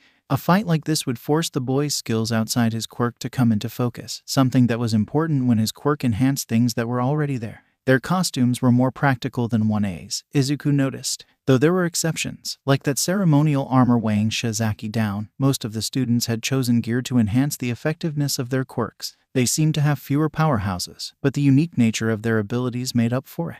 Maybe Eraserhead and Vlad King would let him pair the classes up against each other. That'd be interesting. Izuku raised an eyebrow as Katsuki stormed up to him. The rest of Wana not even out of the changing rooms yet. Where the hell are they? What do you mean? Izuku asked. Katsuki held out his grenade-like gauntlets, intact except for the missing firing pins on the front. Don't treat me like a effing idiot. Ah, those. Don't worry, they haven't been misplaced. I just removed them for now. The blonde scowled. This is about that effing glasses, isn't it? Why? His stuck-up ass is completely fine. This time, at least. Izuku cut him off. Katsuki.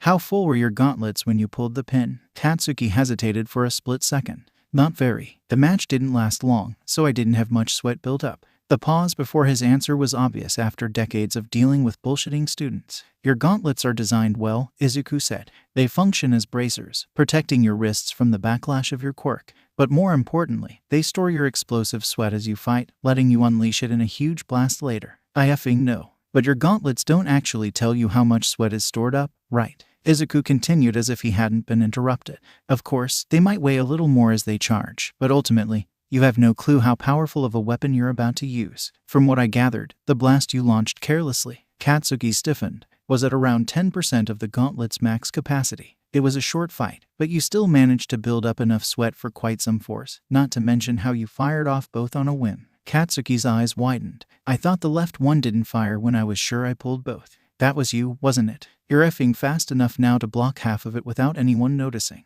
Izuku nodded, meaning that you only hit Ida with 5%, yet you knocked him out for a day. If he wasn't wearing that armor, he might have even broken limbs. Unlike your carefully controlled explosions, your support gear is truly lethal. If you want to use them in the field, you need to prove to me you understand that, Katsuki. Izuku didn't know much about being a hero, but he did know what controlling overwhelming power was like, and that knowledge was exactly what a boy with this much pride and drive needed. To be honest, most of Akari's new classes were pretty boring. She didn't mind having an easier year, but there was a point where it just felt slow. You would think that with a divine sense of time an hour would breeze by. Wrong. It was the opposite. Every pained minute stretching more than it should as Cementos talked about literature. It helped a little that all her teachers were unique, each with their own pro-hero persona. The amount of innuendos Midnight dropped in a single class was incredible, some so subtle it was like a verbal scavenger hunt.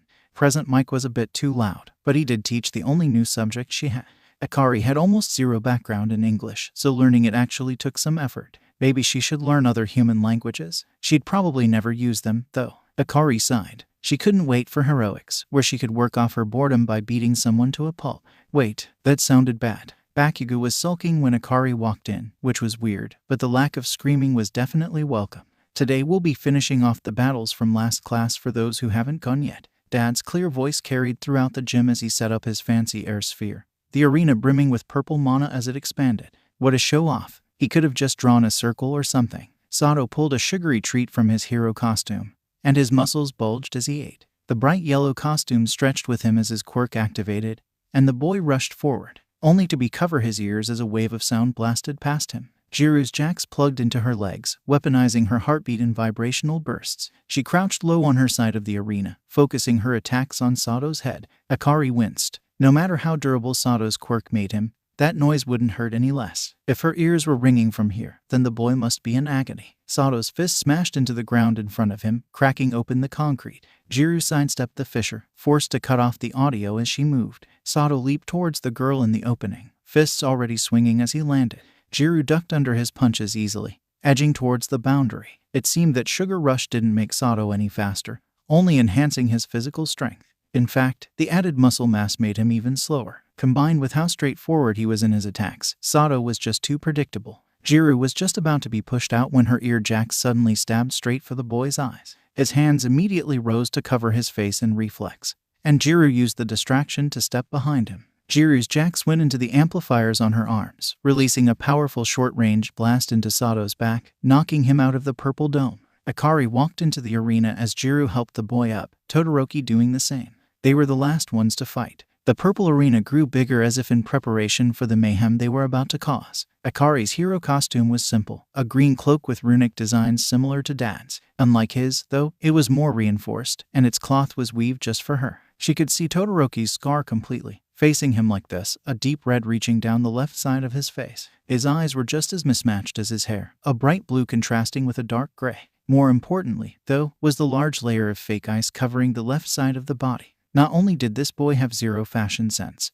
but he'd also rendered his left arm completely useless. With his quirk was called half hot, half cold. You're not going to use your fire, are you? Akari asked, Todoroki's emotionless face didn't shift, but his heterochromatic eyes narrowed. Akari shrugged. You're only handicapping yourself after all, so it's fine. Start. Todoroki's right arm swung forward, and with it came a wave of ice crashing toward her like a tidal wave. That Akari shattered with a single slash. Blade of light bright in her hand. ... As long as you're strong enough to go without it. Lines of spikes taller than she was, pillars rising beneath her, and sharp ice fragments fired at her body like bullets. Unlike most of their classmates, Todoroki seemed experienced, launching dangerous attacks with a familiarity you could only get from years of sparring. Akari's physical abilities could be held back to peak human levels, but she couldn't turn off her reflexes, her dynamic vision. Her sword sang through the rapidly chilling air, reaping his ice with precise slashes as she countered his attacks. Todoroki couldn't manipulate ice, Akari realized, as each of his constructions was stuck where they were instead of being used again. Sure, that was less space for her to dodge, but the leftover ice wasn't even an obstacle. His right side cooled down the air, letting him create ice ... from the water vapor. Akari had no clue, and it didn't really matter where he was getting it. What did matter was how she could feel her skin getting colder, her uncovered hands bristling just before his next attack. Akari could sense mana now, somewhat, but sensing quirks was usually impossible. Dad could do it, but well ... he was weird. Todoroki's ice, though, was enough like elemental magic to let her trace it. It also helped that whenever the boy attacked, his right arm whipped around he was conducting an orchestra. Akari frowned. Her opponent hadn't actually moved a single step the entire match. She must be going way too easy on him. That could be fixed. Akari dashed at him, batting away ice shards. She flipped over a massive hand that drilled through the concrete under her and sidestepped a massive spike before ducking under the twisting ice pillars before slashing them apart. She hadn't had the chance to be this acrobatic in ages, and it felt wonderful. Todoroki didn't seem to share her opinion though, his attacks getting larger and larger. Todoroki stomped and the ground froze, covering the concrete with ice like a snowy field. Akari's feet were now stuck to the ground as another wave rushed towards her. Akari pushed off the ground, shattering the ice around her as she kicked off. She rose high into the air, the purple dome now so wide she didn't need to worry about hitting its ceiling. She could see his breath clearly from above, white mist blowing against his eyes. Todoroki glared up at her, gritting his teeth in concentration. Ice spikes emerged from the entire arena below her, flying up in a single inescapable attack. Akari's sword glowed with mana as she swung, energy trailing behind the mighty slash and cleaving through the attack with an arc of light. She fell, forcing Todoroki to dodge as she crashed down where he previously stood. "What's it with you and spikes, man?" Akari asked. She was getting a little tired of his lack of creativity. Before the stunned boy could reply, Akari suddenly launched her sword, the blade flying in a deadly line for her opponent. Todoroki instantly raised an ice wall, but it pierced through with ease, narrowly missing his face as it scored a small cut on the right side of his face. His eyes widened, his body quivering more as he raised another defensive wall. Wait, Todoroki wasn't trembling. He was shivering. But why would he be? Akari couldn't help it. She laughed, so bright that she could feel the chill recede and so loud that the other students probably thought she was insane. This was so stupid. What? Todoroki growled. Oh, he must think she was laughing about hurting him. Sorry, it's just ... your quirk. Akari snickered. You're throwing around half your power, just your ice, out of pride or something, instead of fighting with both your ice and your fire. If you had magic, then that would make sense. But I forgot that you have a quirk. And, Todoroki prompted, a little annoyed. Sorry, I ramble a bit sometimes. Quirks have different side effects and backlash from their use. I was like, why is he shaking? I'm not even that scary. But then I realized that when you reduce the temperature, it affects you too. Todoroki's right eye twitched. That means all you've done this entire match is damage yourself and act too stubborn to stop. Right now, you're freezing your own body and rapidly reaching hypothermia, which looks really painful. Why don't you warm yours? I'll never use his power. Todoroki snarled. I don't care. I'll become the number one with just my mother's ice. The floor around them was wrecked, pieces of ice littered throughout. Every ice creation had been decimated, leaving Todoroki with nothing but debris and a cut on his cheek that was starting to bleed.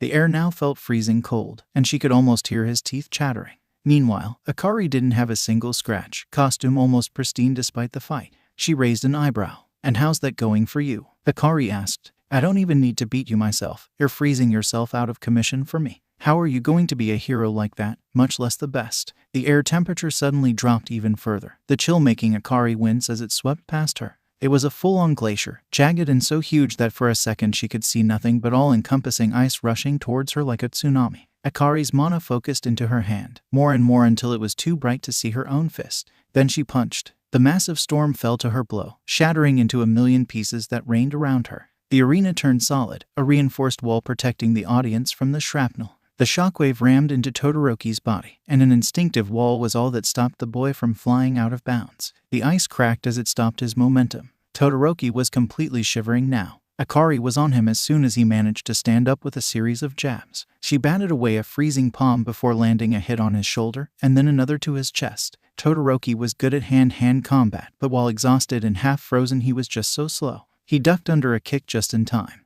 and the attack destroyed the damaged wall behind him. Todoroki's right hand moved for the last time, swinging a sword of ice that she punched straight through like paper. His mismatched eyes went wide as her fist struck his gut before she spun, launching a crushing kick that knocked him out cold. Akari picked up the unconscious boy as the match was called, his skin so icy it stung. That wasn't just pride. There had to be a reason Todoroki wouldn't use his fire, even when he was almost completely frozen. But why? Izuku walked in for homeroom, and a surprised class stared back at him. Atlas-sensei, Uraraka asked, tentatively, why is there a little girl playing with your hair? And, where's Aizawa-sensei? Izuku smiled, patting Yuri's leg. The girl didn't stir from his spot on his shoulders, completely focused on her task. He wasn't doing a very good job, but she was having fun. Maybe he'd ask Aurora to teach her. This is my daughter, Yuri. She's 11, Izuku said. Yuri looked up when she heard her name, meeting 20 pairs of eyes, before flustering under the amount of attention. Today is a little different, so you'll be in heroics for the entire day.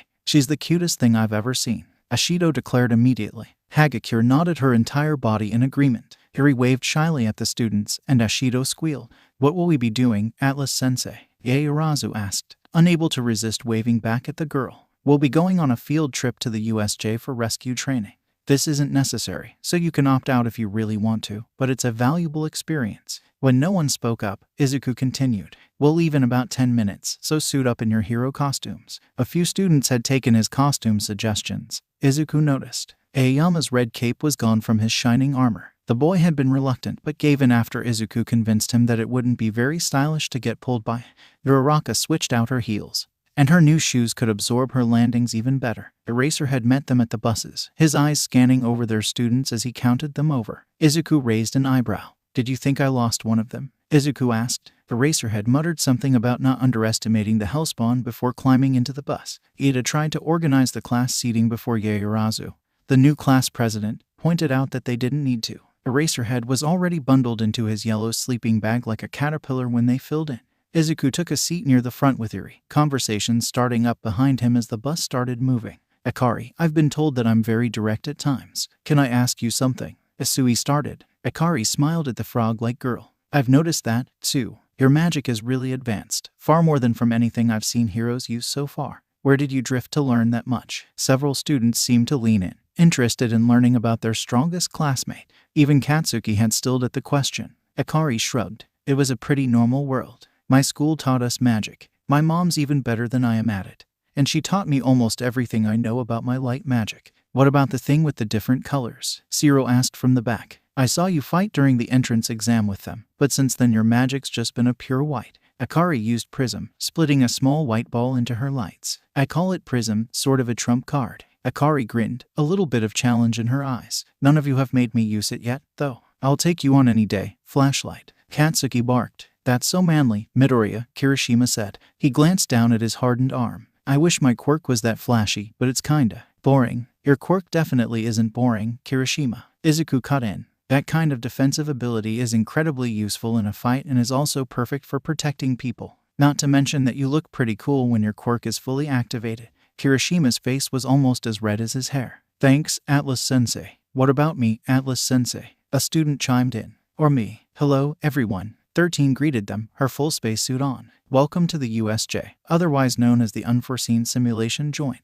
Uraraka's eyes were wide. Oh my god, it's 13. This is the best day of my life. Eraserhead rolled his eyes as several others had similar reactions to the rescue hero. 13 launched into a great speech about how dangerous their abilities could be. Eri, still on his shoulders, was hanging on her every word. Instead of listening, though, Izuku's attention was focused on something else. Some kind of strange energy was forming below, at the central plaza. Not magic, so it had to be a quirk of some kind. Eraserhead picked up on his alertness and turned. Then the energy condensed into a mass of darkness, pitch black with dark purple edges, extending wide as a group walked through. The first figure was a normal-looking man with a pleasant smile, a fashionable suit fitting his form. His hair was pure white, just like Izuku's. The second was less normal. A younger man covered in severed hands trailing after the first figure like a child would a parent. A third wasn't the slightest bit normal. A giant hulking creature with black skin that had red scars running through it.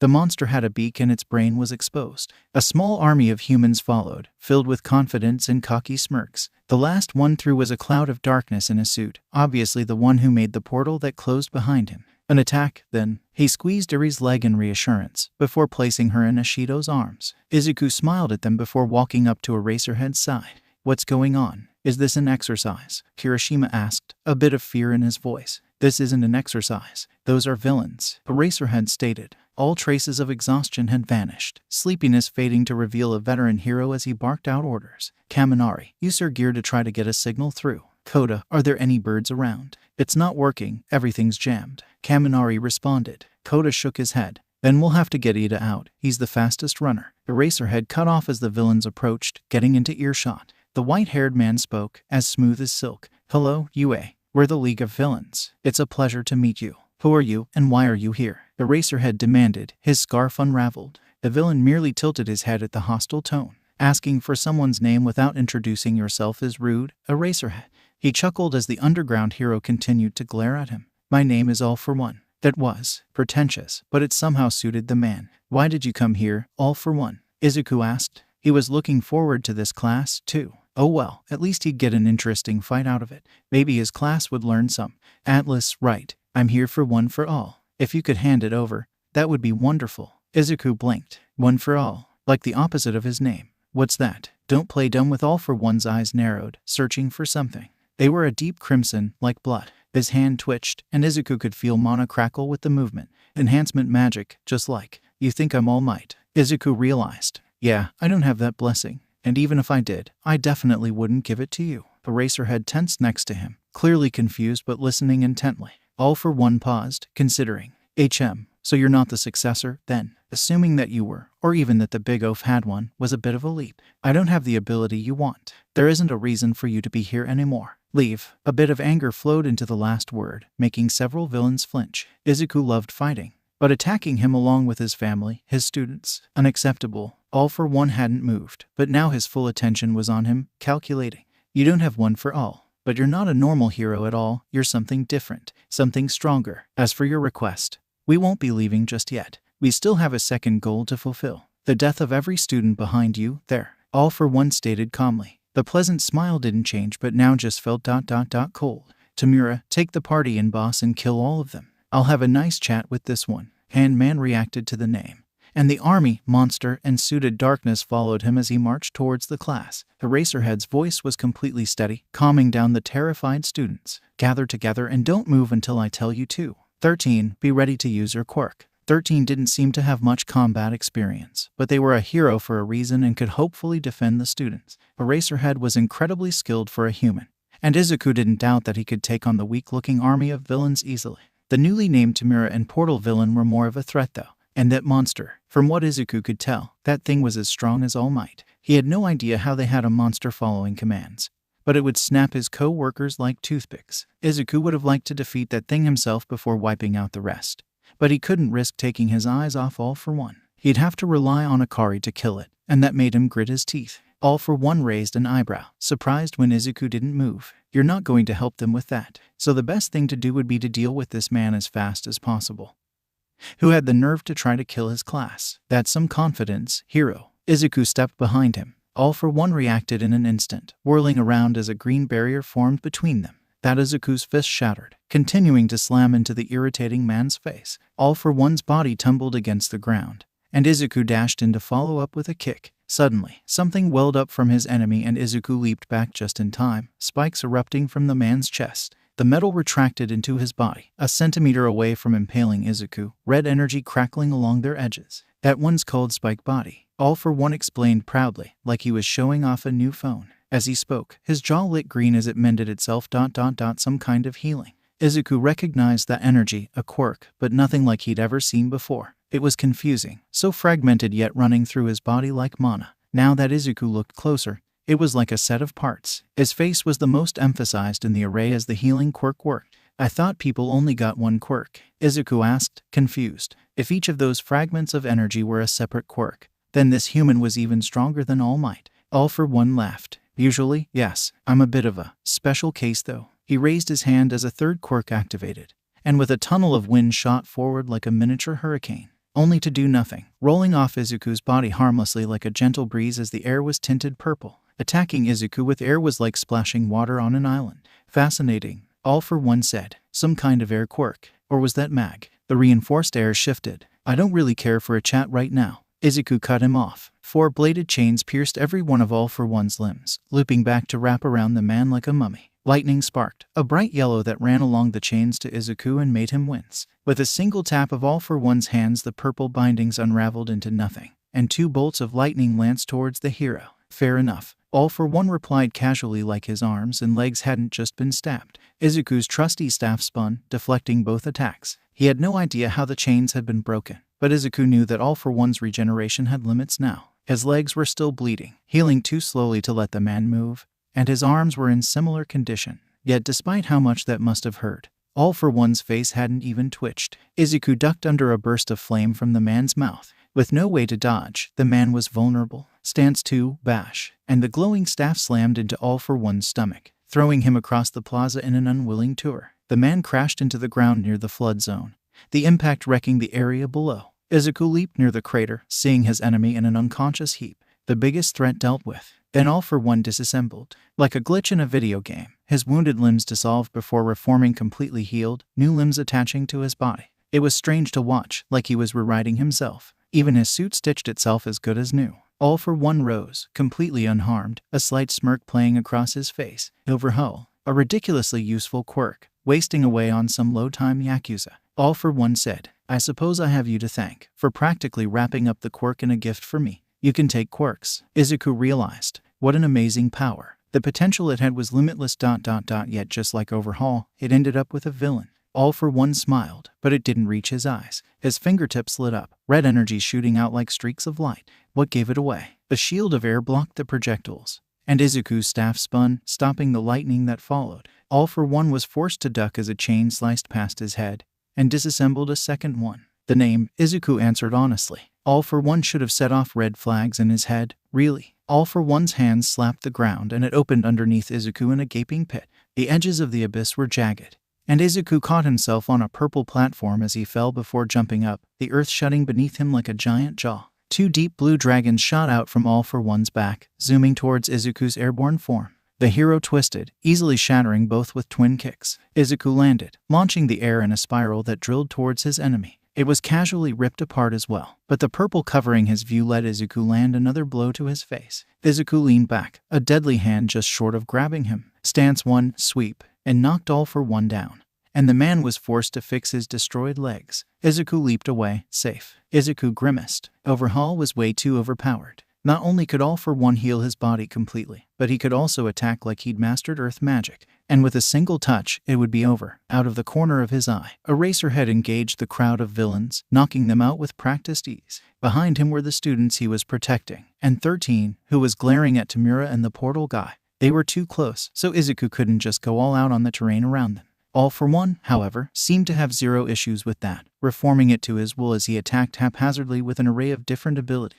The man could be as unpredictable as he wanted. There was no way of knowing how he'd attack next. He even had magic, enhancement magic flowing through the mass of quirks like a booster. Unlike All Might, who enhanced his body with it, All for One enhanced his powers themselves. And All for One didn't have to worry about protecting kids. How annoying. But was the man really completely unpredictable? Izuku wondered. All for One fought like a strategian. Every quirk perfectly used in attacks and traps and combinations. He reacted faster than what should be possible for a human. It must be a mental quirk or several, meaning that Izuku was basically fighting a calculating robot instead of a person. Mana flowed down Izuku's body into his feet, then through the ground towards the lake. A well-oiled machine was still a machine. Izuku found the pattern and rushed forward, his staff swinging down just like before. All for One reacted. Finger beams activated to fire. A green barrier formed to block the attack. Regeneration surged in anticipation. Hands reached to counter with Overhaul, and lightning sparked to follow up. The air froze around Izuku's staff as he let go of his weapon, a ridiculous move to block the red lasers All for One would never predict. The green barrier hovered uselessly with no staff to hit it, and lethal hands grabbed at nothing as Izuku gracefully sidestepped, grinning as the lightning erupted from All for One's form. Before the tsunami washed over him, tinted purple as Izuku bent the water to his will. All for One's eyes went wide, too late to stop that last quirk. Kaminari Denki's quirk was electricity, letting him discharge voltage from his body like a battery. Zapping Kaminari did nothing but charge the boy up. Whatever All for One was using, though, Izuku could tell it was nothing like his students. The ill-timed electricity crackled, current zipping through the water and into the villain inside it. Akari watched as Aizawa fought, his capture weapon wrapping up enemies and tossing them around. Quirks were erased with glaring red eyes, leaving confused villains completely open. He wielded the sword in his hands well, countering attacks and knocking out humans with the flat of the blade.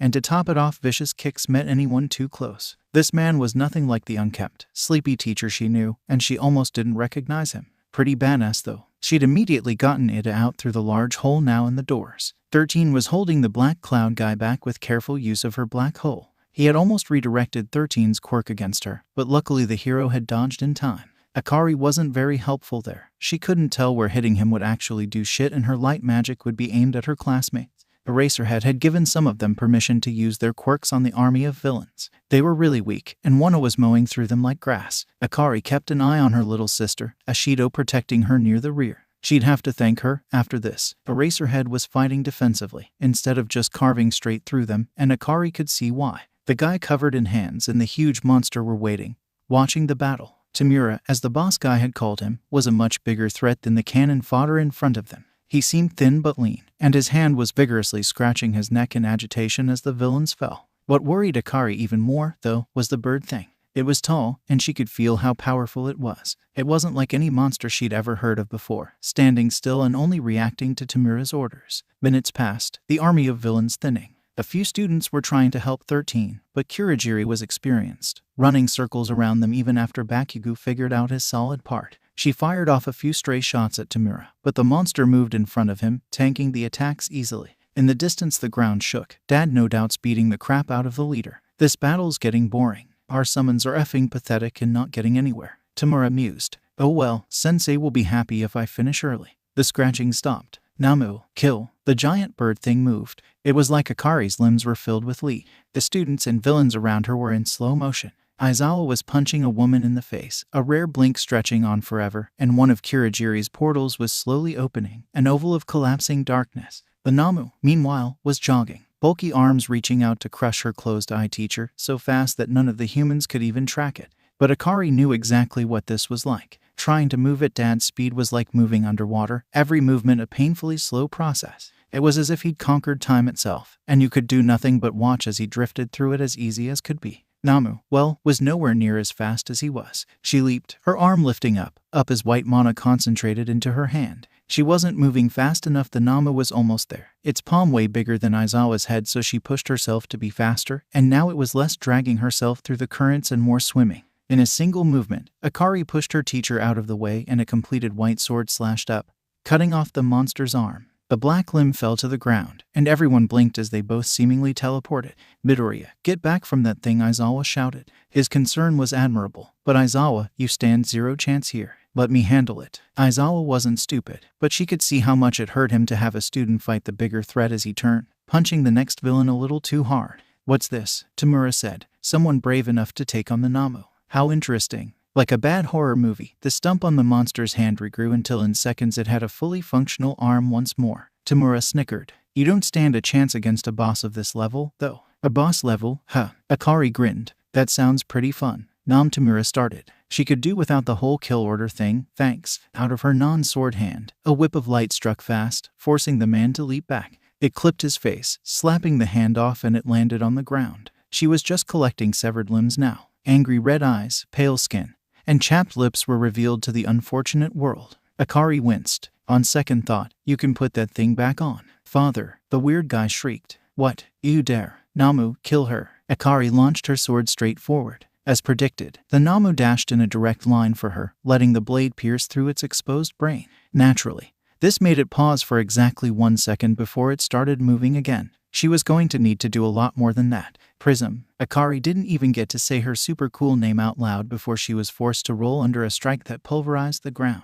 Her lights formed as she stood up. 5 lights forming into blades that whizzed around her enemy, scoring cuts as she dodged. It was like playing tag, but not fun and very stressful. Purple formed into a large shield, weathering blows that she couldn't avoid. Each impact jolted her arms, and she gritted her teeth. The Namu grew back every wound she made. It just wouldn't die, even when its heart was gone. Todoroki was trying to help, but the ice was barely an obstacle for the monster. Todoroki still wasn't using his effing fire, something she'd yell about later. Each time he stabbed it, though, he bought Akari valuable time. Tamura laughed when she cut off the stupid bird's head for the 10th time. That isn't going to work. The Namu can regenerate as much as it wants. With its quirk combination, you don't stand a chance. Oh, quirks. That made sense. She wasn't sure why her enemy was giving out information though, but she definitely wasn't going to complain.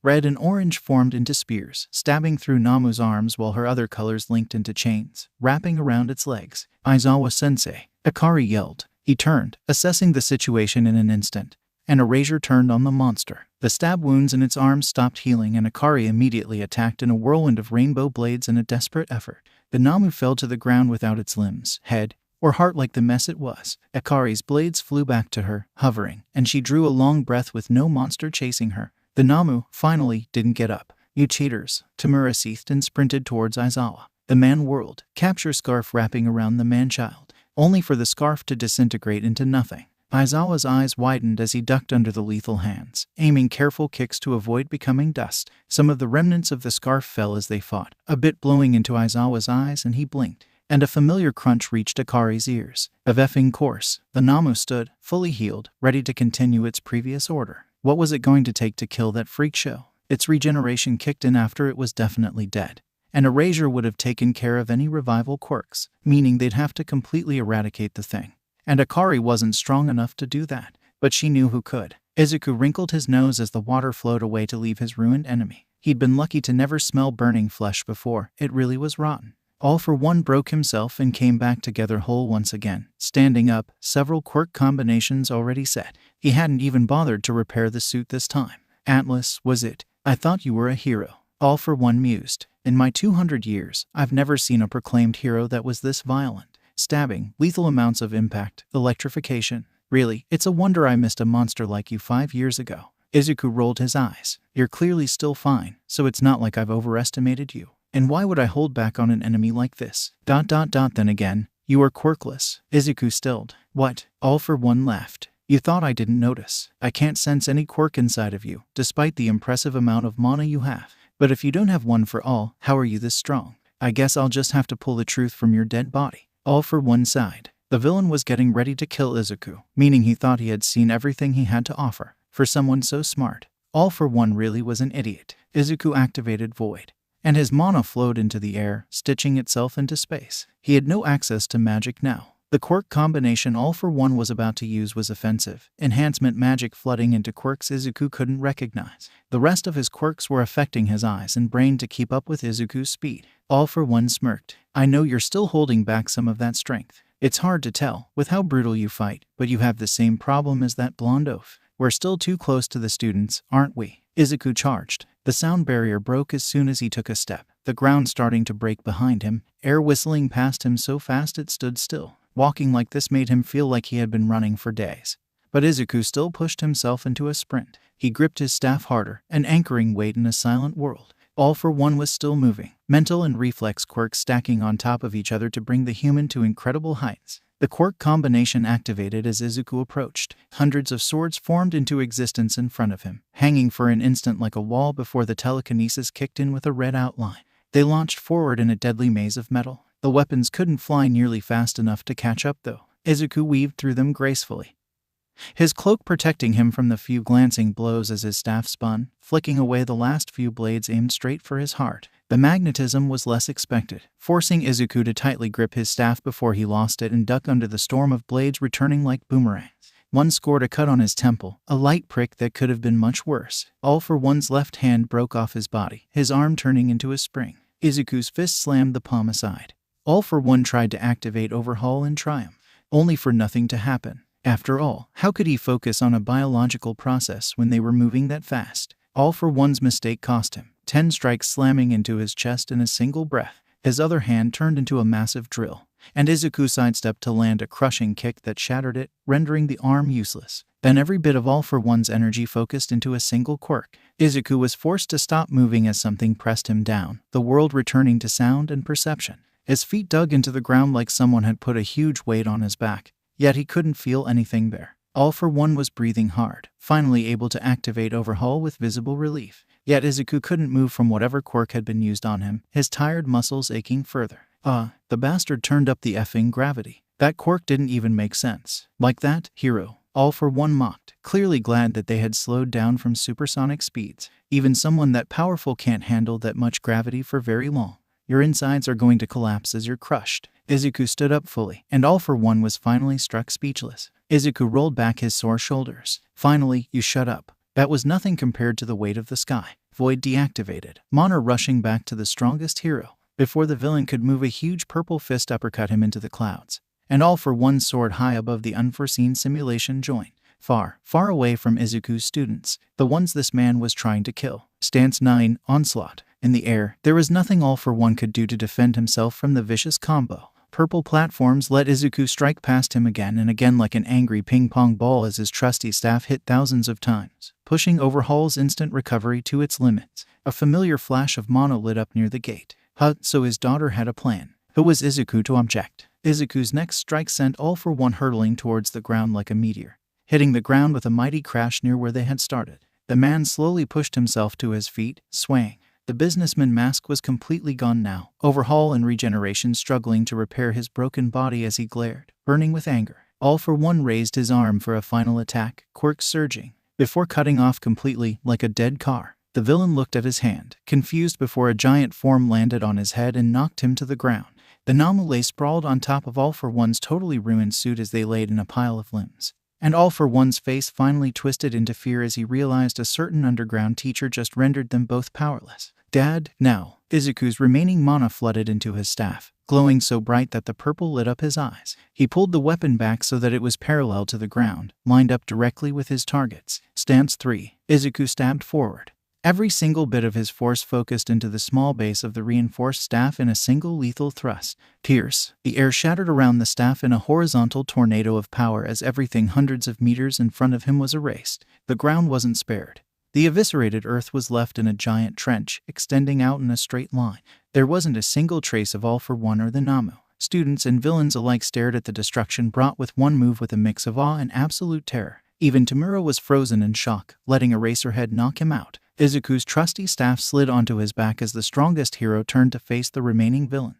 So, who wants to surrender? Tsukachi Naomasa waited till Atlas was comfortably seated in the meeting room before he began. If he was being honest, the detective had been quite curious of the hero ever since he appeared out of nowhere a few months back. There were many new heroes after the drift, people who now had stronger abilities and wanted to fight villains. Atlas, though, was something unique. From the clips he'd seen, the man was overwhelmingly strong, finishing most of his fights with a single hit and perfect control. And then there was his fight with Overhaul. First, some basic questions I'm required to ask. What's your name? This part of the protocol was usually seen as useless since the answers were already in the file. But with Tsukachi's quirk, they became a possible piece of evidence. Midoriya Izuku. Atlas responded. Age, 40. Tsukachi's quirk went off, a sharp ping in his brain. People lied about their age constantly, but never in a police report. He glanced at the file, which for some reason also indicated that Midoriya Izuku was 40. Blood type? Tsukachi asked, hiding his reaction. Oh, quirk, Titan. Another ping, this time a lot more concerning.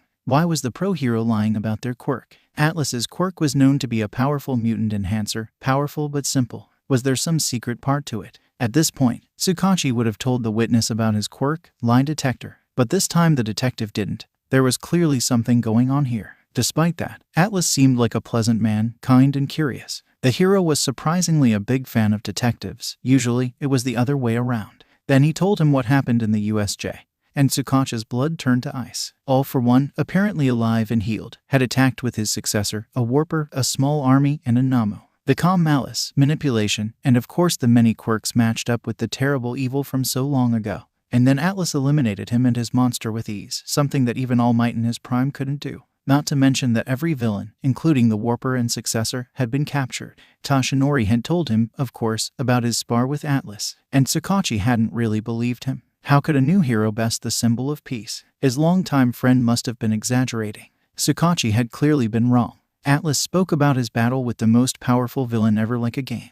The fight had been exciting, especially seeing all the interesting abilities the man had. Overhaul had been irritating, but made everything riskier, and therefore fun. But Sakachi could see where Atlas went all out, not willing to endanger his students in the battle. The detective was hesitant to believe All for One was completely dead. Yet the ridiculous amount of destruction he could see from Atlas's final attack seemed to have done the job. And Sakachi's quirk still hadn't triggered a single time the entire tale. A man came out of nowhere, powerful enough to destroy All for One with ease. Sakachi could only stare down at the incorrect file after Atlas left, confused. Who, exactly, was Midoriya Izuku? Izuku dropped through the clouds, landing softly on the sidewalk, and the opening exposed the stars to the world below. Aurora flew down next to him. Her magic vanished in a flash of violet, and her hair sparkled in the streetlight. Earth restaurants were familiar, somewhere they'd gone together for centuries. A new atmosphere, instead of just eating in. Of course, there hadn't actually been any cooks there. This would be the first time they actually ate out since humanity came back. And the change was small yet jarring at the same time. There were now light conversations around them as they took their table. I wonder if you're ever going to get tired of eating that. Aurora mused as Izuku instinctively ordered katsudon. I was so worried I would. Izuku laughed. I think when the drift happened, I ate it almost every day. I remember that. It was kind of tedious, getting you the ingredients every day. But I did get some every Saturday, and well, human food is wonderful. Aurora slurped up her soba from the chopsticks, letting out a pleased hum. How she could still look so elegant while eating soba, Izuku had no clue. You know, I don't think you missed a single sad back then. Izuku realized how, looking back, the princess making every weekly meeting for centuries was pretty incredible. Aurora shrugged. It was guilt, at first, over me being abandoned. You didn't make that choice. No, but it was still us as a whole, heaven, that sent humanity away and left you behind. Izuku grinned. I certainly didn't mind those centuries alone with you. She continued like he hadn't spoken, cheeks tinted pink. The years before I moved in, especially. I can't even imagine what it was like to have absolutely no one. I could only show up once a week, so that's what I did. Izuku's teasing smile turned into something softer. Every Saturday I would stare out on the beach and wonder if you would come. It's what I had most to look forward to. After all, you were the only thing that changed in a silent world. I never really had to worry about food, so you didn't have to warp to that beach every week. But you did. Soon you were more to me than just the abandoned human. And in just half a century, I was in love with a dense dork. I wasn't that bad. Izuku protested, indignant even as his chest fluttered at the indirect confession. It took you literal years to realize that I did. I still remember that night the realization finally dawned. It was so adorable you were just like, huh. Aurora, please. Izuku's face was completely red now, and Aurora laughed. The sound was bright and warm, lighting up their little bubble, and Izuku couldn't do anything but stare into her purple eyes. I love you too, Aurora, Izuku murmured. She heard him, and her smile grew even wider. You two are so cute together, the waiter exclaimed as she brought Izuku's katsudon. How long have you two been married? Almost 700 years, Izuku answered cheerfully. The human paused for a moment before she chuckled, walked away, most likely taking it as a joke. It's been a really long time since then. We're pretty old now, who ouch. Izuku winced as Aurora casually stomped on his foot under the table. She was wearing heels. We traveled so much those years, Aurora said. You know, we still haven't explored all of heaven yet. We could visit next time we both have a day off. Oh, like a date. Izuku's eyes lit up. Exactly like that. Yeah, just please don't beat anyone up this time. What? I would never do something like that. Izuku protested. Izuku, we're still banned from Kashima Village. Izuku paused. Okay, but that guy totally deserved it. Aurora rolled her eyes, like he couldn't see the fond smile on her face. The Thunder God lived up to his title. A little too much. Izuku had finally got baby Akari to sleep when someone had decided to shake the sky with their magic for fun. So Izuku had asked him if he wanted to fight, and Kashima had arrogantly agreed. The fight didn't wreck much of the village. Just the god's pride. Akari's with Eri and Kuro, right? I wonder how they're doing right now. Eri must be happy to spend more time with her sister. Yeah, they're at the dorms. Eri's completely fascinated with her new horn buddy, Izuku said. Horn buddy? Aurora repeated, confused. One of my students, Ashido, has 2 horns on her head, Izuku explained. They aren't really the same as Eri's, but, well, it's the concept that counts. That must be a mutation quirk, right? It's strange to get used to. We don't really have anything like horns on heaven. Also, her skin is pink and she shoots acid. What? Class 1 addressed a lot quicker now, Izuku noticed, compared to that first day of class almost a week ago. The class had gotten the day off after the USJ incident. No students had been hurt in the attack, and Eraserhead and 13 only ended up with light injuries. But that didn't change the fact that everything could have gone much worse. Despite being heroes in training, they were still children who had to fight off murderers to survive. The young students facing him seemed more serious now, with an actual desire to improve. The UA staff had made sure every student knew about the free counseling sessions, but only a few students seemed like they were considering it. Todoroki seemed stoic as ever, of course, and Akari was only angry that her little sister had been put in danger. Izuku brought himself out of his thoughts, clapping his hands. The low sound echoed in the monitoring room, cutting off any lingering conversations. Welcome back, everyone. Today's exercise will be more strategic, and I got a pretty big space reserved for it. The monitors flicked to life, glimpses of an entire fake city from countless angles. Hey, if the school was going to have a ridiculous budget, Izuku might as well make use of it. Atlas-sensei, this is where the entrance exam was conducted, was it not? Ida asked. Are we performing urban battles once more? Nope. Izuku ignored Katsuki's huff. Instead, we'll be playing tag. That sounds kinda fun, Kaminari exclaimed. Will we be chasing each other, Atlas-sensei? Yaoyorozu asked. Nope. Izuku grinned. You'll be chasing ... me. A pause. Then multiple voices started complaining at once. That's impossible, sensei, Zero protested. Seeing you fight was like a Hawks video, Fuji added. We couldn't even see you move. How are we going to tag you? Not me, specifically, Izuku corrected, waving his hands in a totally unnecessary motion. On screen, a shape began to form, solidifying into a simple, human-like body. There were no features, like a mannequin, and he was as tall as Izuku. The figure waved a hand at the camera, his skin the bright purple of Izuku's mana, and the Uraraka gasped. Meet Cloudy, class. He's the one you'll be trying to catch today. Sensei, how are you doing this? I thought your magic was some kind of air manipulation, Basui asked. Izuku blinked. I don't have any kind of elemental abilities. I only use reinforcement magic. What? But that doesn't make any, Yaoyorozu blurted, before covering her mouth, embarrassed at the outburst. That air manipulation you saw, Asui. Purple unicorns floated into existence, flying around the monitoring room. That's just me reinforcing the air around me, and then changing its shape. Stuff like Izuku gestured at Cloudy. Them are the same thing, just really complex. Yaoyorozu was actually taking notes, her eyes wide. Where had she even gotten a note per right? Her quirk. But how are you reinforcing things that you aren't touching? Not to mention something so far away. Who says I'm not? Izuku smiled, not elaborating any further. Yaoyorozu glanced at the air clone, confused. Izuku turned back to the rest of the class. You'll be put into random groups of 4, then enter the city. There is a 5-minute planning period, after which you must capture the enemy by wrapping your capture tape around him. The exercise ends if your entire team is unconscious, or if you exceed the 30-minute time limit. Any questions? Katsuki didn't even bother to raise his hand. Can I kill the effing thing? Akari snorted. Izuku raised an eyebrow.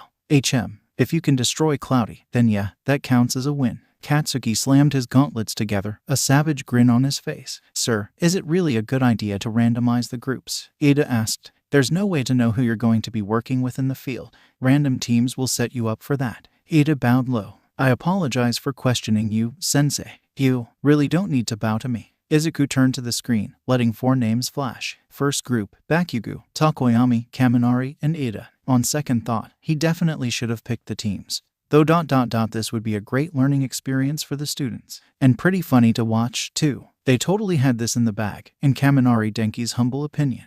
Bakubro and Ida were both on his team. They had been so cool when they fought on the first day, moving so fast that Kaminari could barely see them. It was like an action movie. Takoyami had a strong quirk too ...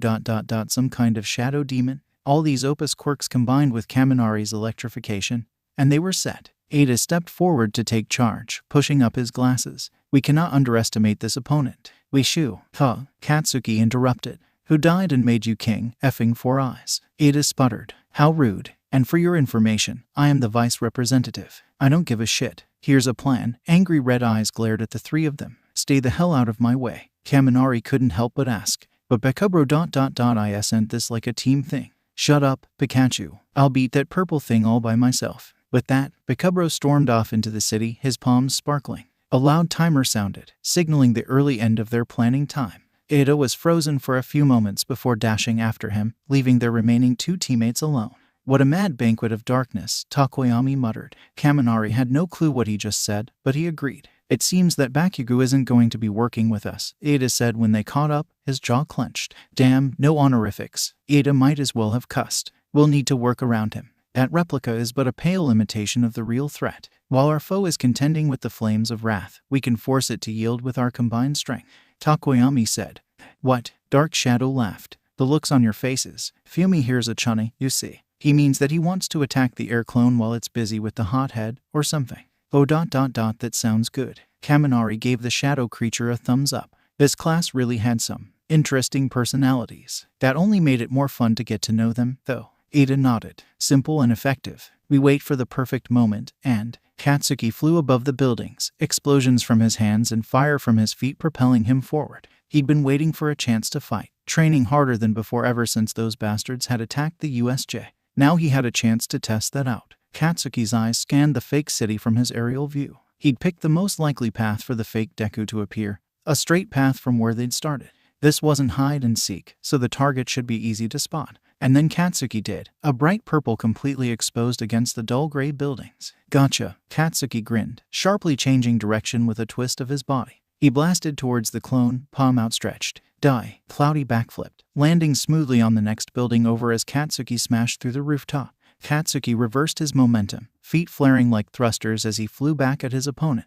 Cloudy sidestepped the punch, grabbing Katsuki's arm in an iron grip. Before he knew it, the world turned on his head, and he was slammed down with a painful thump. The effing nerve. Katsuki reacted immediately, mana flowing into his legs as he aimed at Cloudy's ankles. The bastard leaped up to avoid the attack, blocking Katsuki's next kick. A purple forearm took Katsuki's explosion-enhanced elbow like it was nothing. Cloudy punched forward and Katsuki ducked in, getting close enough for both of his palms to hit the clone's head. Go to hell. Compressed bomb. The huge boom almost covered his yell, and smoke filled the rooftop. A lethal technique created solely for monsters. A point-blank explosion between his hands. Katsuki readied another explosion, ready to finish the clone off. The smoke cleared to reveal a cracked building, no opponent in sight. Where? A kick hit him hard in the back, making him hiss. Katsuki's reflexes kicked in and he swung behind him. The counter missed as Cloudy jumped back a safe distance, watching. Katsuki clenched his fist. His explosions affected the thing, dealing knockback. But Cloudy was super durable and could hit back strong. Not even a scratch had remained from his point-blank attack. On the other hand, he was moving at only above average speeds, instead of the insane shit that the white-haired bastard did. That meant Katsuki could still land hits. Cloudy suddenly turned and sprinted away, skipping across the rooftops. Katsuki froze, before running in pursuit. Shit, Cloudy had no reason to fight him, did he? All the purple effer had to do was run, and Katsuki would lose. Get back here, damn it, Katsuki shouted. Cloudy wasn't too fast, and with Katsuki's speed he could catch up to him easily. But Cloudy was skilled, weaving through explosions and flames and dodging every attack he threw at him. That white-haired bastard was controlling him, wasn't he? The reflexes on the thing were irritating. Cloudy met his palm strike with one of his own, and the sweat ignited harmlessly in his purple hand. At the same time, his knee nearly cracked Katsuki's chin, and the opening let him get away again. The counterattacks were the biggest problem. If he wasn't careful, that shit was going to knock him out. Katsuki needed to corner him somewhere. Katsuki's leg swung in an arc, a blade of flame slicing through the air. Cloudy changed direction as the roof in front of him was destroyed, vaulting over the sudden fire. An explosion wrecked a building a few minutes later, keeping him moving in the same direction. Katsuki kept up his small explosions and fireballs as he herded the pest, keeping up the pressure. Actually hitting Cloudy was almost impossible though, the clone running gracefully over ledges and rolling under obstacles. If Katsuki wasn't so annoyed, he'd probably be impressed at Deku's Parker. The debris everywhere from Katsuki's attacks had become weapons. Anything was a lethal attack when launched with an explosion.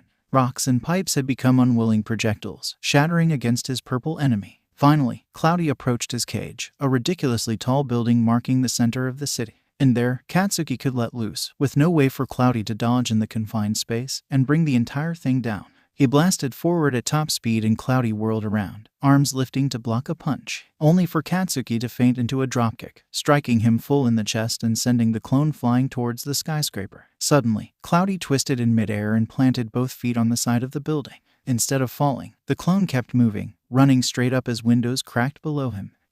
Reinforced air, Deku had said, molded into a solid human, and running around with perfect agility. Of course, it wasn't affected by gravity. That would be too easy, wouldn't it? Damn, Bakubro's strong, Kaminari-sen exclaimed, watching the blonde unleash pure destruction with his quirk and magic, chasing after Cloudy. Despite the wrecked building, the clone was still getting away, defying physics as it leaped between falling debris. It was even running faster than Ada without his recipro. But how are we going to get up there, Ada? Unfortunately, the rest of them couldn't fly or run up buildings. Ada only stared up at the skyscraper, speechless. Impossible. Had Bakugo really gotten that much stronger in such a short time? Or had the blonde just been holding back when they fought? Cloudy grabbed onto the ledge, flipping himself onto the roof of the building.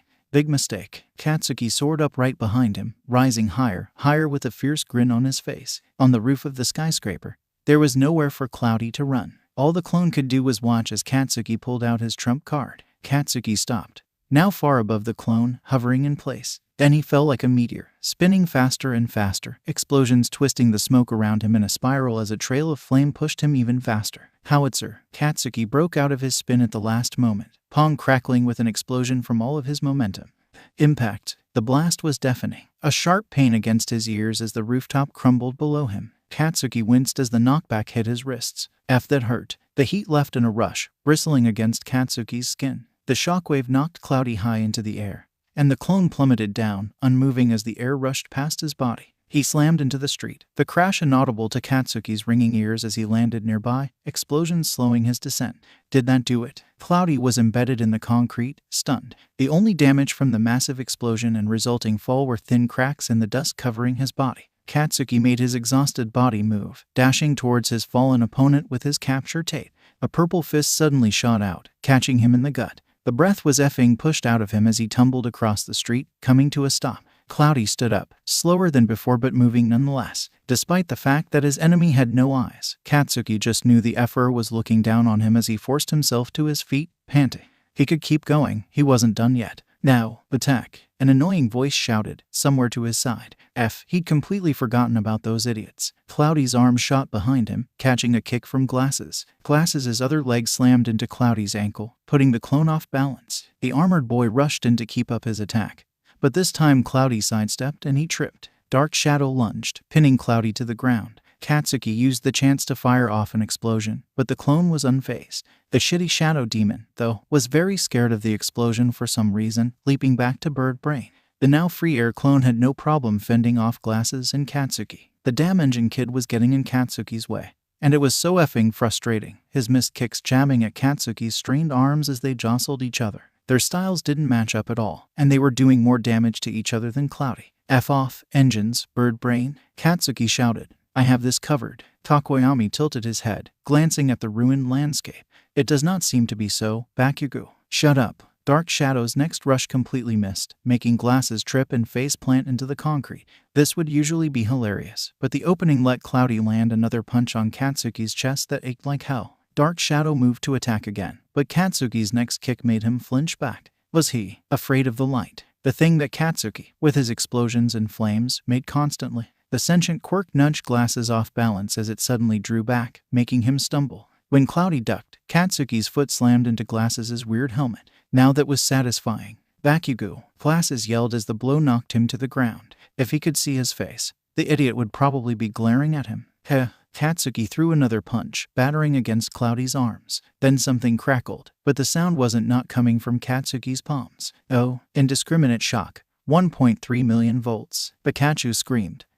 Electricity streaked across the street, enveloping up the entire area in a single attack. Cloudy just leaped straight up, avoiding it completely. Katsuki pushed himself off the ground as well, but he wasn't fast enough. His legs took the brunt of the charge, an extremely painful jolt that made him bite his tongue as he fell to his knees. Bird Brain's eyes went wide as he was sapped, Dark Shadow retreating completely into him from the bright yellow light. Glasses was the worst off. Metal armor was an excellent conductor. He screamed, and Katsuki almost felt bad for him. Dunce face, the absolute dumbass, had fried his brain with that single attack. He slumped to the ground, unconscious, and the other two idiots followed. Katsuki forced himself to stay awake, legs unresponsive. He fired off a final explosion that rolled harmlessly off the purple bastard's head before his vision went black. The monitoring room stared at the screens, stunned at the absolute trainwreck they'd just witnessed. So that was a pretty good example of what not to do.